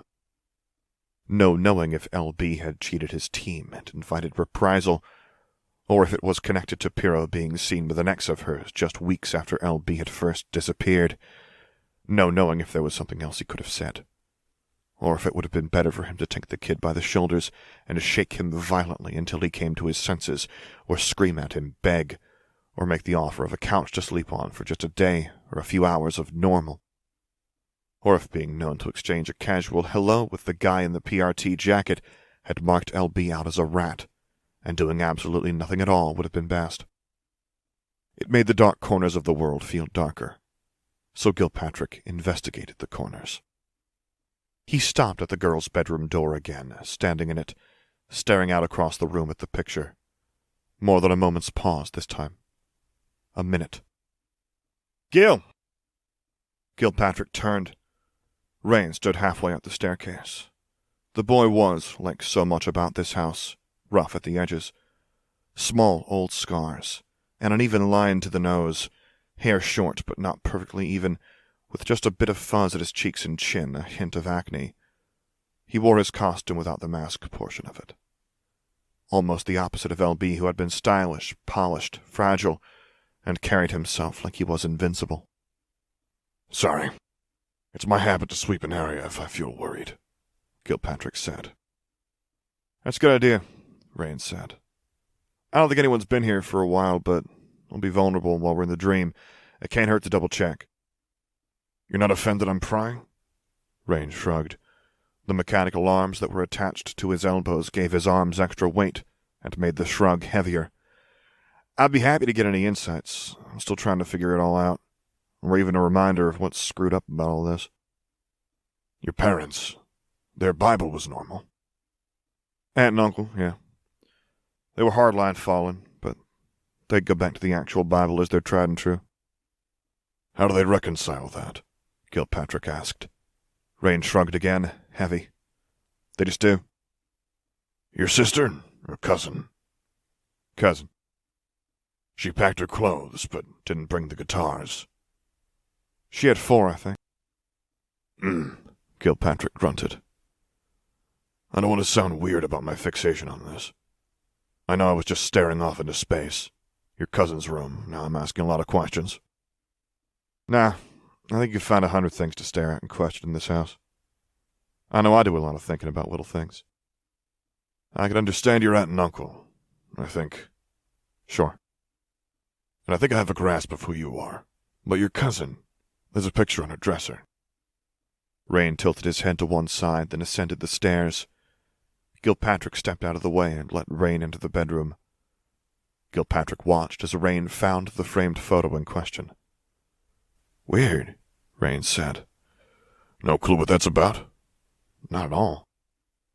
"It really fucking bothers me," Gilpatrick thought. It felt like that ugliness he'd gotten used to looking in dark corners for, except it sat right out there in the open, unashamed, unabashed. "Any ideas?" Gilpatrick asked. "A punishment or a reminder, maybe?" Rain said. "If she stayed out too late or spent too much time around someone my aunt and uncle deemed subversive, maybe it was a reminder of what happens to the unfaithful." "And they make her keep it on her desk?" "Knowing Allie, they'd ask to get a picture of the unfaithful friend or boyfriend after punishments were meted out, and tell her to look at it, remember there are rules, or whatever. And so she put it in a frame and kept it on her desk as kind of a middle finger to them. Because one way you deal with all this is to accept it without flinching, or by doing the opposite of flinching and pretend it doesn't bother you. She was better at that than I was." "How is she now?" "I don't really know," Rain said. "She doesn't talk to me. She still hangs out with people from the compound, Fallen. Looks after my aunt while my uncle is in prison. I guess Allie's way has its flaws. If you pretend so long, it becomes your reality." Rain said it all without flinching, like it didn't bother him. Gilpatrick was silent. Rain picked up the picture, used his other set of hands to open up the frame, and to check the back before shaking his head. "I don't think I'm right." "About?" "It being someone she knew. Unless this predates my joining the family, and I don't think it does. I don't recognize this person, and I don't remember hearing about this." Rain set the picture down. Pale skin, bruises, reds and purples in a pale wood frame, next to family pictures and self-portraits. "That's going to bug me," Gilpatrick said. "I get it," Rain said, not moving from the dresser. "A lot of stuff bugs me like that." There was a creak at the stairs. Gilpatrick turned. Victoria's lawyer friend. "We're ready," Natalie said. "Got it," Rain said from his cousin's room. "Come down." Gilpatrick waited for Rain and walked down the stairs with him. Seeing people downstairs, Rain started to pull his mask on, then decided against it. "No mask?" Gilpatrick asked. "No point. You'll see." Gilpatrick frowned. The living room was cast in a red light. Lookout was there, mask on. A movie played without a screen, suspended in the air above a cube that sat on the floor. It was breakthrough in mixtures of civilian clothes and costumes, faces blurred out. They were in a place that looked like the photographs crews had gotten of the space beneath the cracks. Monsters very like Endbringers. "Oh," Kenzie said. "Gilpatrick, should I start from the beginning so you can see?" "I'm not sure I see the use," Marcial said.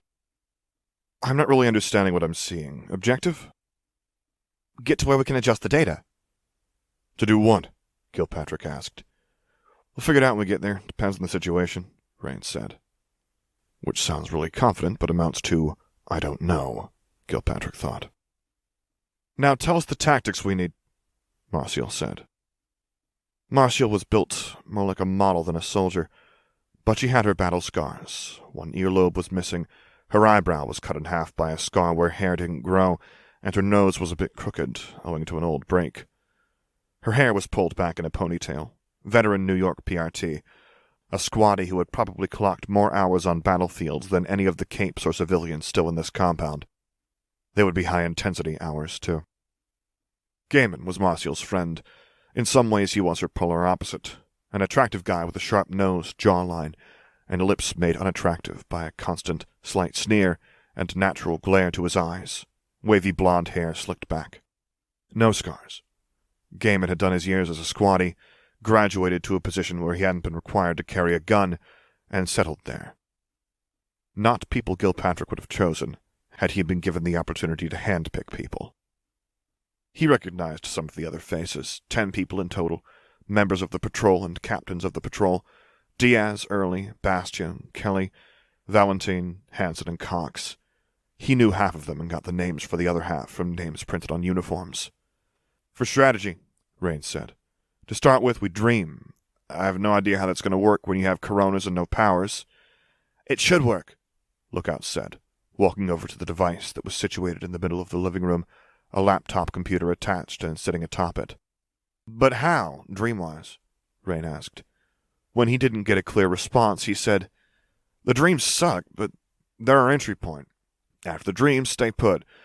I think as long as you stay in your designated area, you're safe.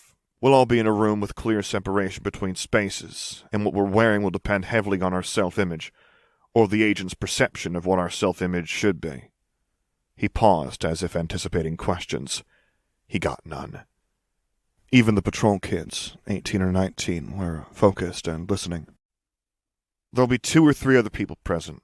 I say 2 or 3 because Cradle, a 20-year-old with glasses, we killed him in the dream space last night. He apparently ended up brain damaged beyond repair. I don't know if he comes back. There will also be Love Lost and Colt, 2 capes who are cooperating with us. Villains, but cooperative.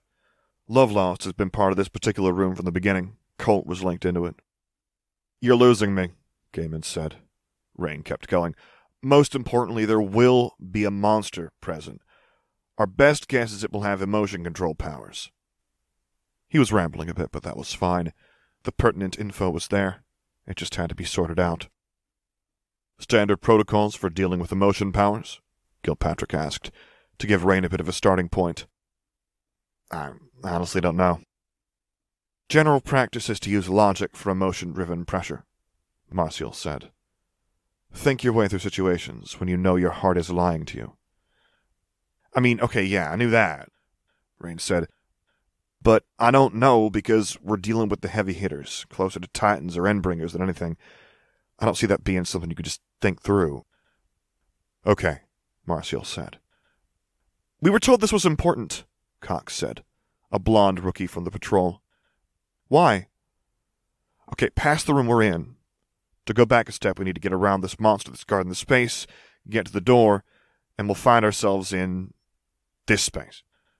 Rain indicated the screen that was showing a dim replay of last night's events. "Once we're there, there's a subtle logic to the space. We navigate it, we find a key point, and then we time what we're doing. Antares and the heroes are planning an attack. We're doing something more subversive. It makes sense once you're in there, and I think it makes more sense if you're more in tune with your powers, or that part of you closest to powers, I guess. I sort of figured it out, but Antares and Damsel were good at it. It makes more sense when you're in there." "You said that already?" Gaiman said, voice low, almost resentful. "Sorry," Rain said, without any cringe or change in expression. Most of his attention was figuring out what needed to be shared and how. "It's all interconnected. Everything about powers ties into this place, and by that reasoning, this place is our chance to adjust variables, change things around. What things? Cox asked. Same question I asked. We decide when the time comes. The people on the surface might be able to communicate some, or opportunities might arise if their mission succeeds. If they fail, we might want to distract. It wasn't a bad answer, all considered. Rain set his jaw. There are tricks to moving through the space, because a part of it is interpretive. It'll be easier to show you when we're there than to tell you. More important is the room we'll be in at the start. He paused, frowning a bit. The monster, Gaiman said, impatient. That's as bad as an Endbringer? What are we doing about it? Are there weapons? Your powers? No powers, they said, Valentine said, his arms folded, expression serious. He was a narrow man with a pointed chin, his hair in a messy pompadour.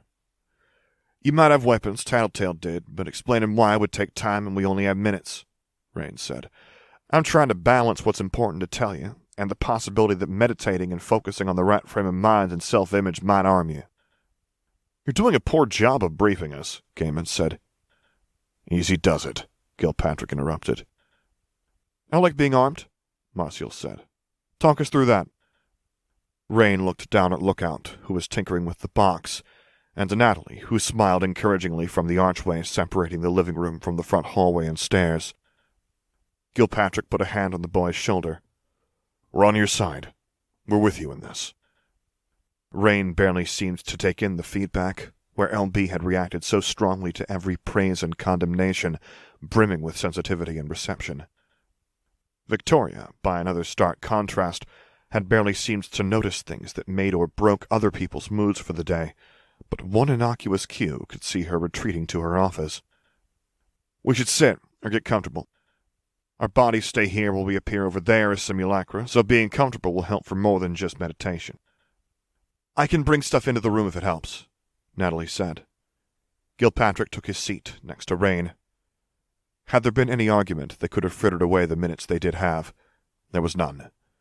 In a respect, everyone present had become accustomed to the strange, some more than others, crazed wizard parahumans, minions, tinker-tech, reality warping, and the inherent absurdity of pretending everything was okay when such dark things happened in dark places. A teenage boy ending up in a barrel filled with concrete, and it being shrugged off because he'd worn a mask some of the time. A woman having her consciousness transferred into the family dog and vice versa, and her tinker husband refusing to change her back. The cage people of Nashua, a woman ending up a quadruple amputee as a consequence. The low-level violence and madness of it. The goal is to get you to a mental space where you have a weapon at the ready, and that's natural to you and your self-image, Rain said. To start with, he continued from there. Gilpatrick put his hands to his gun. It didn't feel like a stretch to imagine arming himself. Marcial and Gaiman would likely have no problem either, but they, more than anything, even more than the faces in this group that he didn't recognize, were problems. He'd devote his focus to dealing with them, because Marcial was a shoot-first, ask-later type, and Gaiman had made no secret of the fact he agreed with the anti-parahumans. No doubt that they'd been included because they fit the criteria. They had coronas. Marcial had been dropped from the PRT shortly before Gold Morning because of it. They were trained and experienced. They were available. If this went wrong, it would be because of them. Breathe, Rain said.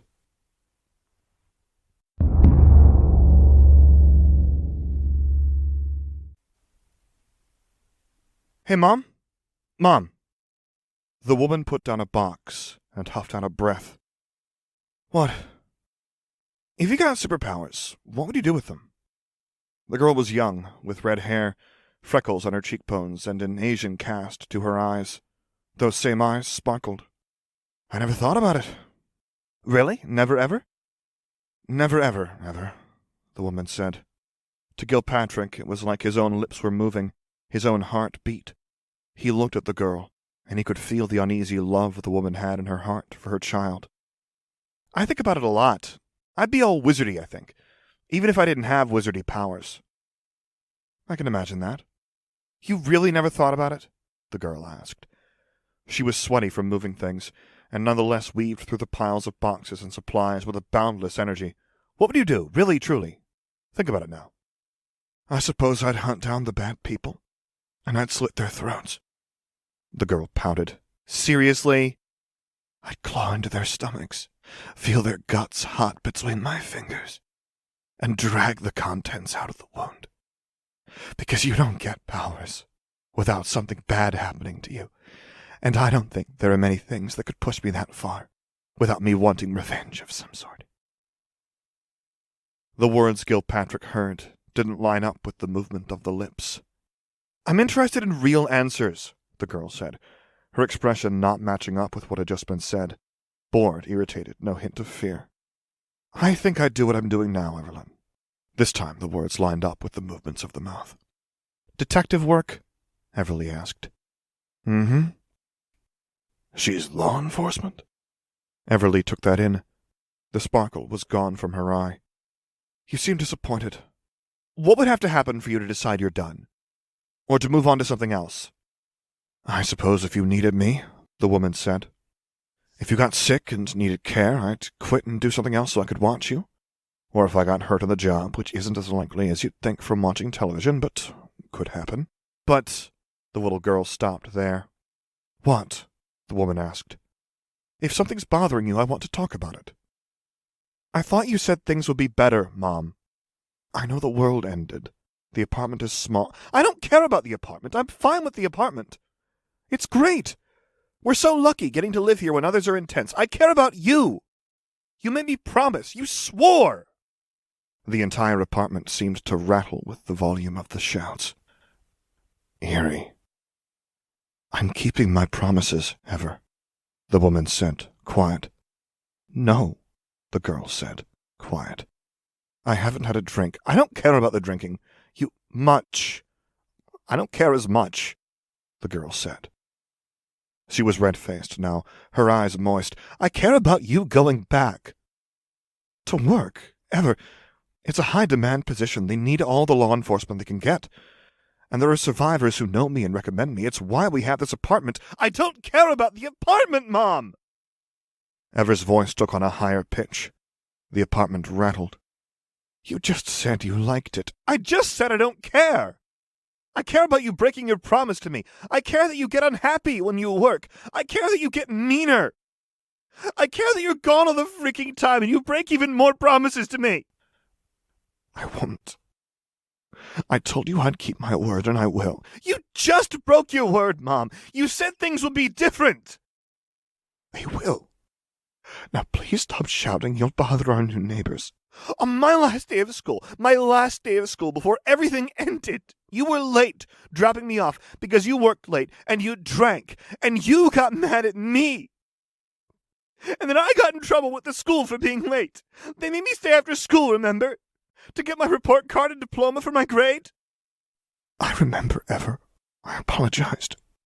While my friends were happy the year was ended and talking about summer camp, I was being punished for you bringing me to school so late all the time. How shitty is that? Don't swear. The response was almost automatic. Ever's voice broke. I don't get a freaking choice, Mom. When you bring me to school late, or when you divorce Dad, or when you aren't there to relieve the babysitter and they get pissy, I'm stuck with you. I have to go along for the ride, whatever you do. That's going to change. You just said it won't. You just said if you got superpowers, you would go back to doing what you did before. I hoped. Maybe you were just doing it temporarily or to get the apartment, but it's for good. The entire apartment rattled. Gaps were visible in the spaces where things moved apart. The woman turned her head to look at it all. If you'd let me explain my rationale. Explain, not discuss, talk about it. Is there any chance, any at all, that you give up this job? Is there anything I can say that would change your mind? I'm giving it a lot of thought that I haven't until now. But are you capable of changing your mind? Evelyn asked. No, don't answer that. Change your mind right now. Just tell me you'll keep your promise. That's not fair. Evelyn pushed on a box that was atop a stack of 3. It fell, and it fell violently, the contents breaking, small plastic pellets spilling out across the floor. The crash it produced became a constant noise in the background. The girl's expression and posture were shame, fully aware of the mess she'd made, that she was almost begging. The constant noise continued. "A lot of what you were describing was the drink," the woman said. "I hid it pretty well," the little girl snorted, barely audible with the background noise. "I think you might be mistaking some of the drinking issues with work ones." "Don't you get it?" Ever's voice was soft. "I'd rather you were a drunken loser than a police detective again." And then she was gone, storming out of the room, nearly tripping as she stepped on an angular bit of plastic that had spilled from the box. The noise drowned everything out, a babble of voices, like the neighboring apartments were filled with people and stomping feet, bangs, crashes. The woman reached down to start to pick things up, then seemed to think twice. She stood. "Ever!" Striding into the next room. It wasn't a room in the apartment. She was face to face with her daughter, who wore a different outfit. Two girls of similar age stood by, looking upset. Her hand gripped her daughter's arm hard. "Can we just go, or are you going to shout at me for another 5 minutes?" Evelyn asked.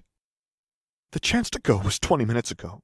For right now I want to make this absolutely clear. You do not tell me you'll be somewhere, and then duck off somewhere else. This is not a game, and it does not win you any points." Ever looked at her friends, then back to her mother. She didn't answer. "I'm fed up to here with you. I was going out of my way to bring you here, give you the early allowance, and you run off?" "Mom," Ever said, voice tense. She pulled back to try and get her arm free of her mother's grip. "You're embarrassing me." "Maybe that's a good thing. I don't know any other way of getting through to you." "Okay," Evelyn said, mollified, cringing. "I was worried. I was safe. I was with my friends. There are unsavory elements around. It's not safe for kids your age to be wandering around without supervision." "I get it. Fine." One of the other girls said, a blonde. The woman turned to her. The girl shrank back a bit. "I'm sorry about this," the woman told the blonde girl. "I should go catch my bus. I'll take you home." The girl started. "Okay. I'm going to be late for work as it is. It's not much trouble," the woman said, straightening. She looked at her daughter. She saw an expression. Hurt, betrayal. The little girl as the aggrieved party now. The moment was silent, the look unmoving, but the entire shopping mall shuddered. "Let's go." They walked, one of the girls taking her leave to rejoin their parents, the blonde girl, Evelyn, and the woman. A boom rattled the building. People immediately began running. The noise in the background became reality, and without crossing the distance between, the woman was against the wall, in an alcove by folded tables for events all stacked up, holding her daughter as best as she could while people ran past. They skinned her fingers with the force as they scraped by, too numerous, in too small a space. She tried to bring her daughter closer, and she failed. There was too much noise and chaos for anything she said to be heard. With Herculean effort, she pulled her daughter into her arms, hugging her for a moment. There was a moment of quiet, a brief opportunity to utter a few words. "I get it now." And then her daughter was torn from her arms by the pressure of bodies. She leaned hard on the stack of tables. The tables collapsed. The result was explosive, like a mousetrap snapping closed, Evelyn's head coming down, striking a metal bar, lips split, eyes pointing in different directions. No light in those eyes. The woman screamed.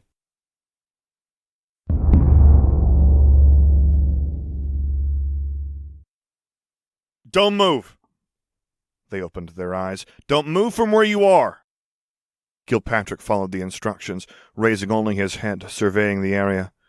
Patchwork, a gridwork of concrete, grass, pavement, a mosaic. He frowned, looking over. The person had it been Valentine? Narrow, slender, with hair in a messy pompadour. Except his body was painted in stripes, pale, paler, and dark. Hair alternating black, blonde, and brown, his clothes made no sense, and the patch of room he was in was a mess. Jumbled things piled atop one another. Gilpatrick's, by contrast, it looked like a parking lot, including 2 yellow lines. He felt he could feel moisture in the air, from the lake, from the ocean. Because he'd been thinking of LB earlier? Or because of Victoria, and the time he'd told her she couldn't be with the patrol anymore? They'd been close to the water then, too. No, couldn't get distracted. Threat assessment, he thought, checking the other end of the room. The monster that had been described was slender, tall, like a blade cut in the shape of a wolf, with a gradation between blue and red, with white at the main body. It prowled, and as it did, its shape seemed to change by rules Gilpatrick couldn't understand. "Stay put!" Rain called out again. "Stand, but don't leave your section. If you can't tell where your section starts and stops, just stay where you are." Gilpatrick surveyed the room. He saw a red-haired woman who hadn't been at the meeting, the one from the dream. She wiped at her eye and streaked mascara in the process. Beside her was a girl with messy, grunge hair that Gilpatrick had seen in the video, wearing skinny jeans and a crop top, her eyes half-lidded. And another girl, brown-haired, shorter, younger than anyone present. He did a head count, put names to people, helped by the fact that some, like Marshall, Early, and Hanson, were wearing PRT uniforms with their names printed on them. Marcial held an automatic rifle. On top of the body armor she wore, a smirk crossed her face. He checked himself, PRT windbreaker, gun at his hip. By the head count, his best guess. "What the hell, Cox?" The little girl took a second to look at him, eyebrows furrowed. She couldn't have been older than 10. "I have no idea," Cox said. "Your self-image is that of a little girl?" Gaiman asked. Cox floundered, looking lost. "I'm biracial," Valentine said. He looked at his striped arm. "I didn't think it had its roots that deep in me." The beast at the other end of the room growled, low and long. Gilpatrick felt his heart rate rise at that. Involuntary, too much of a reaction, all considered.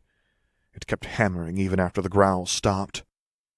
"I was thinking about my niece," Cox said, "when we saw the little girl." "Shh," Diaz said. The man glanced over at the red-haired woman, the one from the dream. "You brought people, huh, Precipice?" "Yeah, Cole, we talked about it on the phone." "I know, I expected something different."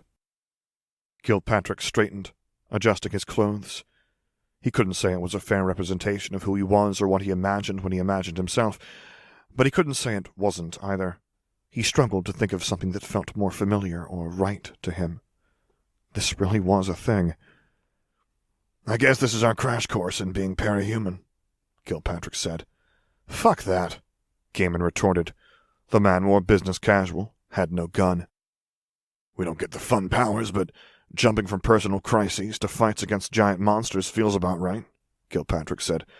"No offense, love lost, ma'am. You have my condolences."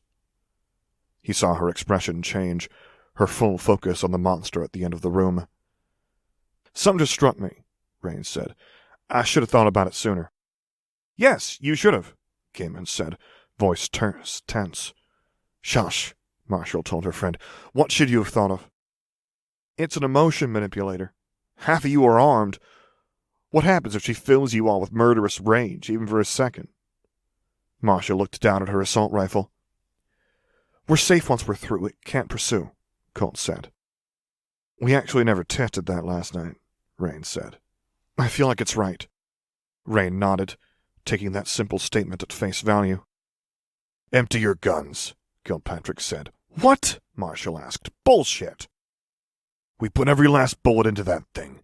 It means we can't put those bullets in each other. We do as much damage as we can, push through." "That leaves us unarmed for what comes next," Marshall said. "It's better than the alternative," Gilpatrick said. "Assess our threat. We're pretty sure it's Master." "Love Lost is Master Class. That thing is what's in charge of handing her that power," Rain said. "Holy shit," Gaiman said. "Every single one of you has something like this?" "Not quite like this. This is a fighter. It's meant to protect the room. Others, they observe. They mess with stuff. I don't know," Rain said. Every one of you capes has something sort of like this? Gaiman asked. Fuck me. This is a chance to understand parahumans, Kilpatrick said, not to move further from them. We have a time limit before we all wake up, Raines said. The more time we have, the more we can mess with the system, assuming we can get there. Meaning shoot now? Marshall asked. If you can hit that thing from where you're at, Raines said. It's a brute, probably. That's a classification, right? Yeah, Kilpatrick said. He was trying to support the boy, keep him level, keep him focused. His own experience with the PRT had been fighting tooth and nail against things he barely understood, like the cage people, and trying to help out the capes as best he could. He had to privately admit that he much preferred doing the latter. Marshall aimed down the sights of her assault rifle. It warps as it moves. It's four-dimensional, Raines said. The one last night got bigger and had more arms as we got closer. This one might have something similar. Diddle me with a broken bottle, Marshall said. It can't be as easy as pointing and shooting, can it? Never, in my experience, Diaz said. Diaz speaking up made Kilpatrick wonder about the others. Valentine and Cox were quiet. Why them? Was it just a natural result of how fucked up this dark corner of the universe was? Fuck. Master, brute, and let's call it breaker, and let's assume it's not going to unbreak anytime soon, Kilpatrick called out, raising his voice. Emotion powers, be ready. Stay in your quadrants. We bolt as a group when the last bullet is fired. Communicate all context. No arguments, Marshall said. Let me shoot first. As soon as... She bent down, reaching for her ankle. She had a gun strapped there. She smiled, turning to Gaiman, then turned the other way. Red hair. Love lost who looked at her. She looked deranged with the smeared mascara. How good a shot are you? Fuck you, Marshall, Gaiman said. I'm not that bad a shot. There were a few nervous laughs around the room. Love lost held out a hand. You can shoot? Better than you. Love Lost's voice was soft, raw, and ragged, her expression deadpan. Ha! Marshall laughed. You're arming the villain? Bastion asked. I go by my instincts in situations like this. I don't trust Valentine or Cox when they're this fucked up inside. Most of the rest of you have guns, and something tells me she tossed the handgun to Love Lost. Then she tossed the magazine. Spent time at the range. More than you, Love Lost said. Fuck you, Marshall said. I've got 2 kids who I left sitting with their daddy in a tent at the edge of civilization. I'm going to trust that you're not going to fuck me on this. Okay, Red? Love Lost nodded. Just gonna get through the door again, right? Colt asked. Yeah, Raines said. Marshall aimed her rifle. Kilpatrick squared his stance. Stand and shoot. Others did much the same. Those of you who aren't armed, focus on escorting the kids, Kilpatrick called out. Including fucking Cox? Bastion asked. Fuck you, Cox retorted. 10! Marshall's voice was commanding. She was like ice, her aim steady. Kilpatrick's wasn't, but he could control his breathing. 9! Steady his aim. He scanned the thing for weak points. 8! Joints, weak spots, consistent spots that didn't warp as much as it moved. He chose one of the spots on the shoulder where red mingled with blue to form a shape that looked like an eye with an S-shaped pupil, his bullseye. 7! The beast stopped. It looked at them with a gleam in its eyes that suggested it knew exactly what was happening, who they were, what they were doing, like it could understand them in the countdown. 6! Time your shots. You want to be empty the moment Marshall is, Diaz called out. 5! Valentine and Cox were still silent, still the odd ones out, expressions cold. They paid more attention to one another than they paid to the rest of the room, exchanging looks. Where were they from? 4! His scrutiny of the pair must have been obvious, because Early commented. One of the rookies, fresh-faced but serious.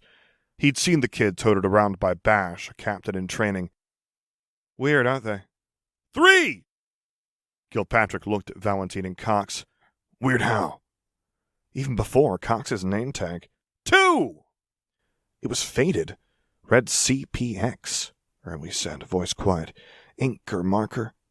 1! Painted over the P. That's the kind of thing you mentioned sooner, Kilpatrick said. Marshall opened fire, and as much as the room was vast, with 14 or 15 sections, the noise was deafening. They had none of the usual PRT or patrol ear protection, no hats, nothing that muffled, and the walls did reverberate with the sound, making it echo. And chunks began to fall off the thing. Bullets shattered it like it was made of ceramic, holes drilled in, cracks spreading, and sections falling off. Except the sections that fell off weren't anywhere near the part of the body they could see. 10 feet away, 8 feet away, bullets chewed into parts of it they couldn't see while leaving the part they could see untouched. "Typo!" Early said, the first part of his sentence drowned out by the gunfire. "No, I don't trust that it was a typo they covered up. That's 2 bits of weird in short succession. Coincidences in this world get you killed." 3 bits of weird. Cox wasn't flinching at the gunfire. She didn't even seem bothered. She was supposed to be a rookie, and she seemed less spooked than even Marshall. He couldn't dwell on it too much. Marshall was shouting over the din of the gun. His time to shoot. The gun fired with a force that jolted up his arms to his chest, made his head move, teeth shifting against one another. He focused, aimed, and pulled back on the trigger. He timed it right. He ran out just about at the same time Marshall did. Too much time at the range, getting an instinct about that sort of thing while training his officers. The silence and the ringing in his ears that came in the wake of the gunshots was their startle pistol, in an upside-down, fucked-up kind of way. The others were shouting, but with the hearing damage he'd sustained from the collective gunfire, they sounded far away. He stepped beyond the safety of his section of the room, joined Rain. Colt was running over to stick by Rain, and Love Lost was near Marshall. He braced himself. "Don't trust your heart.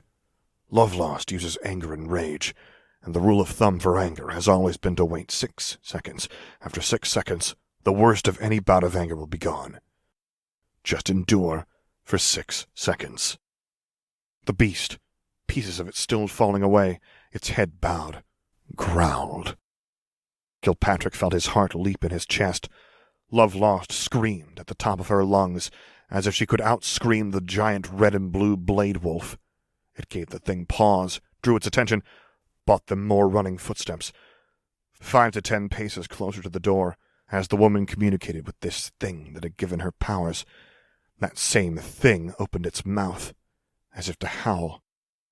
Emotions surged in Kilpatrick's chest, but they weren't any one emotion, nor were they every emotion together. They were emotions like words were noise. They searched, they carried meaning, and they demanded response. One by one, they had gone down, losing their senses, sprawling to the floor, all but for Valentine, Cox, Rain, Colt, and Love Lost. Love Lost, the fastest runner in the group, Marshall, steps behind, had made it maybe 20 paces from the door. Kilpatrick was 40. As those emotions found their root in him, digging into his heart and memories, he could connect thoughts, he could pull out fragments, and in his efforts to fight the emotions, he clung to those fragments, that logic and understanding. Rain had said, "It's all interconnected. Everything about powers ties into this place." Colt was linked into it. There was even the repeated focus on the day the people belonging to this room had gotten powers, returning to that over and over again. The beast wasn't just emotion. It was tied into other hardware and functions, peak emotion, worst days and moments. Kilpatrick felt it find his, dredging them up and bringing them to the surface. It was a fragment of the greater puzzle, responsible or partially responsible for trigger events, weaponized. The room incapacitated them with an almost casual stroke. The beast prowled forward to devour them. He saw Valentine, Cox, and Rain at the door, dragging Early, who was small and light enough to be dragged. Love Lost stood between the beast and 3 of the patrol. Colt was off to one side. Then he saw nothing except abstract images, a glimpse of a world beyond stars, and of wells of power he might not live to tap into.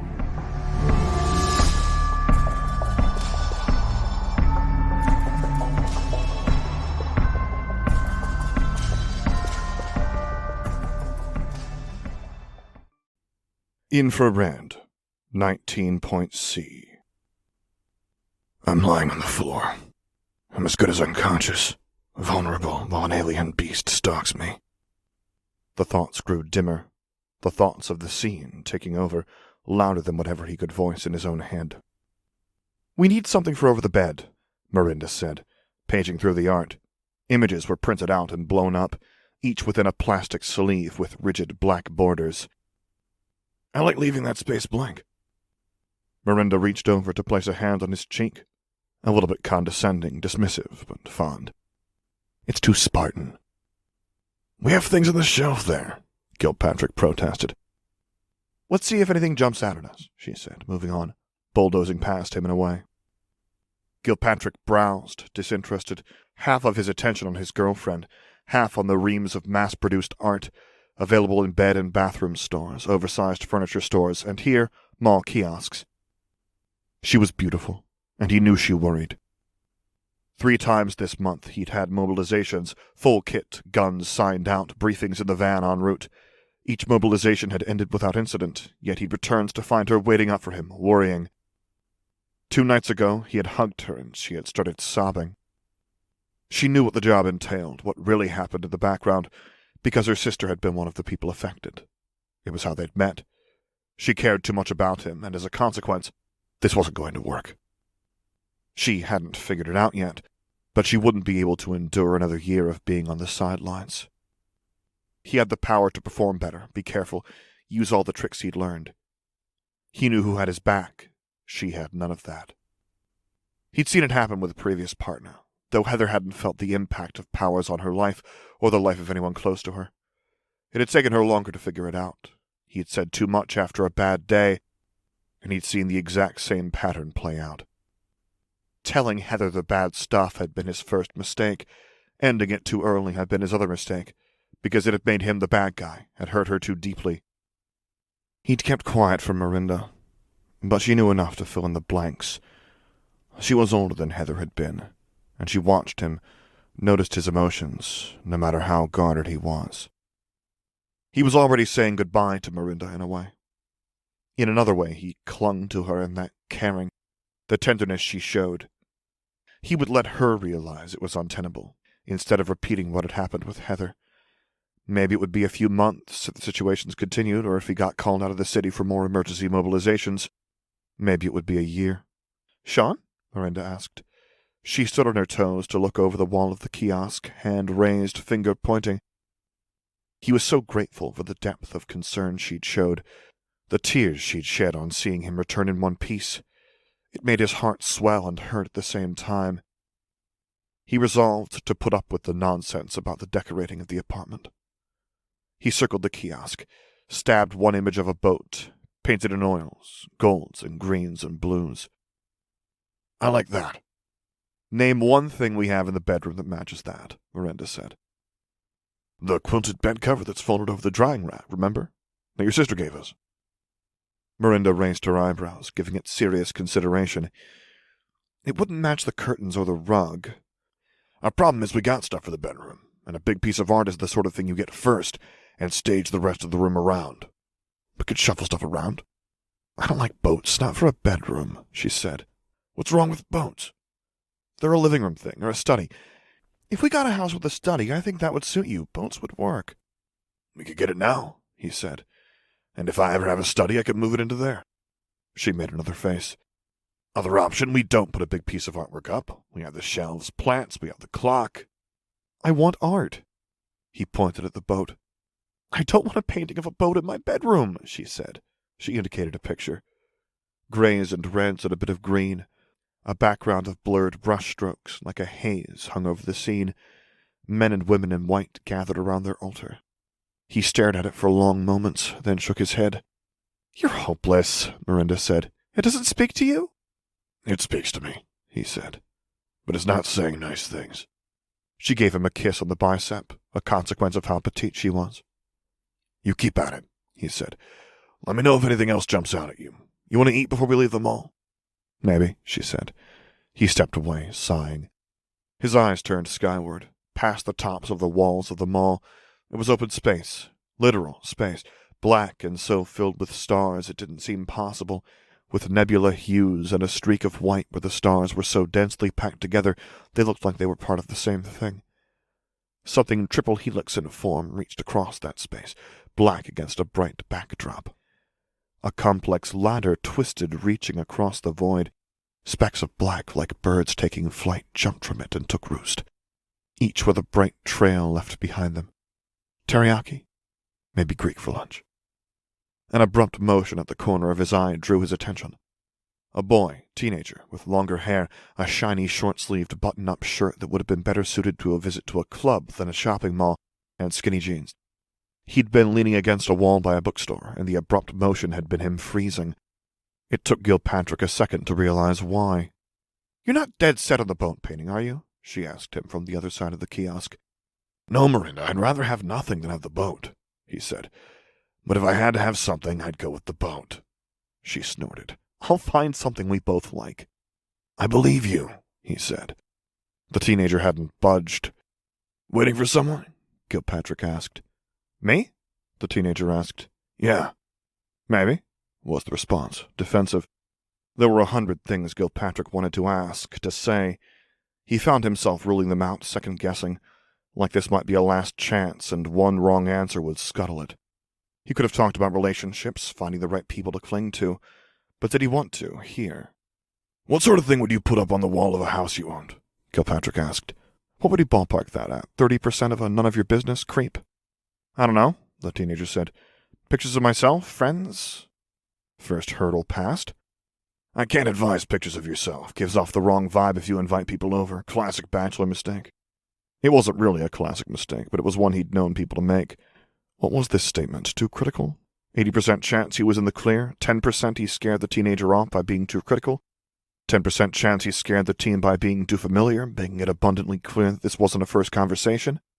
Wrong vibe how? Could he read the tone? Was that defensive? If he stated it outright, would he lay groundwork that made the rest of this conversation less fragile? "Too full of yourself, maybe. You want stuff that suggests you have hobbies, friends. That invites conversation." What was the chance that criticism he'd started with scared the guy off? Or that the teenager was aware enough of things to hear what Gilpatrick really wanted to say? On the flip side, there was the chance... "Like boats," the teenager said. "I overheard." "Yeah," Gilpatrick said. He smiled. "Like boats." "Maybe," the teenager said, seeming to accept things. "What if you're around people who need you to be full of yourself?" "I have a cousin who's a music producer," Gilpatrick said. "It's like that for him. His face is his brand, and he has to constantly, always sell that brand." "Yeah." "It's exhausting." "I like it," the kid said. His eyes betrayed a deep sadness at the same time his posture suggested bravado, like he was rising to a challenge that had been set before him. Gilpatrick was reminded of how Miranda had broken into tears the other night. Hugging him, it hadn't taken much. "He keeps the self-promotion mostly to his office. If he needs to cater to people or if he throws a party, he'll rent a house and decorate it for the event. Promotes artists while he's doing it. It's good for networking. His home is a proper home. You wouldn't imagine it was him if you saw it anywhere else." "Sounds expensive," the teenager said. "It is, but he does pretty well. He thinks it's worth having that divide between work and his everyday life, especially when his work takes up 70% of his waking hours." "I work from home," the teenager said. "I don't get that option." "I figured," Gilpatrick said. He saw the alarm flash in the kid's eyes. "So easy to read.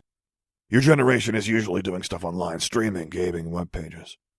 "And people your age call them web pages," the kid snarked, his smile turning up only one corner of his mouth. He'd let that alarm slip away now that the contract was established, that Gilpatrick would support the illusion. It was never a full smile from the teenager, like he was always a bit guarded or reserved. Gilpatrick flipped through the big book of art that was in arm's reach. The big painting on the next page was like a hole in reality, and through that hole he could see more nebula, more stars, more of the banded triple helix, except something was tearing its way through the helix now, a steady, rolling explosion. He watched as it progressed. "Your girlfriend is beautiful," the teenager said, quiet. Gilpatrick drew in a deep breath. "Thank you, but why bring her up?" he asked the teenager, giving the boy a hard look.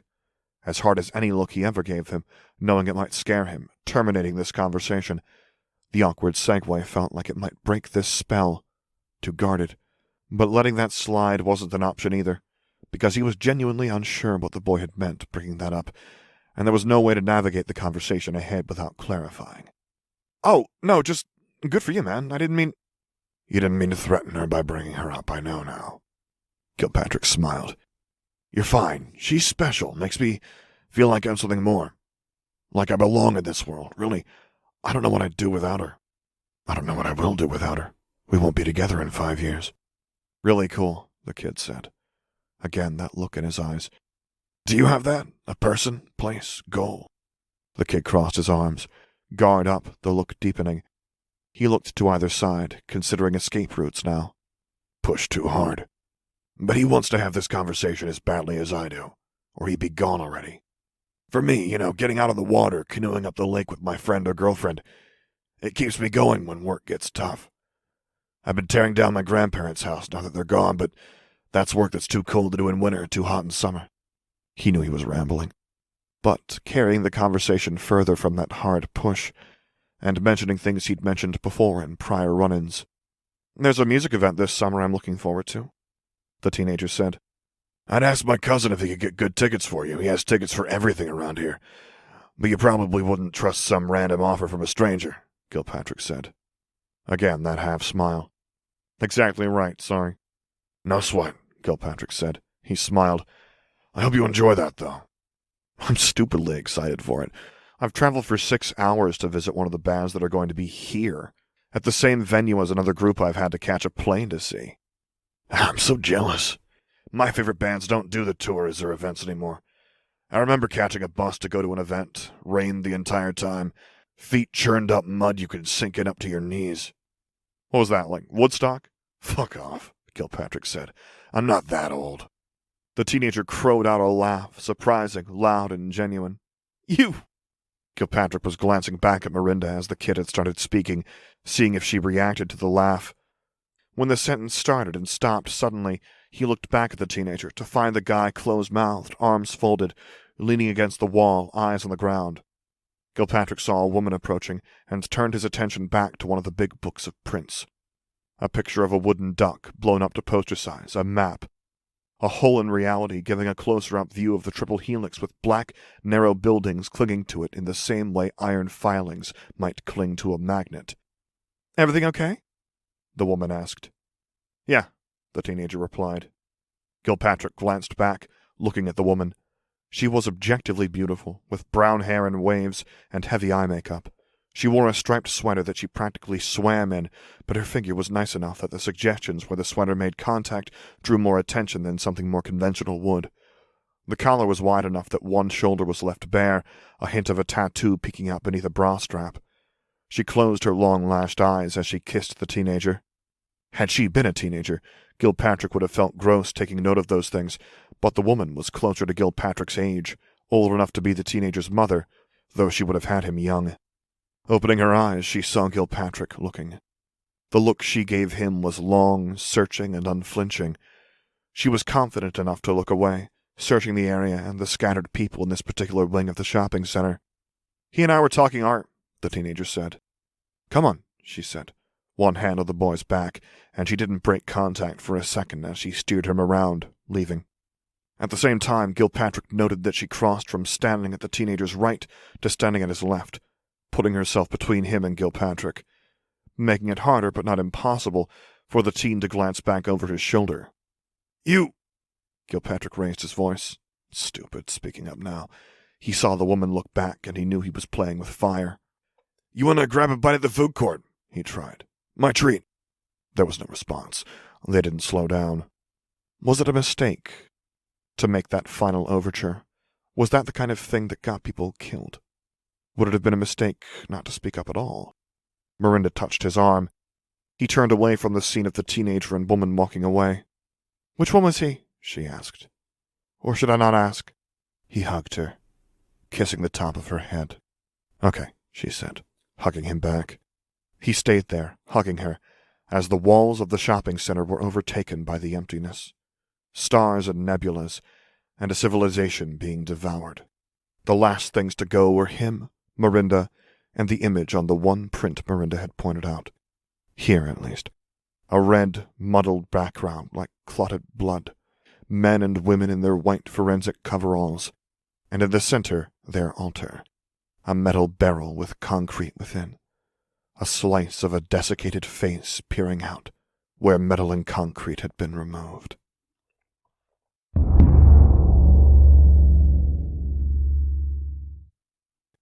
The scream was 10 kinds of raw, and it was loud after the chaos of the shopping center.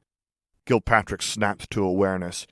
If it hadn't been for the last coherent thoughts he'd had before the altered memory overtook him, it might have taken him a second or two longer to get his bearings again. I'm the one you want! The beast was at the center of the room. Martial was half awake and half alive. Her lower body was mangled. With far less strength than a whole Martial might have managed, she batted at the beast's head with her weapon. It was massive, he could see, 8 limbs, a body that unfolded around it like a flower's petals, each petal an armored, furred length of body, with a limb stabbing out, ending in a paw that looked like licks of flame frozen in time, painted to look like red or blue steel. I'm the killer! I'm the one your host hates! The words were raw. Gilpatrick found Rain in the jumble, navigating the detritus and crap that cluttered the room. He had a metal pole in each hand. Don't! Gilpatrick bellowed. Rain stabbed it, slamming a spike into the armpit of one limb. The beast reacted, rearing up, back, and Rain took quick steps, one hand still on the metal spear, to keep the weapon angled right, the base of it dragged in the white powder beneath foot and claw. When the beast's weight came fully down, the base of the spear stabbed into the ground, almost impaling Rain's foot. Its own body weight drove the point in deeper and helped Rain to get the second pull to impale the same area. The metal poles, as thick around as either of Rain's arms, bent under the creature's mass and weight, but it slowed it as it tried to turn and claw at Rain. Fight me! Leave them alone! Rain roared the words. It almost seemed to try. The makeshift spears dragged furrows into the dirt as it tried to turn in Rain's direction. Does it react to emotion? Gilpatrick wondered. You can have me if you let them leave! Let them take the fucking wounded! It roared. Gilpatrick, just getting to his feet and finding his equilibrium, was rocked by the emotion that ripped through him. His thoughts tore as emotions that had made up maybe 3% of his mental real estate took over everything, grinding and crushing away anything and everything else. Hurt, inflict, shoot. Each emotion was an action. The first 2 were frustrated ones. An inability to find someone in reach, an inability to find an insult or invective fresh in his mind. His finger pulled the trigger. He aimed wildly and checked the gun in the same motion, reflexively pulling the trigger again and again. Maim, destroy, tear it all down. Nobody and nothing came close, only this sea of white sand that smelled and tasted like salt and chalk on his tongue. He grit his teeth so hard it felt like something would give. Maim! He fixed his attention on the idea, on Martial's ruined lower body. With the way the impulses gripped him, he was already moving, already on his way to her. Make it hurt. Make it hurt. Torture, butcher, kill. He was heedless of the beast who fought Rain 10 or 15 feet away, heedless of Rain who screamed again, raw and without reservation. Gilpatrick dug fingers into Martial's wounded body, past hot meat, blood, and to exposed bone, slick with fluid. She groped for and found that his collar, twisting it, choking him. Make it hurt. His adjustments, bare fingers and open wound, gave him his victory here. She couldn't keep choking him with the pain she was in. She tried and failed to get a grip on his wrist, fingernails scraping on the slick surface of his PRT-issue windbreaker. He hauled hard on the bone, as if he could tear it from the bleeding meat of her, his thoughts numb. Make it hurt. Need time to make it hurt. He hauled again, pulled her. Still growling, the beast crashed into him. He sprawled, grit digging into his skin, salt dust in his nose and mouth. Retaliate. Can't hurt it. Too tough. I can hurt her. This time he grabbed hold of the raw edge of the wound. Her hand grabbed his wrist, tight, fingers digging in. Have to get far enough away to do it without interruption. He dragged her mind numb, the fighting happening only paces away. As the growls rose in volume, he gripped harder, his thoughts dipping into even more gruesome extremes and end cases, things he could do based on things he'd seen. Get through that doorway. Take her to pieces. Quadruple amputee. Stick her in a barrel. The words became a refrain, against a background of Rain's hollering and screams, a prolonged cry of rage matching the beast's howl. The boy was hurt, scrambling back, practically frothing at the mouth.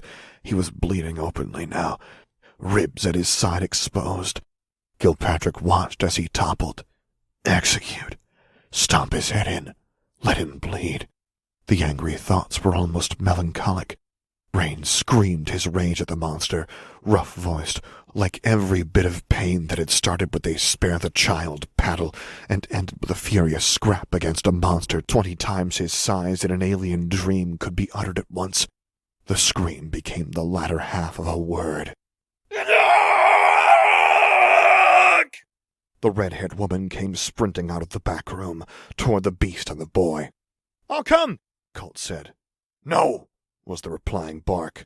Gilpatrick kept trudging forward, dragging Marshall, who had lost consciousness. Wake her up and hurt her so badly she passes out again. The thoughts were ugly, sad. Let the villain get chewed up. Let the boy get trampled. There's work to do. He wanted that catharsis, craved it, that rage-filled scream, except hands in a wound of violence instead. Colt backed off, scared as he approached, teeth grit. Other patrol members did too. Fucking Cox, Valentine, who had run off unscathed. Let the villain get chewed up. Let the boy die quickly if he has to die. The sudden rubber banding of his emotions left him reeling, swaying on the spot. The blood filled him with disgust, the thoughts he'd had with horror. He scrambled away from Marshall, in case those emotions returned. It had been a rise and fall, gentle and subtle, or at least noticeable degrees of change while he was in the room. Now, that change just now had been night and day, when he passed through the door. Is she dead? Gilpatrick asked. No, she's breathing. That means there's a way, Colt said. This way. Gotta get her out of this intermediary room. I've never done this, but I saw it. I'll help, Diaz said. Tell me what to do. Trying to get his thoughts in order, Gilpatrick turned back toward the room. Lovelost was fighting, having taken hold of one of the spikes. Rain lay there, bleeding. Early was dead, mangled. Gaiman was smeared against a pile of broken wood near where Rain had started out. Bastion lay face down, less obviously dead, but the lack of any movement whatsoever, even with the sounds of emotion affecting growls and howls, it said a lot. 3 dead at the very least, Rain likely, unless Lovelost could somehow win. Don't go, you can only fight it one-on-one, Kelly said. The guy hadn't spoken up much. If you try to fight side by side with someone, it just makes you fight each other. Gilpatrick felt a surge of emotion, and that surge came with its own alarm and delirious edge. Because he didn't trust his feelings, every inch of him had to be on guard against them. But it was frustration, paralysis coinciding with a drive to go, because he hated being unable to do something, especially when Lucky's fate was so fresh in his mind. Now Rain? Some small part of him had been able to convince his rage to drag Marshall, to delay, postpone. No other way he would have made it here. If I do something, drag me back in, he said. We should just go, Cox said. The rookie, who now appeared to be a child, no falsified name tag now. She wore an undershirt and tattered dress with blood at the hem. She pressed him. We have the one kid from the cluster. We can manage her, get directions. We have 2 people who are fighting for our sakes. We have a mission, Cox said, staring at him with a cold confidence a child couldn't possess. We have a responsibility, Gilpatrick retorted. To the people up there! Cox raised her voice, pointing up. Technically down there, Valentine said, pointing down at the floor with its crystalline sheen. We're on the other side of the mirror. Either way, Cox said, looking resentful. Drag me back in if it comes to it, Gilpatrick said to Valentine. Or are you with her? Do you think we should leave all this behind? Valentine, skin alternating from dark brown to pink to near white pale, hair in a mix of textures and shades, looked over toward the fighting. A lot of emotions passed through the 2 eyes with their different shades. Valentine, Cox said, soft. We have 30 minutes. We can spare a few, Valentine said. Thank you, Gilpatrick said, as Cox made a face, looking away. The others were divided. Diaz was helping Colt and Marshall. Kelly and Hanson were standing in the doorway, watching and simultaneously blocking the view. Gilpatrick watched the scene unfolding, saw Lovelost fighting with her all to defend a boy that was allegedly responsible for her daughter's death, a death that was vivid and rich in Gilpatrick's memory, sitting alongside the dream he'd just had. and the emotions and thoughts that had gripped him and taken over his body. Any one of those things would, if Gilpatrick was one to believe in souls, be the kind of thing to make his soul ache over the long term. In the short term, he felt like it was cracked. He thought of Lucky, of the girlfriends who hadn't been able to handle the second-hand pain, the victims he'd seen across his years of service, the kids he'd taught who were traumatized to their cores by the way their world had ended, the loss of loved ones, and their utter powerlessness in the aftermath of it all. Too many for him to help. He'd had to curtail the numbers, screen out as many as he could. He'd turned away kids who needed someone who could explain what had happened, and how this part of the world that had seemed like something that happened in the background, on television and in movies and games, was now everywhere and everything, 90% of the reason the city had sprung up so fast. He waited until the growling had died down enough, then stepped out and onto the salted ground of the area beyond the door. He intended to scream, to give every bit of rage and anger and frustration he had bottled up to the beast, and he did just that. But that was only 1/10 of what was there. The scream of rage became a howl. With the dead lying before him, that painting of the crime scene, the hardest he'd ever had to look at, crystal clear in his mind. The city and ruins above or below or everywhere. And yet another stupid, brave teenager who didn't deserve this reality lying there. It wasn't rage that he found himself expressing. The beast turned left, looking back. On its right, Love Lost hauled out the spear of metal from its armpit, then drove it back in. It twisted, and she used the same tactic Rain had, to limit its turn, the metal pole bending and the base of it digging into the ground, providing resistance. She grabbed Rain by the scruff of the neck, and she ran, half dragging him. He was just conscious enough to get his feet under him, if not to keep his balance. She did that, jerking him, hauling him. The beast roared, and again, Gilpatrick felt his mind go numb, the feelings bubbling up. He saw Love Lost charging him, and prepared to meet her, teeth bared, feet dragging for tension in the ground, before he was hauled off balance back through the doorway. He crashed there, landing on his back. There wasn't time to both get up and see what happened next, so he remained where he was. The beast was making its approach, running on all fours, far faster than Love Lost was when dragging someone behind her. It roared and her expression changed, hardened, but she didn't change course. Infused with an insane rage, she did exactly what she had been doing seconds before, minutes before. It closed the distance when she was 20 feet from the door.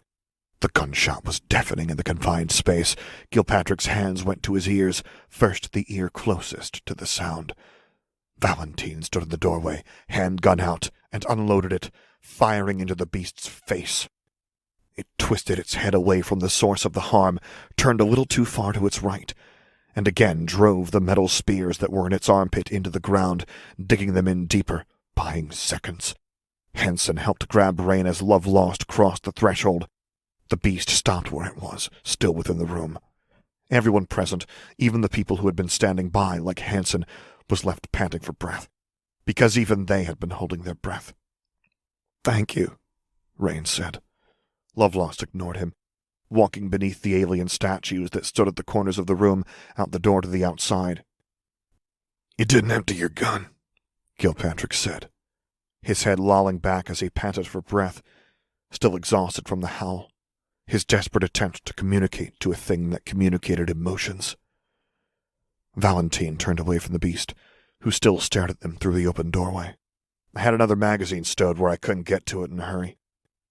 Still walking away, Valentine patted a cargo pocket on patchwork pants that were partially blue jeans, partially a uniform.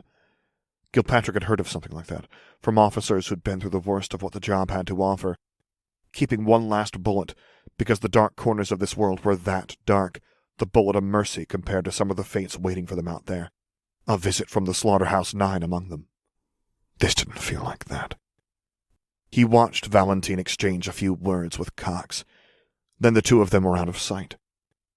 "You okay?" Rain asked. "My soul hurts a bit," Gilpatrick said. "Not that I'm sure I believe in that sort of thing." "I know just what you mean," Rain said. "Figure out what you're doing when we get to where we're going in," Gilpatrick asked. He didn't want to say too much of the subject, but he was very aware that there were 3 dead bodies in that room. Bastion, Gaiman, and Early. Rain said, glancing back toward the door, where the beast now lay down, still staring at them with strange eyes. The silence and lack of answer made Gilpatrick worry. They stepped outside. Gilpatrick was genuinely shocked to see Marshall intact, wearing a dress shirt under a Kevlar vest. Her eyes were downcast. She and Gaiman were friends. I have ideas, Rain said. Gilpatrick looked over at Rain, and saw the boy was looking down. Gilpatrick followed the boy's gaze, and saw that where they stood on the dark red crystal, there were shocks of light bouncing to and fro.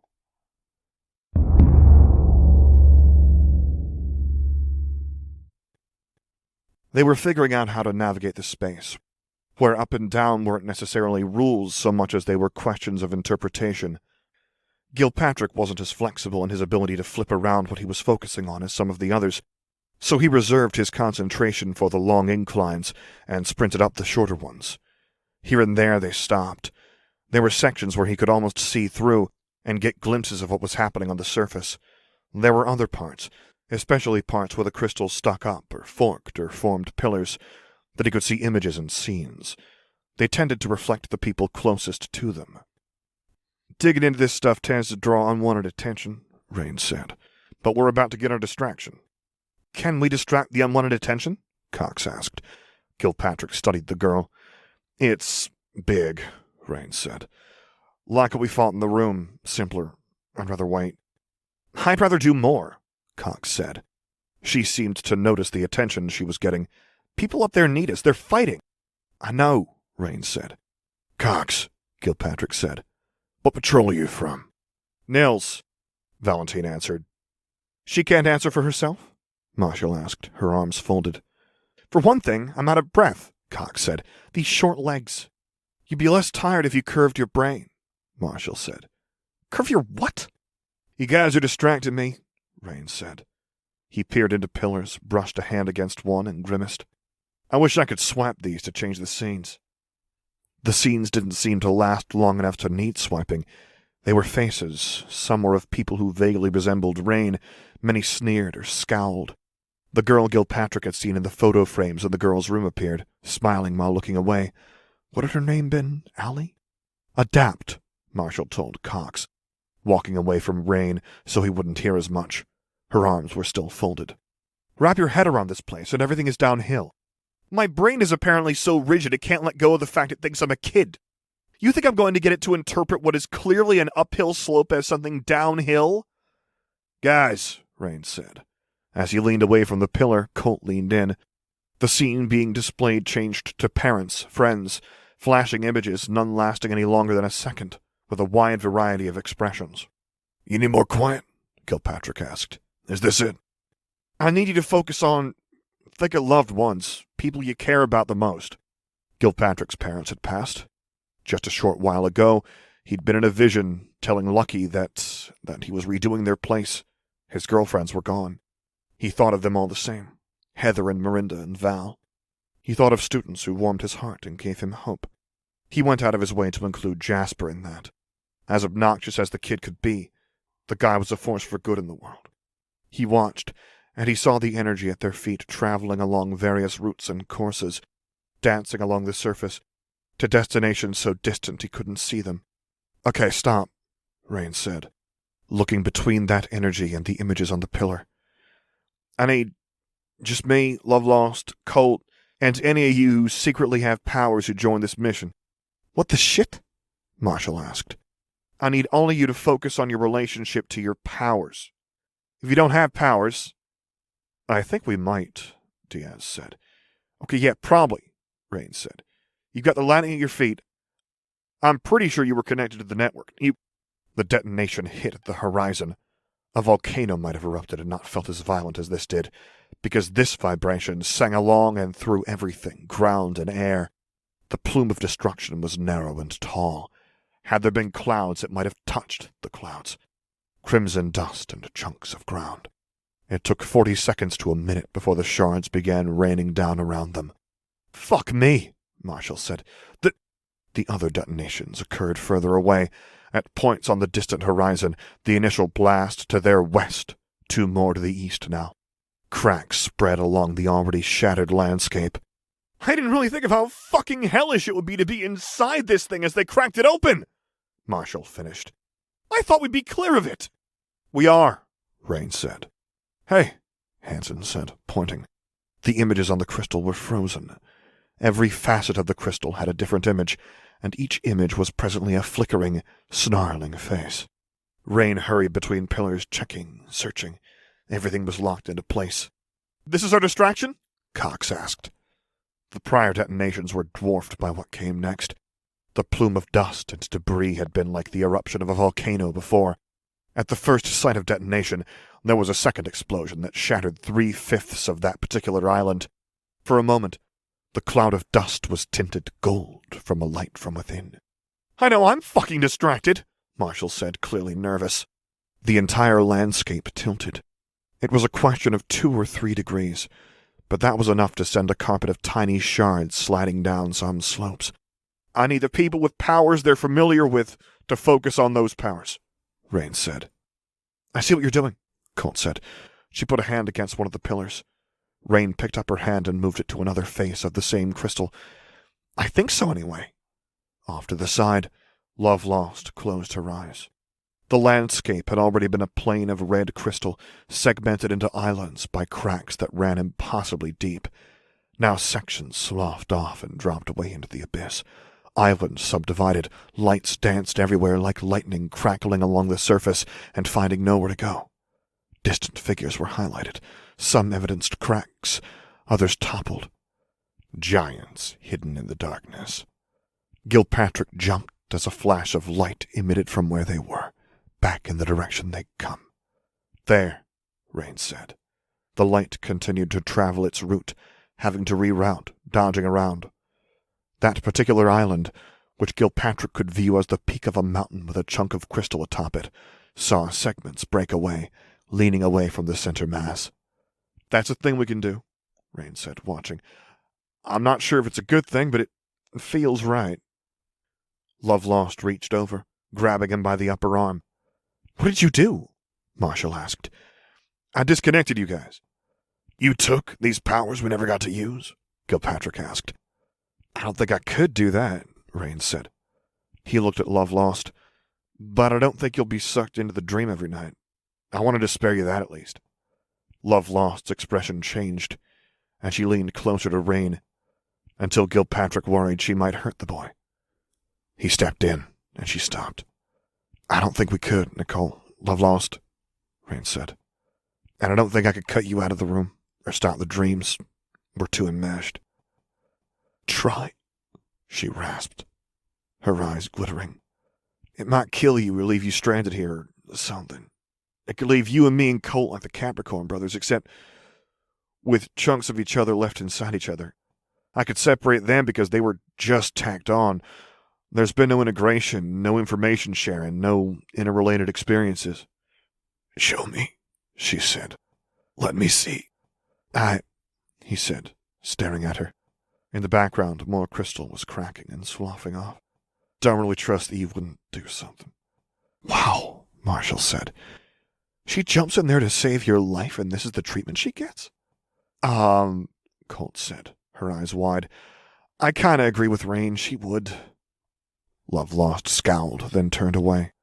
So, that was doable, because we have a good concentration of people here and a very cut-and-dry addition to this puzzle, Rain said. You looked so nervous. It's a good test run. One where you targeted us and brain damage, chunks of us left inside each other, and being stranded were possibilities, Diaz said. For me as much as you, more than you, I'm Love Lost, Colt, and I were integrated, Rain said. We don't have a lot of time. The defenses are down, and there's stuff I can be doing. I just need to find... He touched the crystal, then looked over the chasm at the lowest, tallest point of the hill. Down there. What's down there? Gilpatrick asked. Each island is a separate network. They broke apart and stopped being able to form bridges when Scion died. We want access to that network. How do we get over there? I think, Rain said, if I had to choose one part of my experiences I don't need my or our agents to keep to use against us. He touched the crystal. The images, stuttering, often frozen, all changed everywhere near them, to a woman not far off from Gilpatrick's age, but so wispy, frail, and pale that she looked older than she was. Her eyes were cold, her mouth thin-lipped. Even though it was just an image, she managed to look down on everyone present. Is getting a bit fucky, Rain said. The image spread, taking over the surroundings. It crawled across the ground, so that faces, stretches of face, and the woman's cold eyes all took individual facets of the landscape around them. Christine Mathers, Kelly said. With those words, like she had been invoked, scenes on nearby crystals showed a young Rain kneeling on a bedroom floor, while the woman held him by his hair, jerking his head this way and that while she screamed. There was no sound, but Gilpatrick knew it was screams by the way her face contorted. The images spread further. The energy traveling along the ground traced along the edges of those images, formed eyes and skeletal hands. And this is with the security, for lack of a better way of putting it, off, Rain said. A cliffside near them cracked, then broke. The images winked out. The broken section of cliff sloughed off, then toppled. It crashed violently against the island on the other side of the chasm, forming a crude bridge. Still a bit of a jump to get down there, but Gilpatrick nodded. He could see the way that had been formed. I could, Rain said. I have no idea how it would work, but I could try sectioning off your daughter from the island. It might alter your power, but it would also mean it has less material to use for your dreams. Lovelost shook her head. Okay, Rain said. Colt, we have other stuff to do. Okay, Rain said. Gilpatrick followed Rain to the slope where the chunk had broken off. It was a bit like going down a slide to try and land on a 3-foot-wide plank. It was wider than 3 feet, but as far as Gilpatrick was concerned, the slopes on either side of those 3 horizontal feet were too steep, threatening to send anyone trying to stand on them down and over the edge. 3 feet was a lot, but not when approaching it at a slight angle and a high velocity. Rain was first down the slope. He skidded along 3 feet of the column, hit the slope, and used it like a skateboarder might ride in a U-pipe. Gilpatrick waited until 3 more people had gone before he felt confident enough in his interpretation of that particular space before following. By the time he caught up, Rain was already at another set of pillars. The light flashed out, jumping out to the distance and over the horizon. "What did you do this time?" Gilpatrick asked. "Broke up some of the Titans," Rain said. "I think I got one." "We got one," Colt said. "We could push for more." "Not without unwanted attention," Rain said. There were more of the security on the horizon, shaken and immobilized, now starting to rise. "We wait until the next opportunity. Until then, we need to stay safe," Rain said. "Test run using the familiar and stable," Gilpatrick put it together, and then a decisive blow. "What's next?" Gilpatrick asked. "We might not get to decide," Colt said. Gilpatrick looked at her, concerned, then followed her gaze. At the top of the ledge, Cox and Valentine stood on the cliff top near the other cluster of crystals. They hadn't descended. The pair stared down at them, looked over in the direction where the flash had gone, and then started running in the opposite direction.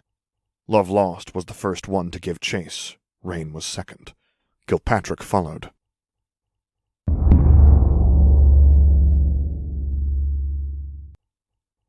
The landscape screamed. The sky was illuminated by flashes of light, and those flashes reached down to touch the landscape around them. The damage Victoria's side had done had opened up cracks, broken connections, separated islands. Rain and Colt had done strategic damage, focused on Titans. It gave them a hope that a sustained attack could be mounted, and the threat of the Titans forging enough connections to close this loop and shatter Earth at least had something of an answer now. It wasn't an easy or perfect answer, but they had their options. But this was the opposite of that, in a way. Islands moved, creaking and screaming, scraping against one another, with a glass-on-glass sound. The light flashed down in beams and rays, and when they were done, what had been 2 was 1, and flashes of light that had had nowhere to go were now traveling the distance. They made their way through a forest of thin, spire-like crystals. A funhouse, but there was nothing fun about it. Gilpatrick saw himself in that forest of reflections. Not images he'd seen with his own eyes, but instead they were images captured from memories, surmising from snapshots taken by a camera that hadn't been there. The one edge of the forest seemed to capture revulsion, a time he'd been sick, when he'd been a teenager and his face had been caked with acne for 8 months, when he'd been low, so depressed his self-image had been distorted, warped, and he hadn't recognized his own face in the mirror. The face he thought he might have then was now represented on one blade of crystal. Into another field of emotion. One was as recent as his bout of rage when the beast had howled at him. There was a look of satisfaction on his face, following a decisive line he'd dropped in a fight he now regretted having. His every ugliness, his every bit of himself he could hate distilled in crystal. They'd caught up with their targets, Valentine and Cox. Gilpatrick glanced at Rain and looked past the boy to see images, contorted in rage, beaten and bleeding, hopeful, weirdly. There were more than a few of the boy wearing a demon mask, several of his face lit by flame. "What you're doing, it's dangerous!" Rain called out. Valentine looked up. Reflected in the crystal behind the androgynous man was a woman, with face coloration like a blindfold, and strict bangs across her forehead. Behind Cox was a doll's face, reflected a dozen times by a dozen different crystal faces, sometimes slick with blood. "Titan Fortuna! Contessa! She's forming connections to the other Titan networks! Our reality is breaking down as hers wins out!" Rain said. "Isn't it fitting or fair that she gives us the distraction we need to fix a problem she helped create?" Cox asked. Gilpatrick walked around. The pair weren't acting especially scared, even as they were surrounded. "I know a Matryoshka," Rain said, indicating Valentine. "I didn't think she was a part of the community." "Enough of one. In this, we're on the same side." Matryoshka, Valentine said, voice accented now, like an act had been dropped. "I'm not, technically," said the doll who had appeared as a girl, who had appeared as a soldier. "But they included me, brought me in.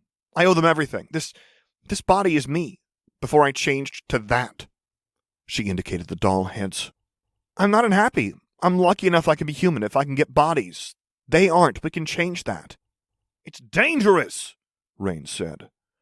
Gilpatrick saw letters, and watched as a facet of crystal showed ribbons coming together, 2 bodies overlapping like they were being woven together, 2 officers with their individual uniforms pulled together. He knew one of them, he was shocked to see. Elaine Chapeau. Another dusty and unconscious was a man. The name on his patrol uniform read Rue. "You can't do this without," Rain was saying. As the layers wove over one another, the ribbons blurred, letters intermingled, rearranged as ribbons moved. Chunks, Rao, Rap, Rue, Kra, Chks. Searching for and struggling to find a working order by whatever logic they operated by. Faces changed, like the woman was trying on different proportions of features. When she was done, or done enough, she pulled off her jacket and tossed it away. Tossed it to the doll girl, apparently. He had to walk around to see the reflection of the doll girl in the same pillar that showed them putting their faces on, so to speak. The doll head forcing its way into the mouth of a civilian's corpse, dusty, fingers pried and dug into flesh, cracked bone, and drove wedges in, parting the face down the middle as she squeezed in. The rookie he'd seen in the house, before they'd all gone under and come here. "We're not going to hurt you or get in your way. If you want to stop her, you can," Matryoshka, Valentine said. "But we need to do this. It may be our last chance. If you want to do this at a time things are sane and there's no risk of collateral damage, you can," Rain said. "I will bring you along next time. I'll swear it to you. Sveti is my friend. I know how important it is. You yourself said we need distractions," Cox, the doll girl, said. "We had a close call with the security on the way here. Someone's agent."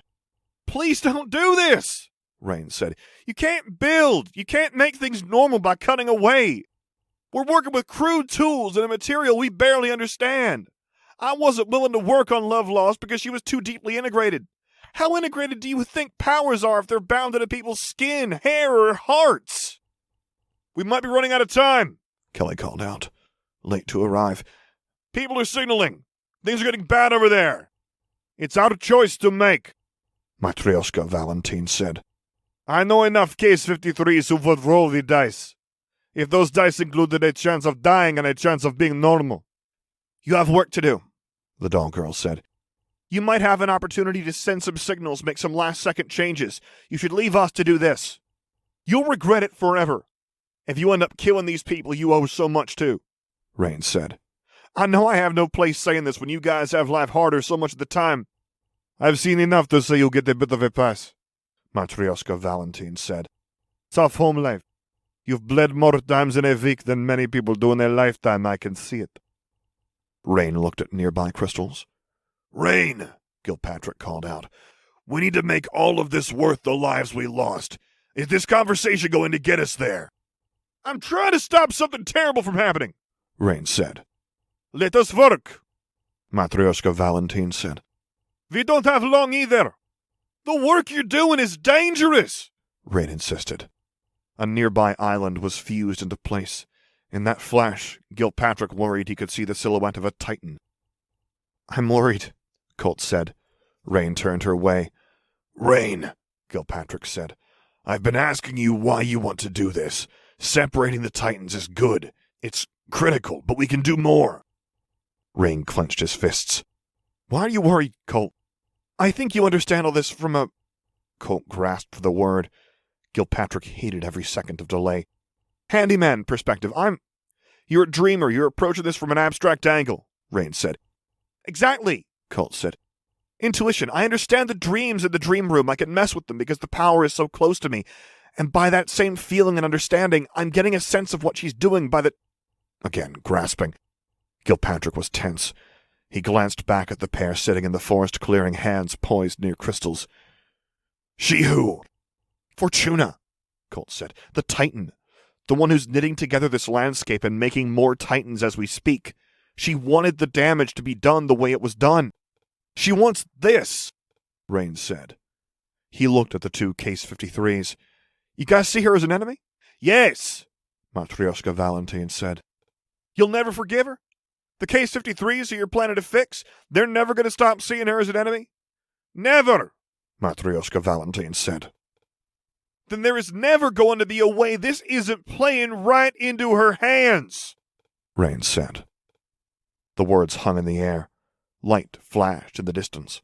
Islands knit together, expanses of crystal, bright enough to be more red than black, showed reflections of the world on the other side, sections of city falling into chasms that opened wider. By that logic, the doll girl said, there's absolutely nothing you can do that isn't playing into her hands either. Rain seemed stricken by that. We should try anyway, the doll girl said. But Matryoshka, hand poised near a crystal, didn't move. Shouldn't we? The doll girl asked, hopeful. It would be too tidy a way to execute too many of her direct enemies. He's right, Matryoshka said. I will help you, Rain said.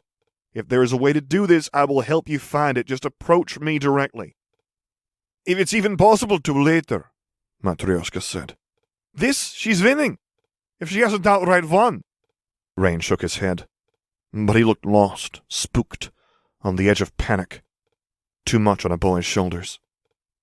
Love lost, Marshall? Gilpatrick asked. Can you get those two? Get them away from where they could do anything problematic. We don't have long. 2 minutes at most, Colt said. Pretty sure. Love Lost and Marshall picked up the two infiltrators, who didn't resist or pull away. They were all going to be awake in a minute anyway. Rain stood there, in the center of the clearing, tense. Rain, Gilpatrick said.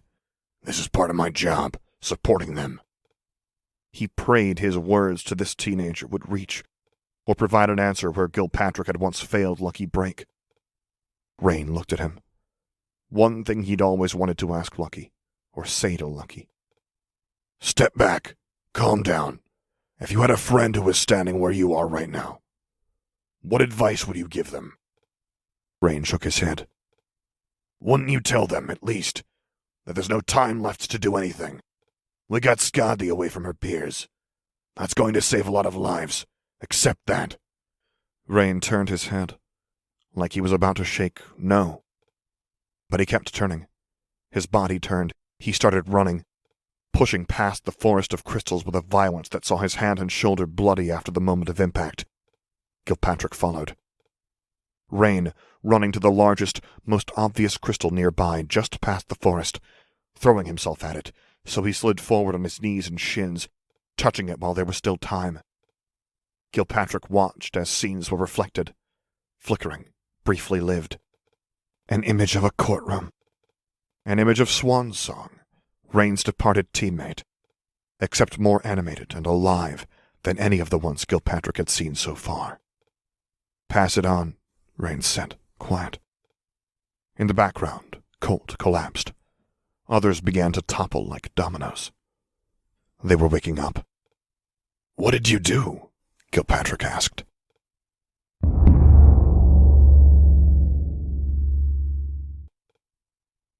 They woke, and the house was shaking. Valentine was already on 2 feet, running. Natalie was pushed out of the way. Gilpatrick was still waking up, pulling himself up off the ground. The confusion of other senses slowed him down, or else he might have grabbed them. Face split open, Cox lay on the floor, the doll head pulling itself free, skittering along the floor on legs tipped by scissors and doll-like fingers, trailing bloody ribbons, chains, and fishing lines with hooks. Valentine scooped her up. "It's not what I did," Rain said, rubbing at his eyes. "It's what I said. I sent a message to the only person that Titan Fortuna can't see."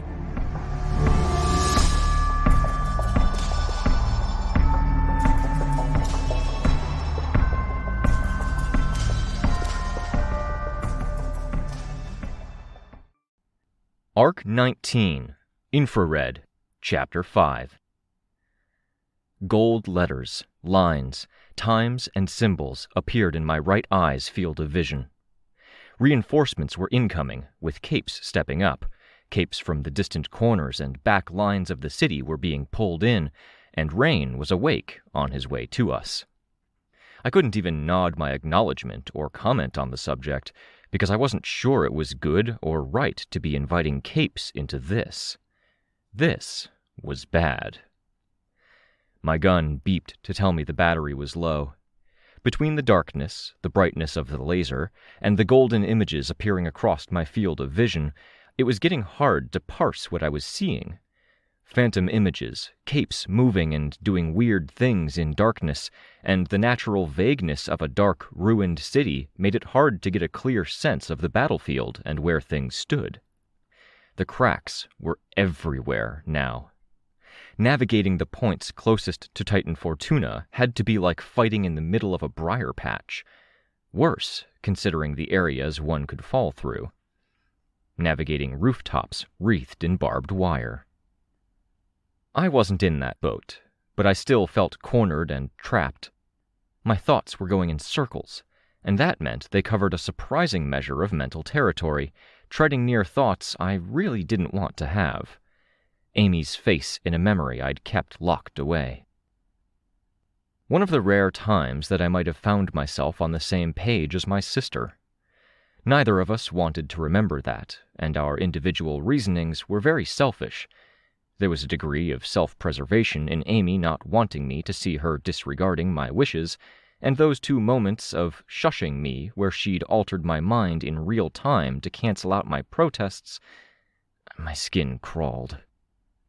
I wanted those memories gone, because they got in the way of me thinking in a straight line, and they made the days where I didn't think as much about this stuff fewer and far between. But they were necessary.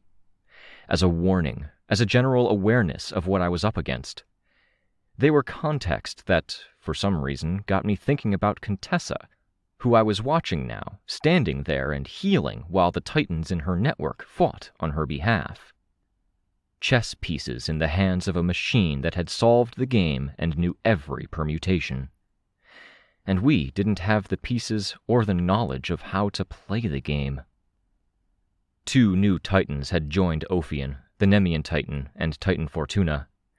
I narrowed my eyes and aimed, firing at the titan that was still emerging and rising to its full height. It was more fragile as it emerged, but I was put in the situation of having to figure out how he grew and anticipate it, or else I was distributing my damage across multiple points. Slowly he came together, sleek, long-limbed, and tall, but incapable of standing straight, as his back arched in an S shape. The other Titan was already fully grown, and was moving slowly, finding her legs, so to speak. She was tall, narrow, and her head was a mostly faceless helmet with only a hole where the one eye should be. Long, sky-blue hair draped down to pool on the ground at her feet, so to speak, and trail behind her. The weight of the hair and the way it pulled on her seemed to force her head down and to the side, where it periodically twitched and trembled. Most notably, her arms were like a praying mantis's limbs, with the final segments being rods, not points. More sky-blue hair flowed down from different points, including the tail end of the weapon, her elbows, and her knees. I couldn't dwell on her. Heroes closer to the scene were dealing with her, doing as much damage as they could get away with while she figured out how her body moved. My focus was on the new guy. 5 minutes after the praying mantis woman, he'd cracked. Now I unloaded into him, fully aware that I was running out of battery. But it stunted his growth, slowed him down, and served as the equivalent of postponing one impending threat so we could focus on the other 4. Others, Aunt Sarah included, were helping. In the background, Tristan was shoring up the area. Capes had managed to protect the area around all the bridges and safe ground we'd made, steering away the cracks. I wasn't sure how they'd managed to do it, but I was really fucking curious. I was willing to bet there was a whole story there. Power testers or enterprising problem solvers in the Warden's ranks figuring out an interaction. I wanted to be a part of that, if only to apply that problem solving going forward. Maybe I could. While holding the gun and paying close attention to where the blasts went, I reached into the pocket of my top between the breastplate and my stomach, and I pulled out my phone. It felt very strange to be scrolling through my contact list at the same time I was firing a death laser. I heard the phone ring. It was distorted, and the distortions matched up with the thrums I felt coming through my death laser gun. "Hey, you called? What's up?" The voice, similarly, was chopped up. "Rain's on his way." "Hi, Lookout. That's fine. Good. Thank you," I said, stumbling. I still wasn't sure if it was good we were being reinforced, but I wasn't sure what we were supposed to do against something like this. "Back line figured out a way to preserve the island. Any chance you can figure out why and pass it to me?" "Displacement powers," Kenzie said. That was a fast response. Are we going by the power sourcing term, the power end state term, or by PRT classification terminology? Checking. I kept firing. Each Titan we'd seen so far had something about it that changed the entire dynamic of a fight. The longer I could keep him down, targeting one limb, then another, then a part along his back that seemed intent on growing, the longer it was until we had to deal with whatever he brought to the table. "Vic!" The loud voice in my ear made me startle. I was still holding the phone there. "Yes?" "Power end state terminology, whatever that means." "It means if powers, once everything's said and done, move things from here to there by way of a teleportation or interdimensional shifting, they ward off the cracks. That's good. Utterly useless for me, but it might help for Capricorn." "Capricorn constellations block cracks?" "Possibly. If they're that certain about using the term and clarifying the point, it might be only when it's emerging." "I'll pass it on."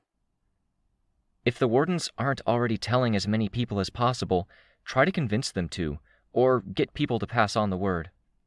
"Okay. Bulletin. I'm getting overloaded with information. There's so much to sift through, and I don't want to mess up your aim by dumping a whole report in your one eye, so I wasn't sure if—" "What's the bulletin?" I asked. I hated to interrupt, but bulletin meant a succinct news statement. A flustered Kenzie might have made it into an essay. "We've got an ID on the first new Titan. It's Mystic Magic Impaler." A heroine, I thought. Fuck. Whatever my feelings were about Super Magic Dream Parade and their vigilante-level ugliness dressed up in gaudy distraction, they'd been fighting for the side of good, They'd been cooperating, and they'd helped. They were part of Teacher's campaign. They got targeted. Yeah, 3 times. 3? They were lined up for an ambush like the navigators were, and then slept through it.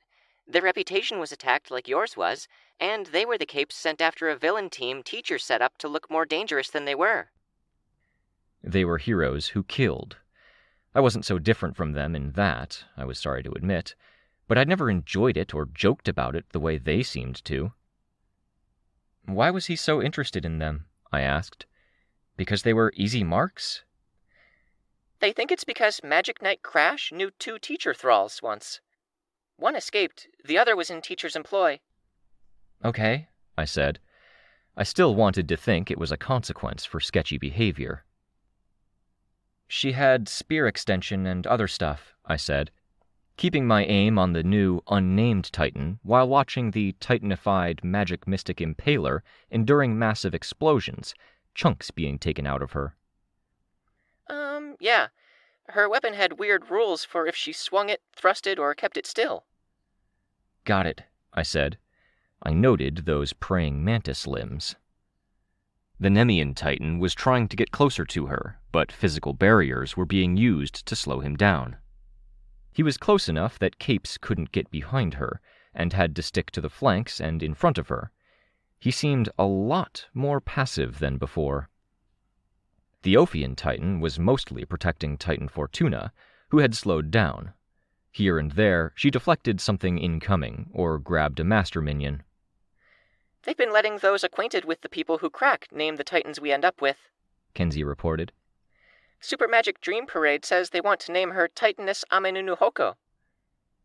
I laughed despite myself, surprising a few people who were flying nearby, Aunt Sarah included. A short, surprised bit of amusement, almost unhinged. Tell me there's a short form for that. Looking it up, and no. What does it mean? I asked. My gun beeped, battery low. Jeweled Spear of God, or something. Impaler Titan it is, I said. Sorry, as much as I want to respect the name her team offered, they have to make everything such a pain in the ass. The application says they wanted to make her name special, so it stands out. Okay, I said. Okay, right. What's that beeping? My gun. I'm running out. The extra batteries are out in the middle of nowhere. I'll talk to people, Kenzie said. See about getting you a portal. We can have a team swap out the battery. And fix the gun? I asked. It's falling to pieces on me. If there's any tinkers on standby. The housing was torn and tearing even as I fired. That'll take a bit, but there's lots of tinkers standing around and wishing they could help. Great, I said, injecting false positivity into my tone. A streak of blue marked a single laser fired by Legend. Unlike the raw barrage he'd fired earlier, this was a narrow, thin bolt that was bright enough to see from a mile away. The Impaler Titan was already there, acting. One of its rod-like limbs, column-like, reached out and space distorted beyond it. Legend's laser hit that distorted column and flashed out. It lasted for a quarter second, but in that quarter second, the laser raked across our defensive lines. Her network was operating with the benefit of her power. The Impaler Titan attacked. The sideways movement of her weapon saw her move as well, as if space was fixed at the center point of the longest part of the limb, and she levered herself around it. She thrust it, and it extended, punching into force fields. She kept it still, and the weapon unfurled. The rod, like a drill bit, became a cone, like a drill. With the expansion, it intensified in force, plunging through force fields and into bodies. Now that she was moving, the Impaler Titan was doing a lot. She had 2 weaponized limbs, and apparently 3 functions for each. One arm swung, moving her body. The other alternated between impossibly long thrusts and drilling attacks. Legend was using smaller lasers now, a hail of short lasers that were each only about as long as he was tall. She blocked 3 of them with a reach of her hand, not even looking at what she was doing, and then changed that reaching limb to vault herself in the air. Her limb reached out and extended out to the horizon. "That hit someone," I heard Kenzie say, hushed. "2 of the heroes fighting the Ashen Titan. I don't think there's anyone to hold her off." "Tell the others," I said. "I am." The golden letters flashed on my field of vision. Cineral incoming. I could see Sveta and Capricorn on the battlefield, turning their heads. "No new notifications for a sec. I'm going to hang up. Then I'll show up on the battlefield around when Rain does."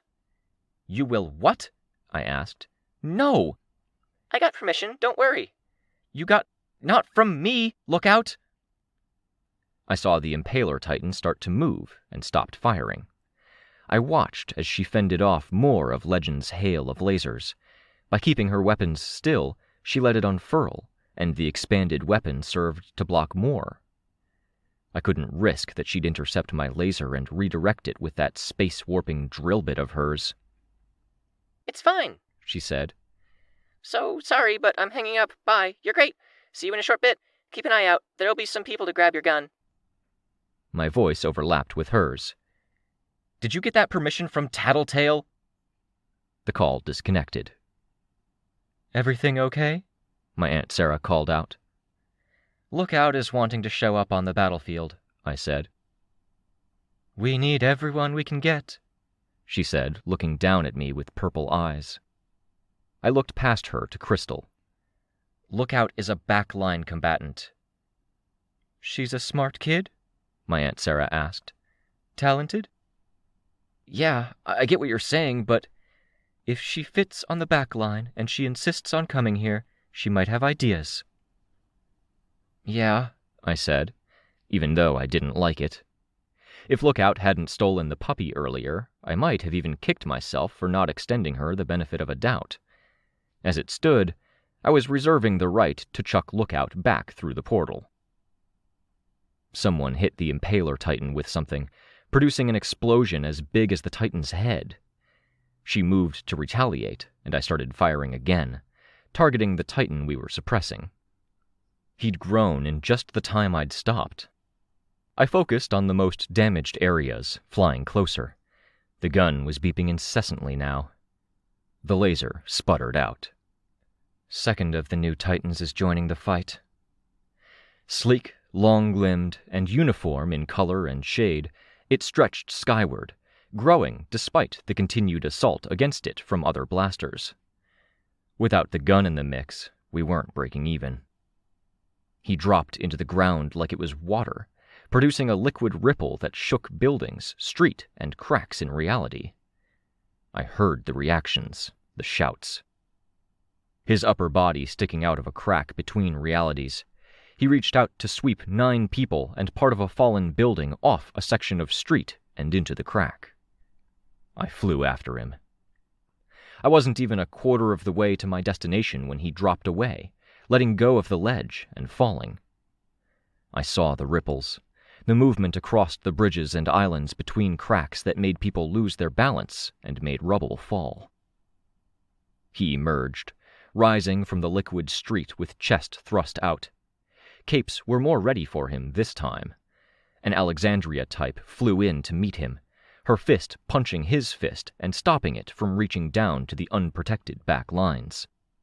I recognized her as Tritium, a bench cape from Advance Guard. Strong enough to punch through a building, ostensibly invincible, and unfortunately not much of an everyday cape because utilizing her invincibility, flight, and what she now termed her nuke punches made her radioactive. Push harder, fight more, and it built up more. She was immune, but the people close to her hadn't been. She'd lost her family, friends, dog, and co-workers, and had hurt many bystanders before the issue had been discovered by accident. It hadn't come up in the news. I knew her in the same sense I knew who a big actress like Marjorie Funk was. I knew her face, general history, and general personality. Quiet, reserved, and totally ill-suited for the gung-ho Advance Guard. She spent much of the time benched, jumping in only for the big, important missions. The attack came from the flanks. I saw the Impaler Titan's movements in the corner of my eye, and on impulse, I pushed out with my aura to grab attention and communicate faster than I could with a shout. "Get!" I started. The limb extended, striking the Alexandria type out of the air. A second limb stabbed toward the group. I flew, wind whistling as it whipped past my force field. Smoke, dust, and chill air parted as a face that wasn't quite mine led the way. Belated, I put my phone away. My focus was wholly on stopping that attack. I couldn't stop it from making contact, I was too far away, but I could do other stuff. I winced as it stopped extending and collided with its target. That wasn't even the true danger of the attack. The longer they thrust forward, pinning the Alexandria cape against the wall, striking at their target, the stronger their offensive pressure grew. Their target, in this case, was a blob of darkness, a shield that consumed and devoured the space-warped extension of the drill bit. Snuff. The Undersiders were in that crowd. Parian was. The limbs were expanding out. The parts closest to her wrists expanded out first. The tips that were half a mile away from those wrists were last to expand. What had been a column became a cone, rotating violently, tearing at the air and whipping it into something resembling a whirlwind. It got worse by the second, apparently with no upper limit. I watched as whatever gave Tritium her invulnerability failed her. Or she'd turned it off because keeping it on would have made her lethal to everyone here. I saw as her body shifted from a dim, silvery silhouette to a spiral of what looked like a red towel being whipped around in a spiral. Snuff was expanding his blob of darkness, trying to eat the incoming attack, but the drill grew just a bit faster than his blob did. I closed the last bit of distance. My flight was jerked off course because the spiraling drill had suction, corrected, and slammed into the first solid bit of the Titan's wrist. It caved in. Blood gushed out and poured down from the site of injury. I still carried the gun, part of the reason my flight hadn't been as fast as I needed. I twisted in the air, rising up and away, then plunged back down, using the gun's barrel, javelin throwing it down, stabbing the wound and punching through. I threw my body and force field into the side of the gun, levering the barrel against the edge of the wrist. I saw the shell break, crack, felt her draw her wrist back. A quick glance back showed me another bloody mess. Where there had been snow and mud, there was now a spiral of blood, several. Snuff had died, and the capes between him and the Titan had gone down with him. She was drawing her wrist back toward her chest, aiming to smear me against it. I kept pressing, aware of the closing distance. The strip of wrist between the hole and open air snapped. Blood and shell sprayed out, and I used my arms in conjunction with flight to hurl myself down and in, grabbing the barrel and pulling the gun down so part of it and all of me occupied the hole in the wrist. I felt arms slam into chest, with a resounding collision that broke up my force field. The gun beeped, almost like it was protesting. More likely the jostle was reminding it we were out of battery. I used my aura, because there was no reason not to, and shifted position, grabbing my gun and getting clear as she moved her wrist away from her chest. I had to adjust, scrabbling in the air to find the handholds I expected had moved, as the domed exterior of the gun had buckled somewhat. I was so focused on the task that I barely registered the shape that appeared next to me. The flowing Titan, freshly emerged, swung his arm in a backhand right for me. I could protect me, but I couldn't protect my gun. Damn it, I thought, bracing to anticipate the blow. An explosion nearby threw me off course. I spiraled through the air with the gun and found my bearings, squaring off and facing the two most imminent threats. The Titan hadn't managed to hit me. From this angle, I could see most of the threats. Titan Cineral joining the fight. I could see Titan Ophion and one mess of a pile of meat, which was disgorging a whole other mess. With all the meat lying around, a lot of the cracks in that section of battlefield were packed full. Pale flesh, flensed flesh, scaled flesh, feathered flesh. Turning around, I saw another figure, easily mistaken for a Titan. He was massive, brutish in features, with metal stuck to flesh that strained and bulged around it, distorting and stretching materials that were at least a foot thick. A largely naked man with bruised skin. I figured largely naked because he was still wearing a loose band of metal around the waist that did absolutely nothing for modesty, but did produce a kind of horribly uncomfortable-looking cradle for his genitals. It looked like a car wreck with metal pinching and digging into skin, and it didn't look like it should have been able to contain the mass it did. Seemingly uncaring, roaring in a guttural way, he picked up a chunk of building with 2 hands, dragged it through a bed of flames on the ground in the process of drawing it back, and then chucked it underhanded. It detonated on impact, like the material of the building was an eggshell containing molten material. The Titan reared back, and the mostly naked Titan threw himself at the liquid Titan, grappling and wrestling with it to keep it from sinking into the ground. The Gibber-what's-it-night, Chris's Chevalier. Except way, way bigger, of a size to match Titan's. The Impaler Titan struck him with her one good arm, stabbing his side. He shoved the Flowing Titan at her, then dashed toward the 2 of them. "Victoria!" The voice was dim. I looked. A second later, gold lines pointed to my target. I saw Lookout. Her backpack was on, and every surface near her had been holographically altered to look like a terminal, with an emphasis on eye shapes rather than squares. Rain was with her. Sveta and Tristan stood off to one side, distracted but with the team, and Chris stood off to the other side, more or less kid-size, wearing someone else's jacket and the metal ring with syringes pointing inward around his neck. No braces, no headgear. All of his focus was on the giant. The Chevalier giant picked up a concrete pole and brushed it against a crack in reality as it passed it. The pole shifted, blurring, and became transparent, with a torn-up reality at the outer periphery. He clubbed the 2 Titans, thrashing them like he was swinging a baseball bat, and as hard as he swung, the pole didn't disintegrate. I turned my focus back to the others. "You shouldn't be on the battlefield, Lookout." "It's okay. I'm not, exactly," she said. I reached out to touch her head, and I felt metal, roughly where her head was, but not exactly. A camera and a projected Kenzie. "Good," I said, genuinely relieved. "Cool.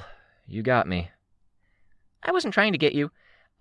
There's a portal over there. You should—" She trailed off. "You did awful things to that gun. Dragon gave you that." She stuck her hand out, and it clinked as she touched the gun's housing. "What's this?" Chris asked, looking over. Kenzie pointed. "Perverse," he said. "That's pretty funny." "We're on the same page," Lookout said, with a note of amusement to her voice. "I said something similar. I even thought perverse, even though I'd never say it. We're on the same wavelength." Ugh. "How'd it go, Rain?" I asked. "I could tell you, but Tristan wants to get everyone together for a debrief," Rain said. He stood straight, his attention on the distant fighting. More on the fight between the heap of flesh and the flesh-warping Titan Ophion, which was weird, now that I thought about it. "The fuck?" I asked. "That's the Mother Giant," Rain clarified, pointing. The Mother Giant giving birth to stuff that definitely wasn't pink, brown, or black flesh, but included all strains of animals and monstrousness. The Gibberim, that's what it was called, Knight, now many times the size, standing tall despite the fact the square cube law should have shattered his lower body. "You're doing this?" I asked Chris. Yeah. Thanks for the save. He did that on his own. Sure, Chris, you asshole. Got it. I picked up my gun, and metal creaked. I saw both Kenzie and Chris wince visibly at that. A moment later, they started laughing. Chris stopped the second he realized Kenzie was laughing too. I'm glad I've given you two something to bond over, I said. We're laughing for entirely different reasons, Chris said. Sure, I said. Whatever, Chris. I half expected him to say something. I could even imagine what he'd say.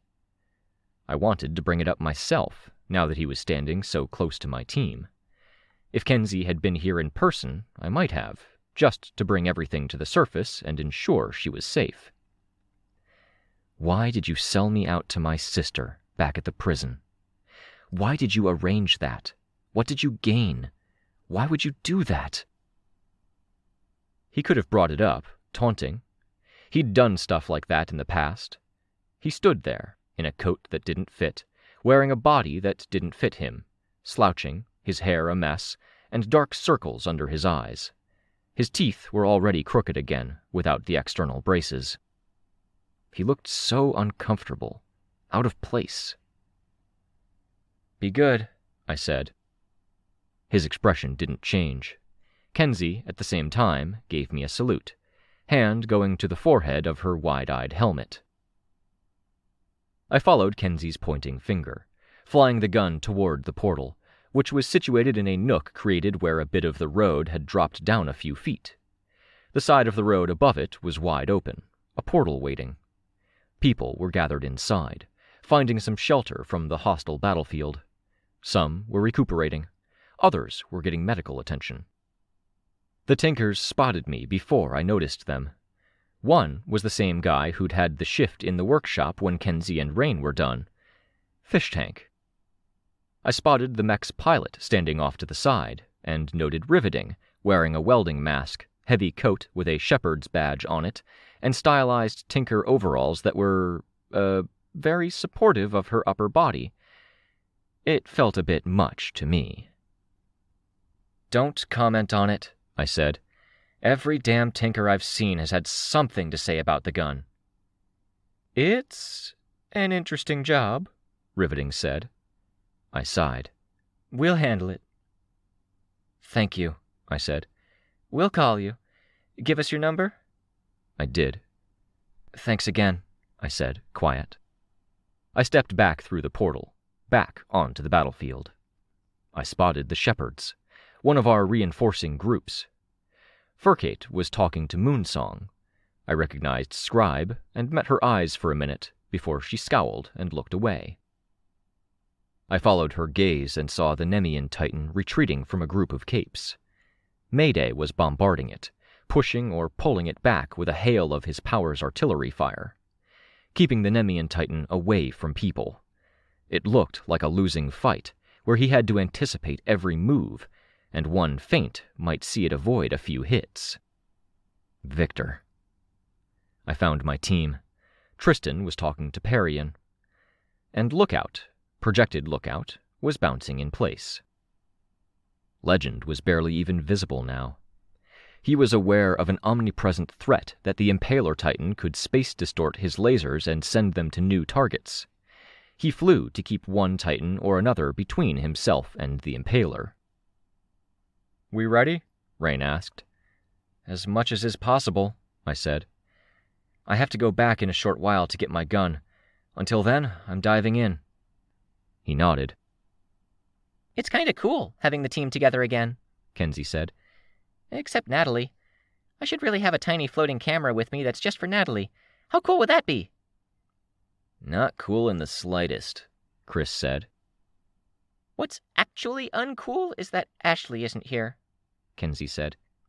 If she was, then we'd really be reunited. I saw her, Rain said. You what? Tristan was paying attention now. He'd been staring off into the distance. When I was in there, I didn't have time to think, only to act on instinct. I put my hand against Crystal and I transmitted a message. The way they talk, I think the way Scion talked, they tap into every part of the overall system that's capable of expressing an idea, every chunk of crystal and part of the greater landscape that has stored data that relates to the idea, each one given a different weight. And the message I chose, it woke her up, got her attention. She appeared for a moment. I'm pretty sure she's there, here, helping now. Do you think I could talk to her with my camera? Kenzie asked. The one I used for Tristan and Byron, and for breaking into the dream room? You have a better idea than I do, Rain said. But if you want all of Breakthrough back together, you got it. Kenzie nodded. I broke Scotty off from the rest of her group. She seemed most problematic to have in the network, Rain said. Good, Tristan said. Good man. And we figured some stuff out. The same principle that I used to communicate, it applies in reverse. The hitting every related note thing? I asked. Rain nodded. His breath fogged around the edges of his mask. The destruction. The point we destroyed, Rain said. Colt thinks it was on purpose. Who did it on purpose? I asked, tense. Contessa? He nodded. How? We'd targeted an area with the most communication flow. She'd chosen to communicate across those lines, targeting those specific areas. Does Colt have any intuition why? I asked. No, but it would be worth figuring out.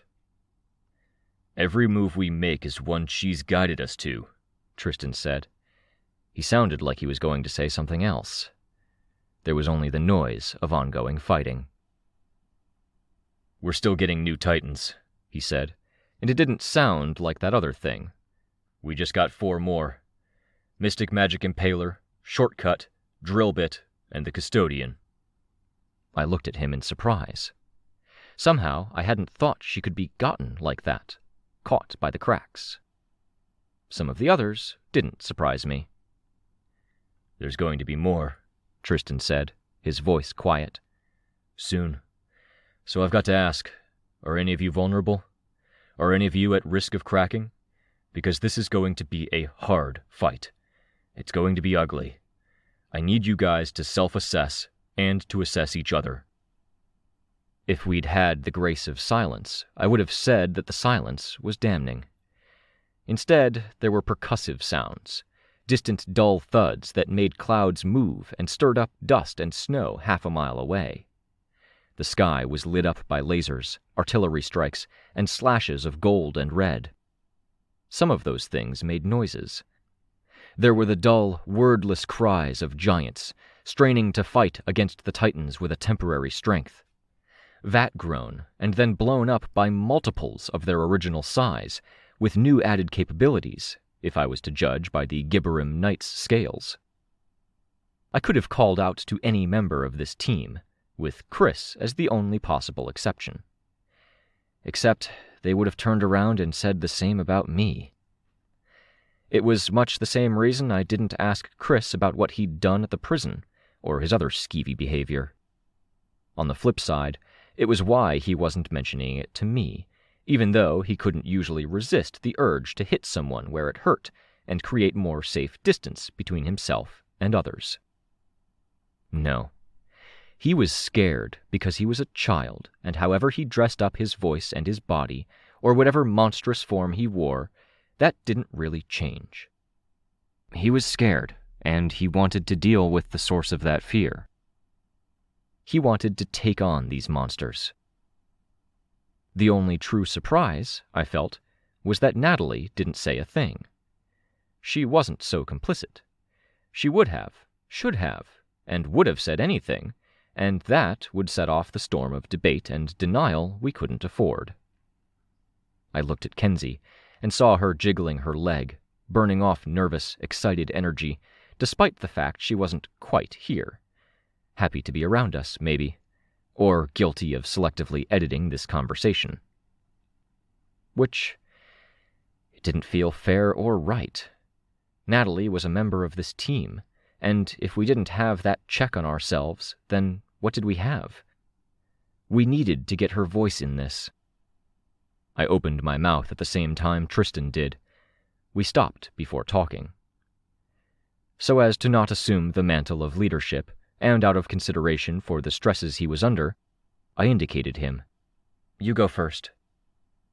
"It's grim," he said. "It's ugly, but I have to ask. Let's say we all consider ourselves good to move on.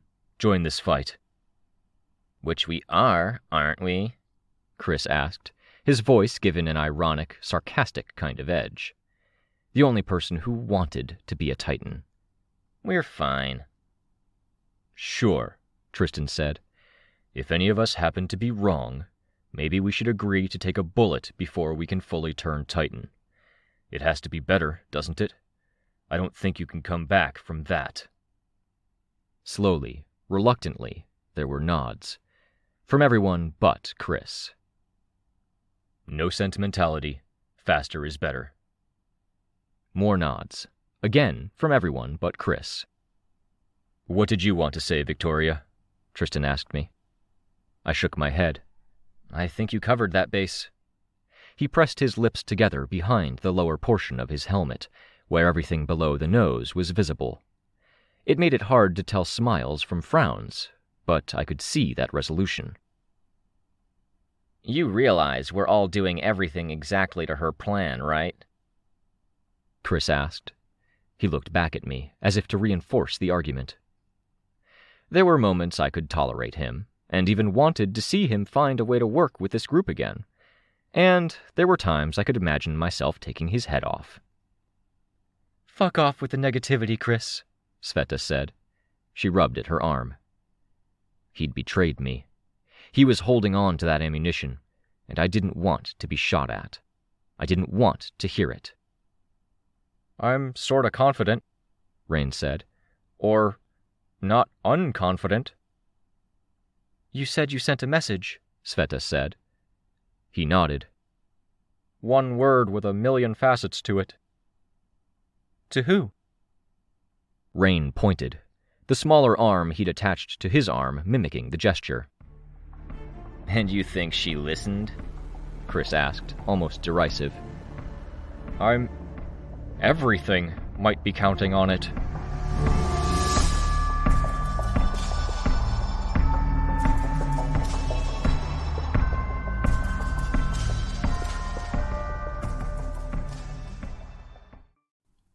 Arc 19, Infrared, Chapter 6. The cracks are still spreading. I could hear the dull cracking, with sounds at the edges of those cracking noises like swan song and damsel's power produced. My force field whirled around me in a tight spin, far less effective than it had been as the Wretch. It was a problem when I was diving into the midst of a sea of ash, trying to part that sea. The Ashen Titan walked between buildings, and she didn't go on the offensive. Her ash did collect around her, with buildings in her range being consumed by her power, turning to dense and heavy powder, and collapsing to form dunes and waves that shifted and swirled in a loose circle around her. When she moved on, it reconstituted as best as it could. Buildings were rebuilt, kind of. That which was lost to the cracks was gone and didn't reconstitute, and because it tended to be material from the same areas, the reconstituted matter tended to be from one floor or one wall of a building. Buildings fell or were rebuilt on their sides, where she herself was quieter than silent, muting and nullifying sounds in her vicinity with a constant background noise of powder brushing against powder. That silence didn't extend to the crumbling buildings in her wake. There was a big danger in how those dunes and waves masked the cracks in reality. For people on the ground, it was easy to step into a valley between dunes, only to fall through, pulled beneath. Even where there were flyers or teleporters ready to catch anyone in a pinch, the ashen powder would block their view of the victim. There 1 second, gone the next. The other, bigger danger was that the powder was combustible. Selectively combustible. She barely seemed to care about me carving a furrow into her circle of powder, up until Colt flew past her, raking her with the blade hand. The ash rose up and ignited, chasing behind Colt, not directly on a course for me, but damn well close enough. I scattered the ash I could as I took flight. The idea was to give myself leeway, but in practice, I just got ash on the force field. When the ash ignited, she was highlighted in reds and oranges. What the heck changed besides your size? The heat mostly dissipated before the force field broke from the intensity of it. The shift from cold air to hot air made my skin prickle and itch. The Titans weren't moving in a way that seemed very focused, but the way they were moving and the fact we had so fucking many of them, each with a tendency to cover or complicate a whole tract of land, it made the area feel crowded. By flying away from the Ashen Titan, I flew closer to the Ophian Titan, the sea of flesh that he was stabbing with needles.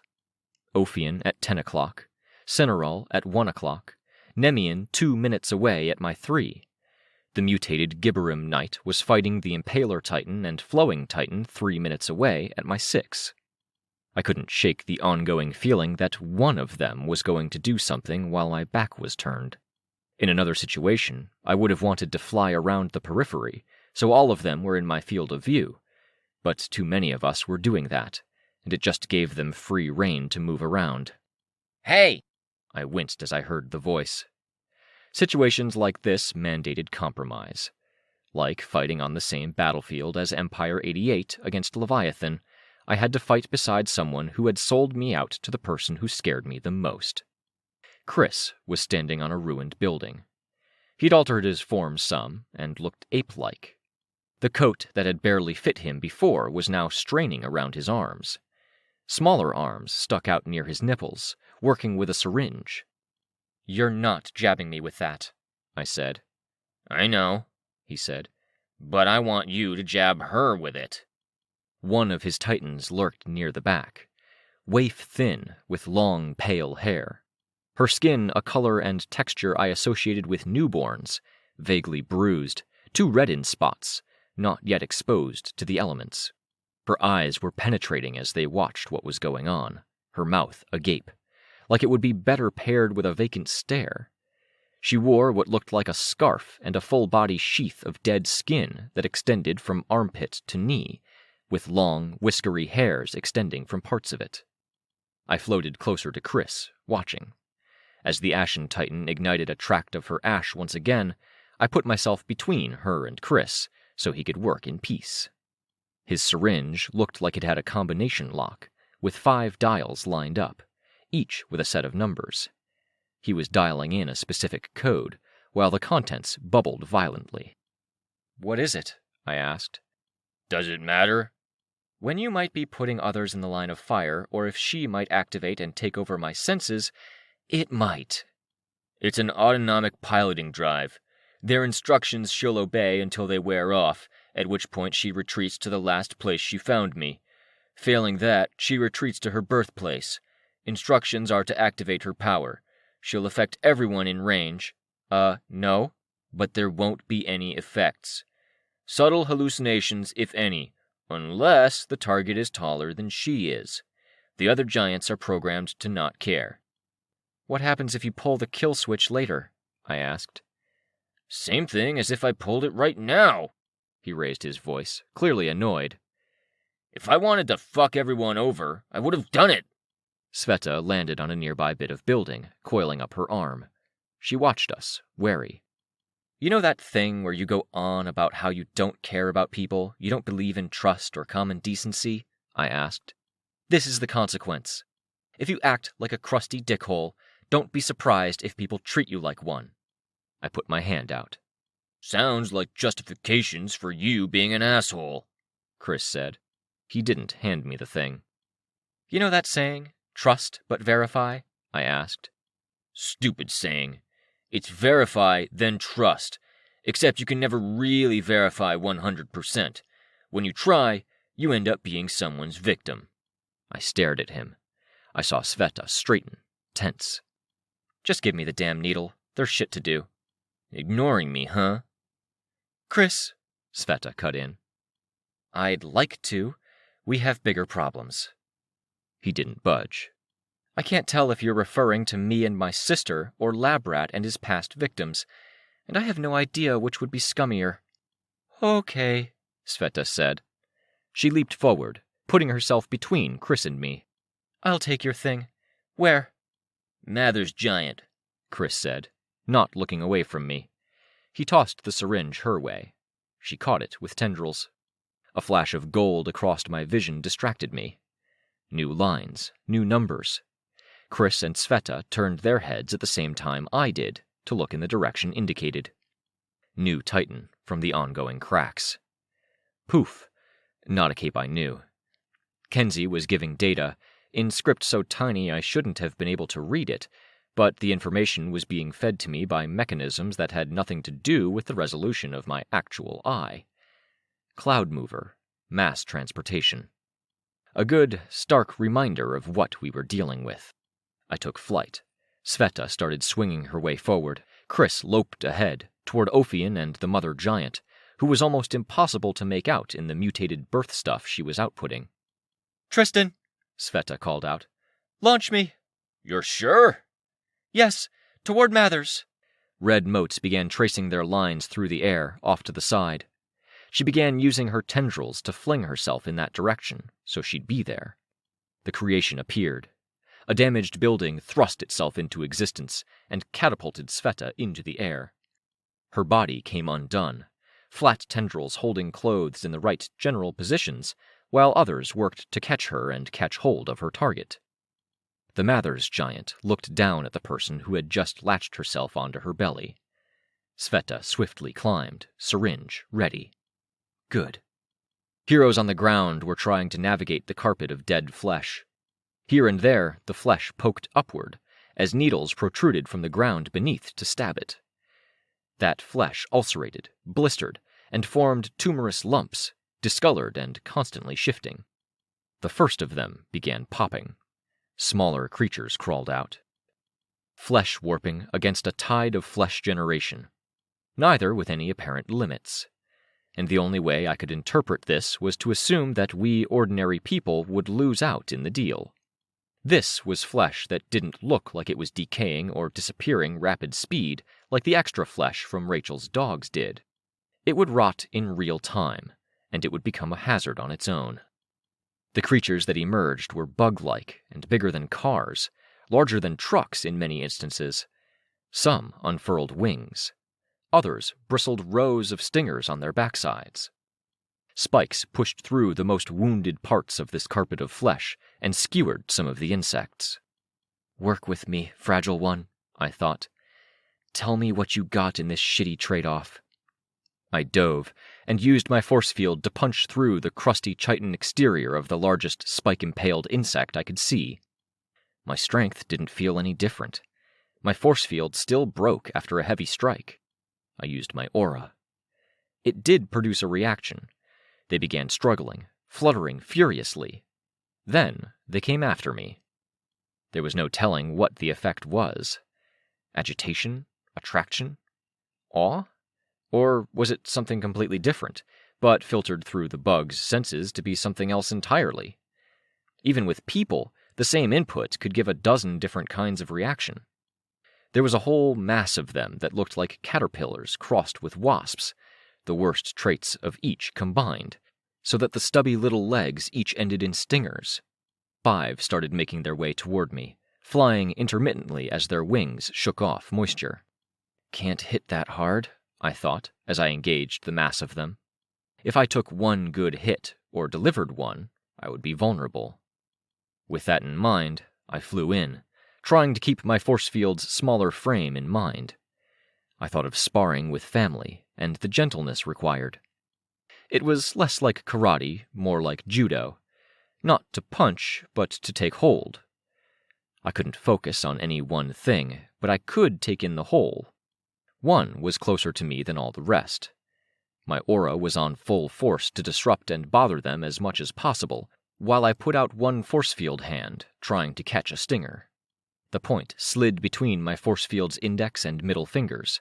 I pinched them closer together. It stopped mid-air.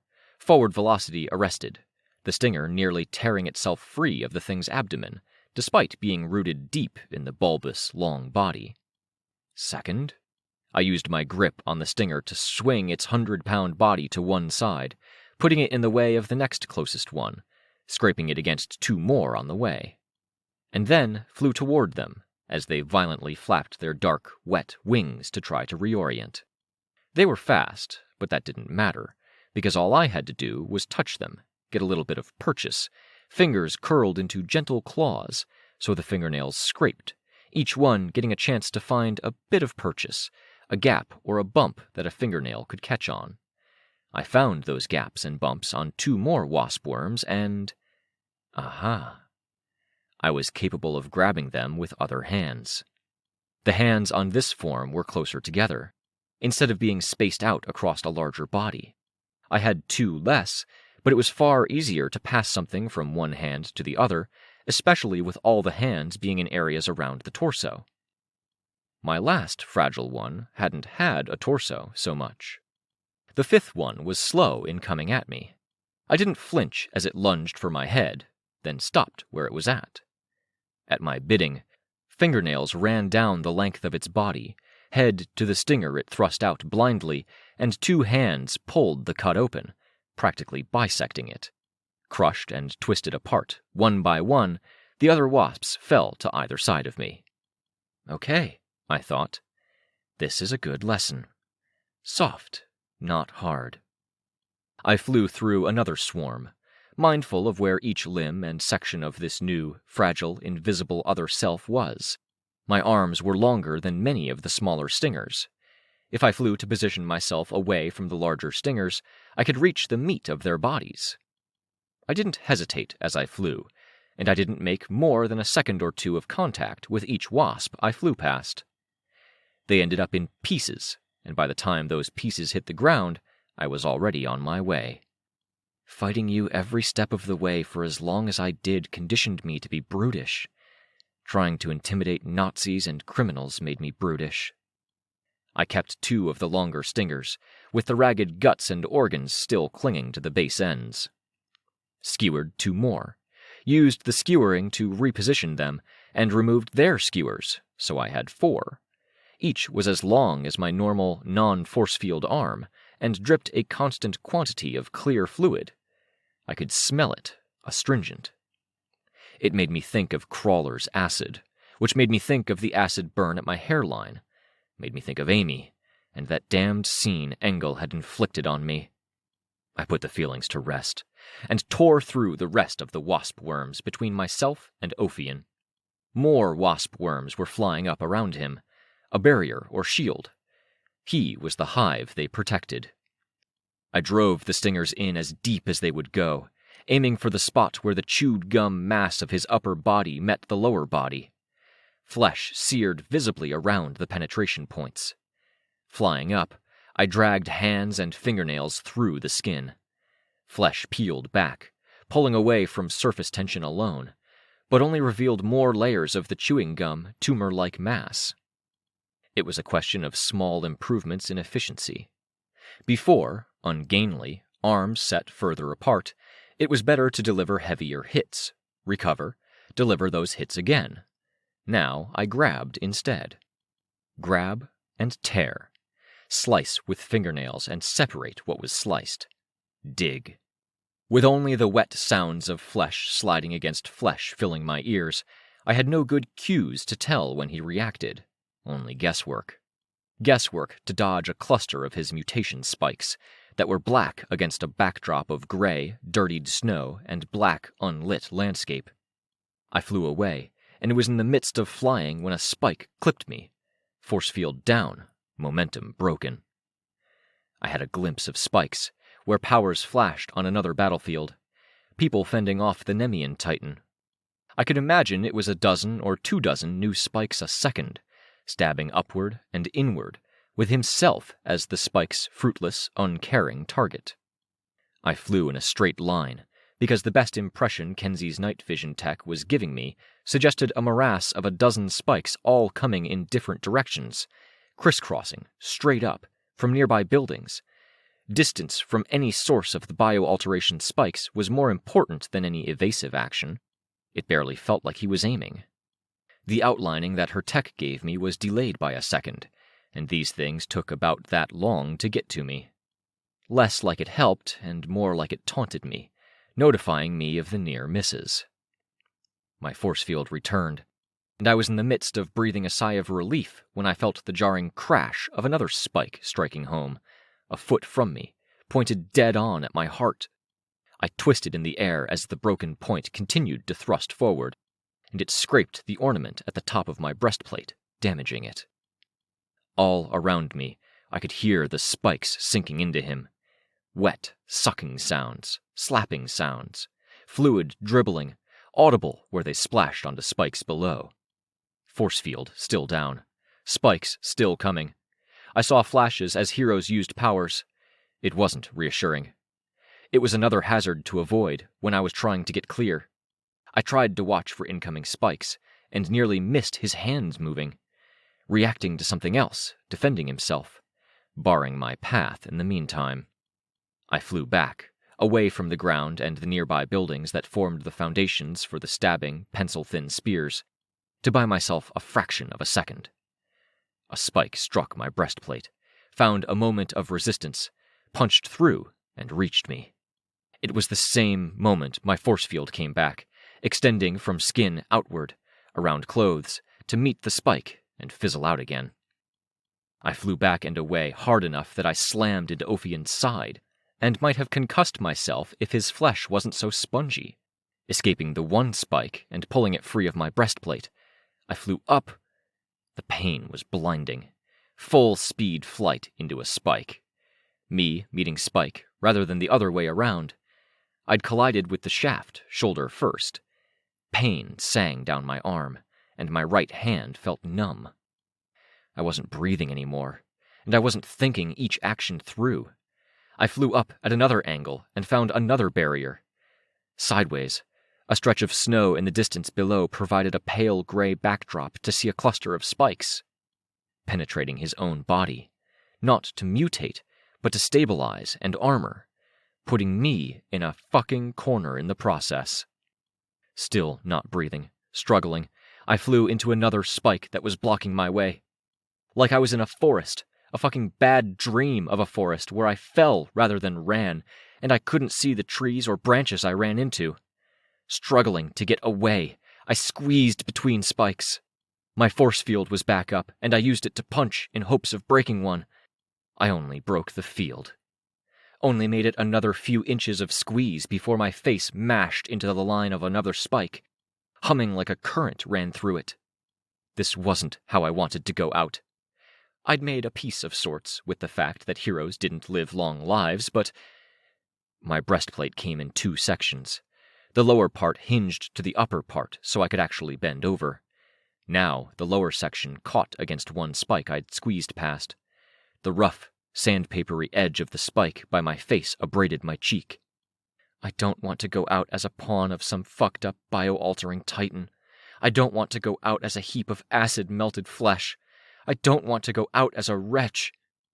I tried to swallow and failed. Tried to see some cloud or snow or even stretch of titan that gave me a pale enough backdrop to see a gap large enough to fly through. It felt like I looked in 10 different directions, and when I was done, it felt like I hadn't seen what I'd looked at, hadn't registered the actual gaps or anything. Think, Victoria. Master protocols. Logic your way past emotion. They came at me from different angles. They were meeting at the same spot, but the base points were further apart. If I slid down, scraped my way closer to the ground, maybe they'd be far enough apart to squeeze past. A bio-alteration spine lanced its way into my force field, which couldn't even fully expand, and met its resistance, pausing for the half-second my force field held together before continuing on its way, sliding into flesh with a wet, sucking sound. Just a foot from my ear, it found its home in Ophion's body. The shaft of it had passed through my armpit, right past my breast, and perilously close to my face, which was bent down. I continued to slide down, breastplate scraping against the narrow, abrasive spines, and as I made it further, the way got easier, until I was blocked by an X of 2 more spines. A twist, a bit of flight to help me on my way, and the sides of 3 spines running in near parallel pressed against my bicep, elbow, and shoulder, close to my gun wound. I tried to fly down, and my injured foot came into contact with a sharp point that caught on the material of my boot heel.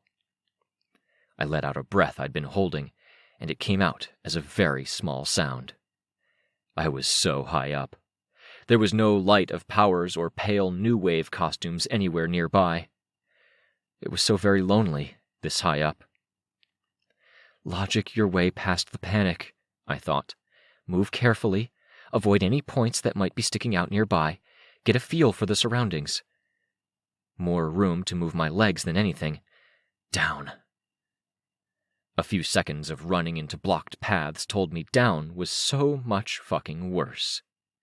Down was closer to the ground, and closer to the ground was a denser collection of these spikes that had come out by the dozen. A wasp wormed its way past, and I killed it. I tried to use it as a buffer to feel my way for spikes, but when I did scrape against a point, it began twitching violently and swelling. My efforts to put it down only killed it. Up. Up was sparser. Up, as it turned out, had more points that stuck out into the air, ready for me to scrape up against them where they hadn't penetrated Ophion's lower body. I bumped into another barrier. Here, an array of spikes I couldn't even reach my hand through. This is how we lose? Trapped? Strapped of civilization? Stripped of humanity? Tools and expendable resources for things far, far more powerful than us? No. Master protocols, Victoria. Emotion your way past logic. Fuck that! Say it again. Fucking fuck that! My heart was pounding, hammering. No, don't lose control. Logic your way past emotion. Think. Reduce everything down to procedure. Logic your way past emotion. Emote your way through logic. Didn't make sense. But it was an endless loop that could keep me going moment to moment. A spine struck me across the throat as I thought I found an open way forward and flew right into it. I snarled, the sound approaching a whimper at the midpoint, before I ducked my head and scraped past it, with no idea if I was getting further in rather than out. Did I even make a difference in all of this? Fuck this. An idea for people to sacrifice themselves that might have been Contessa's plan? Another way blocked. Fuck this so much. Forward was crisscrossing spike points. A fence I could barely make out. I moved left to right, hand over hand, when I heard the whisking sound of a rough-sided spine rubbing against another. I twisted, bringing my knee up to my chest. The metal plate at my shin blocked the point, pressing so hard into my leg I thought the muscle might tear. The plate shifted, and the pressure eased, but I found myself trapped, pinned. The point I'd narrowly dodged penetrated Ophion, and his fluids ran down its length, drenching my foot. I heard more, the whisking, spine-on-spine sounds, like pencils wrapped in sandpaper brushing against one another. I struggled, fought, made about an inch of progress, where the spine pressed against my greaves. The spine hit my force field, breaking it. A half-second of reprieve. Then it carried onward, thrust up and in from its origin point far below, at a point of ground I couldn't see. Again, that sucking, wet flesh sound. I screamed. Pain jumped from the penetration point at my knee to my foot, from the penetration point at my knee to my gut, making my mouth yawn open, my entire body wanting to throw up on reflex, and yet too paralyzed to follow through. Freeze frame trapped in the first moment of the hurling process. I could feel it slide in, slowly, displacing fluids that came out in gulpy spurts, and I could feel it twisting everything it touched. Flesh mixed up like it was a liquid in a blender, not something solid. Swelling, flowing out of the wound. My hands pressed hard against the fabric of my pants leg, as if I could muster force field strength and stop it from carrying on any further. My leg trembled as it kept going, hitting nerves, then touching bone, the point scraping against bone like it could leave a furrow, a permanent etching. except I felt my knee and hip swell in reaction instead. Keep the cycle going. Logic your way through emotion. I screamed, pushing out with my aura. Through the emotion. Emote through the emotion. Emote. I screamed again, raw, angry, fighting, gripping spikes and trying to pull myself back and away. Something, or someone, hit Ophion. It made things move, gave me leeway. I flew and fought my way back and out, and stopped where my bone had corkscrewed around the spine, swelled around the tip, almost bonding with the abrasive exterior. My efforts to get free told me my leg weighed as much as the rest of me combined. Pulling back and away made primal instincts kick in. I wanted them to be the instincts that let a coyote chew its own leg off when caught in a trap, but they were freeze instincts instead. I can't bring myself to do this. I need you to, Fragile One. Take the reins. Take control. Use flight. Use force field. Do something. Nothing. My leg kept swelling, the feeling bubbling into my midsection. Come on. In the moment, midway through the struggle, I felt my consciousness slip. Darkness taking over for a moment, like a blink that had nothing to do with my eyes. I wanted to give the Fragile One credit, to think it was her, but it was a guttural cry I'd made, my own fight against pain tolerance. Maybe the fact I couldn't tell was the best sign it was her. If it was as easy as asking for it, then parahumans all over the place would have managed to get that help from their powers. The spike came free, and the tip was crusted in irregular shapes of bone, slick with blood. With it gone, and the cessation of the swirling mutation deep inside my leg, I flew toward Ophion. Adrenaline sharpened my senses. The Ashen Titan's ongoing fight against what looked like legend was a brighter backdrop. I could see 100 black points sticking out, where they'd been stuck in Ophion. I flew between them and him, aware that if he shifted his mass even a little, I would be unavoidably slammed into them. Until I was high above him, well away from any spikes, my thoughts delirious, my leg impossibly heavy, my mind numb. What had I even been thinking? That I would tear into him? That I'd do some meaningful damage? What had we even done since the start of all of this that had mattered worth a damn? I wasn't even sure the destruction had. And now I'd suffered something I'd told myself I'd never let happen again. I couldn't even look at it. Just seeing the bulging, lumpy silhouette in the corner of my eye was enough to make me sick to my stomach. I was halfway back to the ground, flying in such a way that my leg wasn't beneath me and I didn't have to look at it while looking where I was going. My sense of things was distorted enough that I fucked up my landing. I hit a slope of spikes that were angled away and rolled down it to the ground. I saw 2 ex-prison capes and Chris. They were looking over to the horizon. I looked, and I saw a building with handprints in it as big as Titan Ophion's head.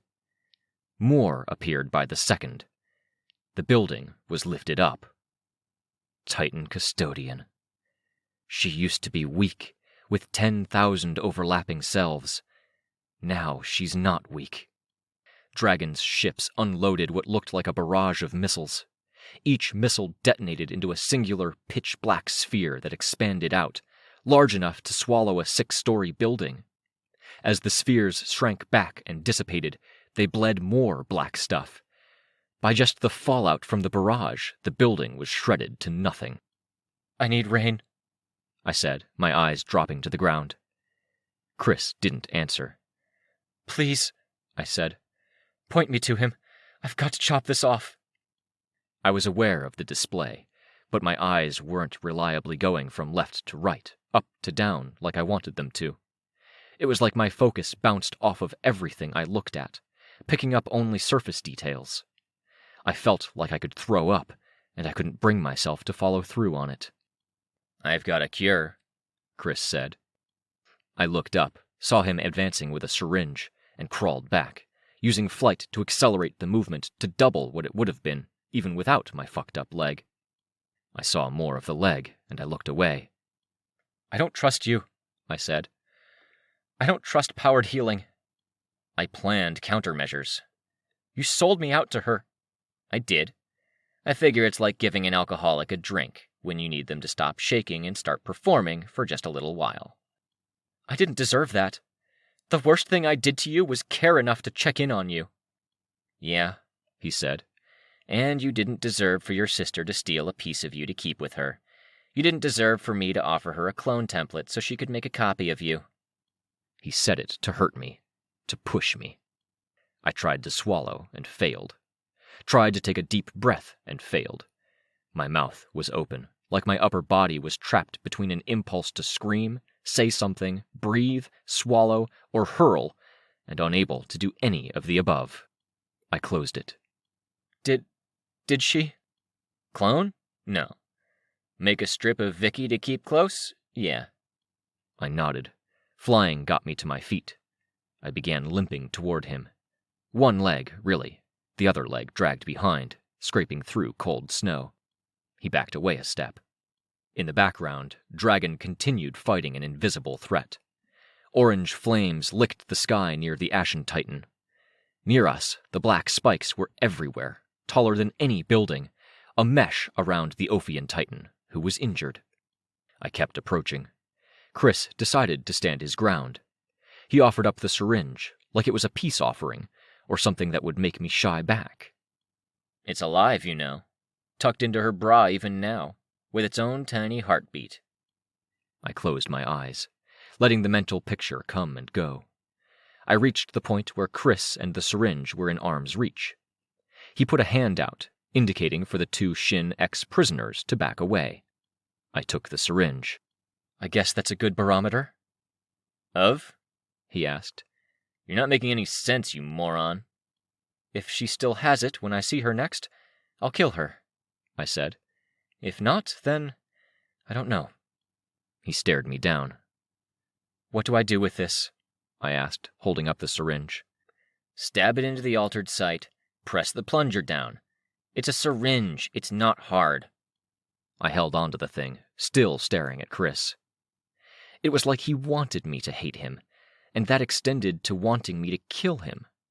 Or something. I couldn't pretend to fully understand him. But I felt like ending his life here after he'd offered me a cure would prove him right in something. I wanted to say something that would penetrate that exterior of his, convince him, or even bother him. Kenzie had managed it. Like mentioning Swan Song, and how she'd actually grown as a person. Or telling him he deserved his own misery. A gold alert flashed in my right eye. A series of reports about cracks. Ongoing. I ignored it for the time being. The fighting continued in the background. I could look up at the Ophian Titan and see the damage I'd done, still healing, while capes flew around him. Narwhal was using the damage as a target point for force fields, leaving them embedded wherever they sank home to slow and stop his regeneration. I stuck the plunger into my leg, high up on the thigh. I pressed it down, my mind numb. The feeling of bones moving and flesh stirring was almost as nausea-inducing as the transition had been in the first place. I stared Chris down as it took effect, used flight to stay upright. He nodded as he watched the change regress. He's a bastard, I said, looking up at the Titan. I could see the mother Titan attacking it, a giantess with a boneless creature 10 times her mass extending from her nethers, grappling Ophian, tearing away flesh. I wanted to spit in his face, to scream at him, to throw him into those black spikes, or to hurl on him, if I hurled after all. But there was no point to it. The gold alerts continued to come in. I skimmed it, saw cracking, and took it as an alert there was still more coming. If you enable her again, if you speak to her, if you give her an excuse or an opportunity to be horrible, if you lie to me or use her to hurt me again, that's it. You lose your last chance with me. I'm only now on my last chance? He asked, almost sneering.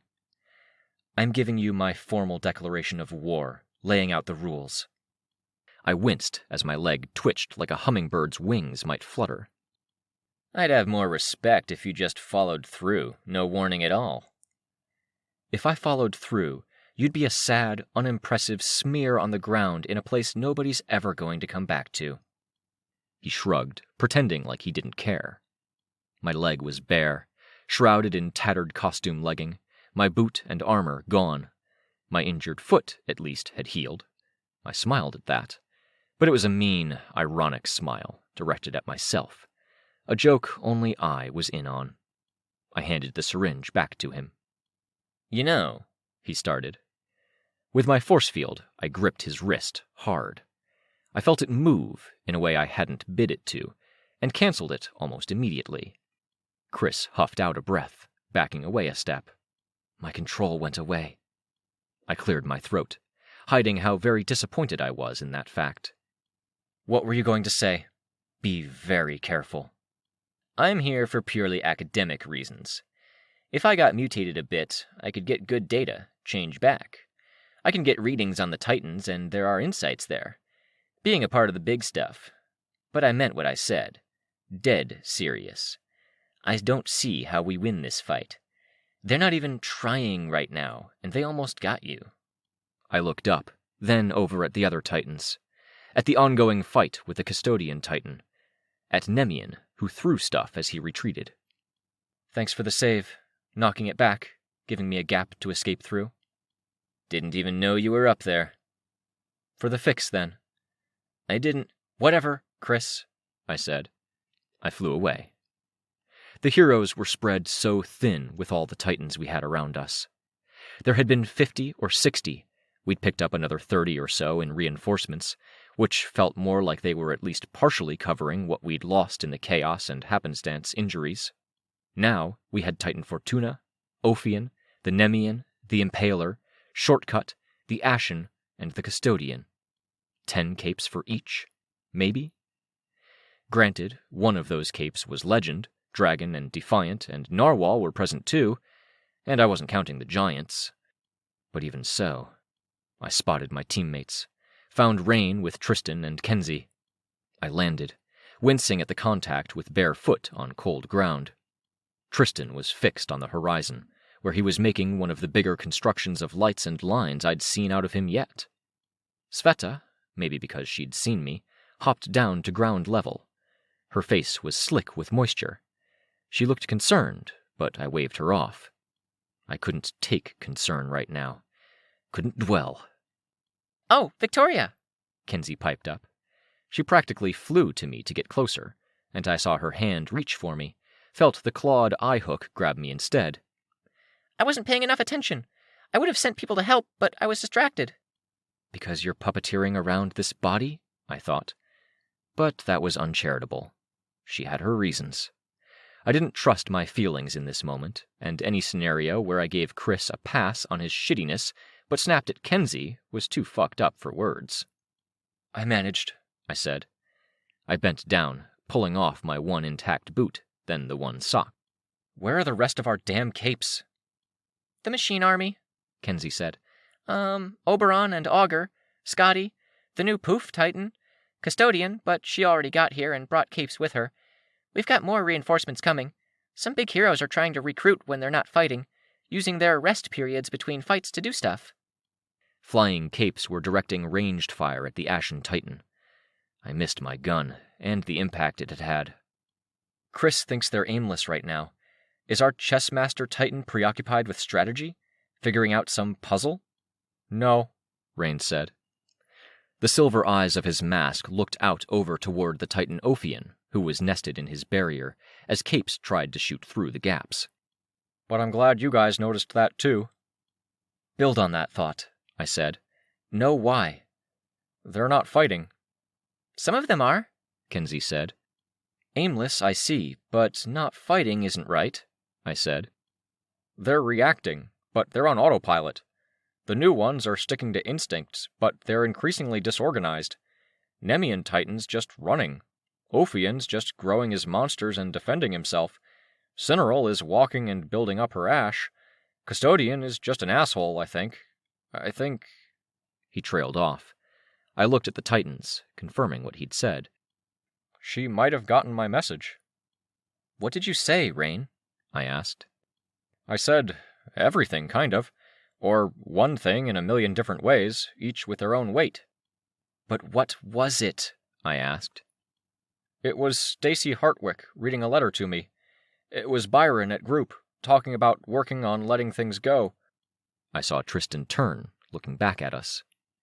In the next moment, the Nemean Titan lunged for a group of heroes.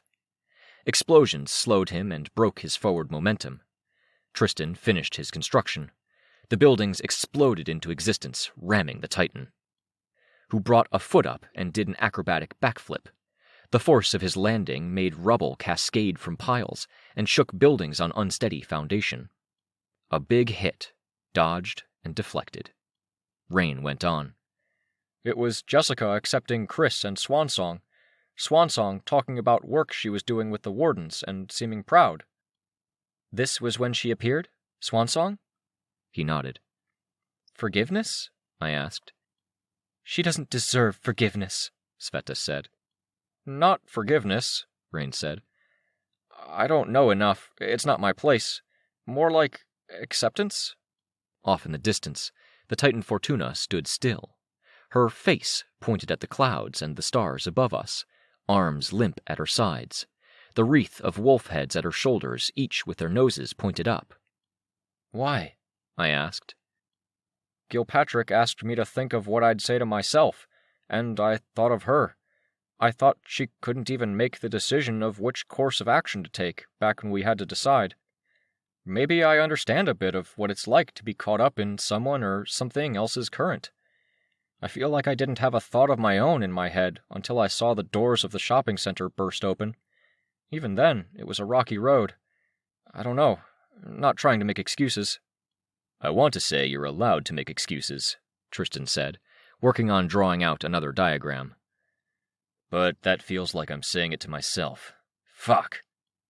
I just thought, okay, I bet it's really hard to go against a voice in your head that is literally always right all the time. For a certain interpretation of right, Sveta said, quiet. Yeah, Rain echoed. Yeah, so, cool.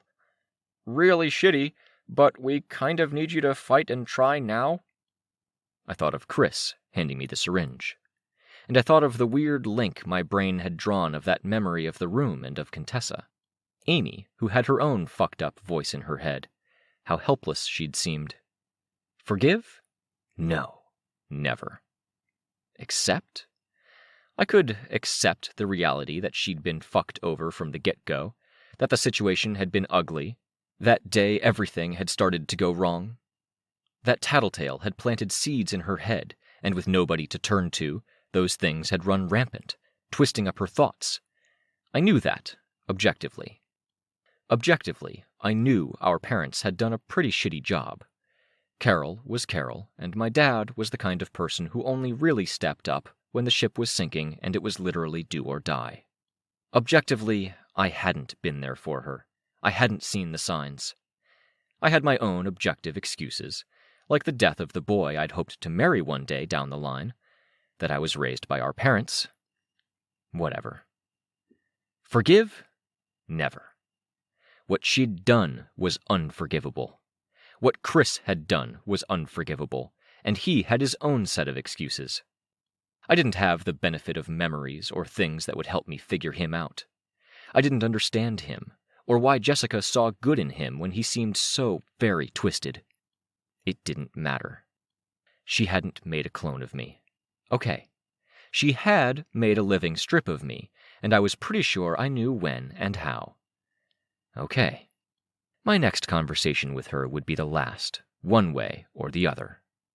It felt like I'd solved a puzzle with no answer. A bit of a weight off my shoulders. Like maybe she wasn't a boogeyman lurking around the next corner. Still someone and something I'd have nightmares over, for fucking sure. But I could think the next conversation would be the last without sticking a question mark on the end. My leg hurt where it had healed. I rubbed my thigh with the heel of my hand. Is it possible there's a window where her precognition isn't working? Tristan asked, breaking the spell of thought. I don't know. It's like she passed on some instructions, Rain said. The way the Titans moved, I said. Yeah. Do you think it's possible? Tristan asked. She got this message, and now there's a war waging inside of her? Between Contessa and the Titan? I kind of relate, Sveta said. It's a chance if we're right about this, Tristan said. I don't know if it is, I said. I thought about what Chris had said, twice. About the others and what they'd observed. That this wasn't a fight we could win. She'd already plotted her moves. We speculated earlier that she chose how our powers would be altered, and she made them more aggressive, a little sloppier, trying to capitalize on this weakness, using tools she arranged for us to have. It feels like the wrong answer. The fighting was ongoing. Now that I knew to look for it, I could see that hesitancy, the lack of coordination. The last times it felt like we made any moves that mattered, it was with the opposite of this aggression she prompted in us, giving us aggressive powers, I said. When we went to the Shard World. Can't get there without the dream room, Kenzie said. I don't think we have a day. You saw my alerts? Your alerts? I asked. I had to refocus my vision. I saw the log of alerts. Cracks extending, cracks extending, cracks extending. No. All one crack, all with the same label, extending impossibly far from the origin point, by pure happenstance. Who? I asked, because looking through it was too difficult, and I wasn't sure I could bring myself to stumble on a name of someone I knew. It wasn't, really. Worse, that it was someone I hadn't really talked to. Valkyrie, Kenzie said. They got her. I swallowed hard. I found the notification marked out in gold. The icon in the distance and the corresponding label too small to really see. Titan Valkyrie. I felt too emotionally shaky for this. We fight, Tristan said. Do what we can. Last until tomorrow night. The words felt hollow. This was already too hard. Another 23 hours of this? Another way? Sveta asked. Colt understands the dream. Would she have ideas? Rain shook his head. Then he spoke up, not looking at any of us. But we saw through the crystal. We saw people running around. Can we get a message through? I asked. To Swansong? Maybe, Rain said. Fumehood? Maybe, he said, again. Harder. I wouldn't even know where to look. I might be able to figure out a transmitter or something, Kenzie said. Project into the crystal, maybe? I'll stay, Tristan said. The conversation ceased for a moment. We looked at him. We should go, I told him. This isn't a fight we win. It's practically preordained. There are people I know and owe something to on this battlefield, he said. I looked for and saw them. Old members of Reach. One a member of the flock, now without a Valkyrie. Another a member of the Shepherds. And the only things I'm good for are marketing and fighting, and there's no market here. You're good for a lot more than that, Rain said. I'll stick with you then, Sveta said. The rest of you go. But, Rain started. But you understand the dream room. You know where to find her. You're more useful over there. You didn't have the sense to grab any tokens tonight, so you're useless on a battlefield. If saving them is important to Tristan, it's important to me. You're kind of the first person who looked me in the eye after I confessed the Fallen stuff, Trist. Go, Tristan said. I'm too stubborn to listen to you at this point. I've got Sveta and my old teammates to look after. My mind is made up. Your brother, I said. He's along for the ride, you know. I know. Believe me, I protect him most of all. I set my jaw, wondering if I could drag him. Would his conscience be clear? There's no time, Sveta said. This is getting worse by the minute. You go. We'll manage. We went, in hopes of delivering a message that mattered.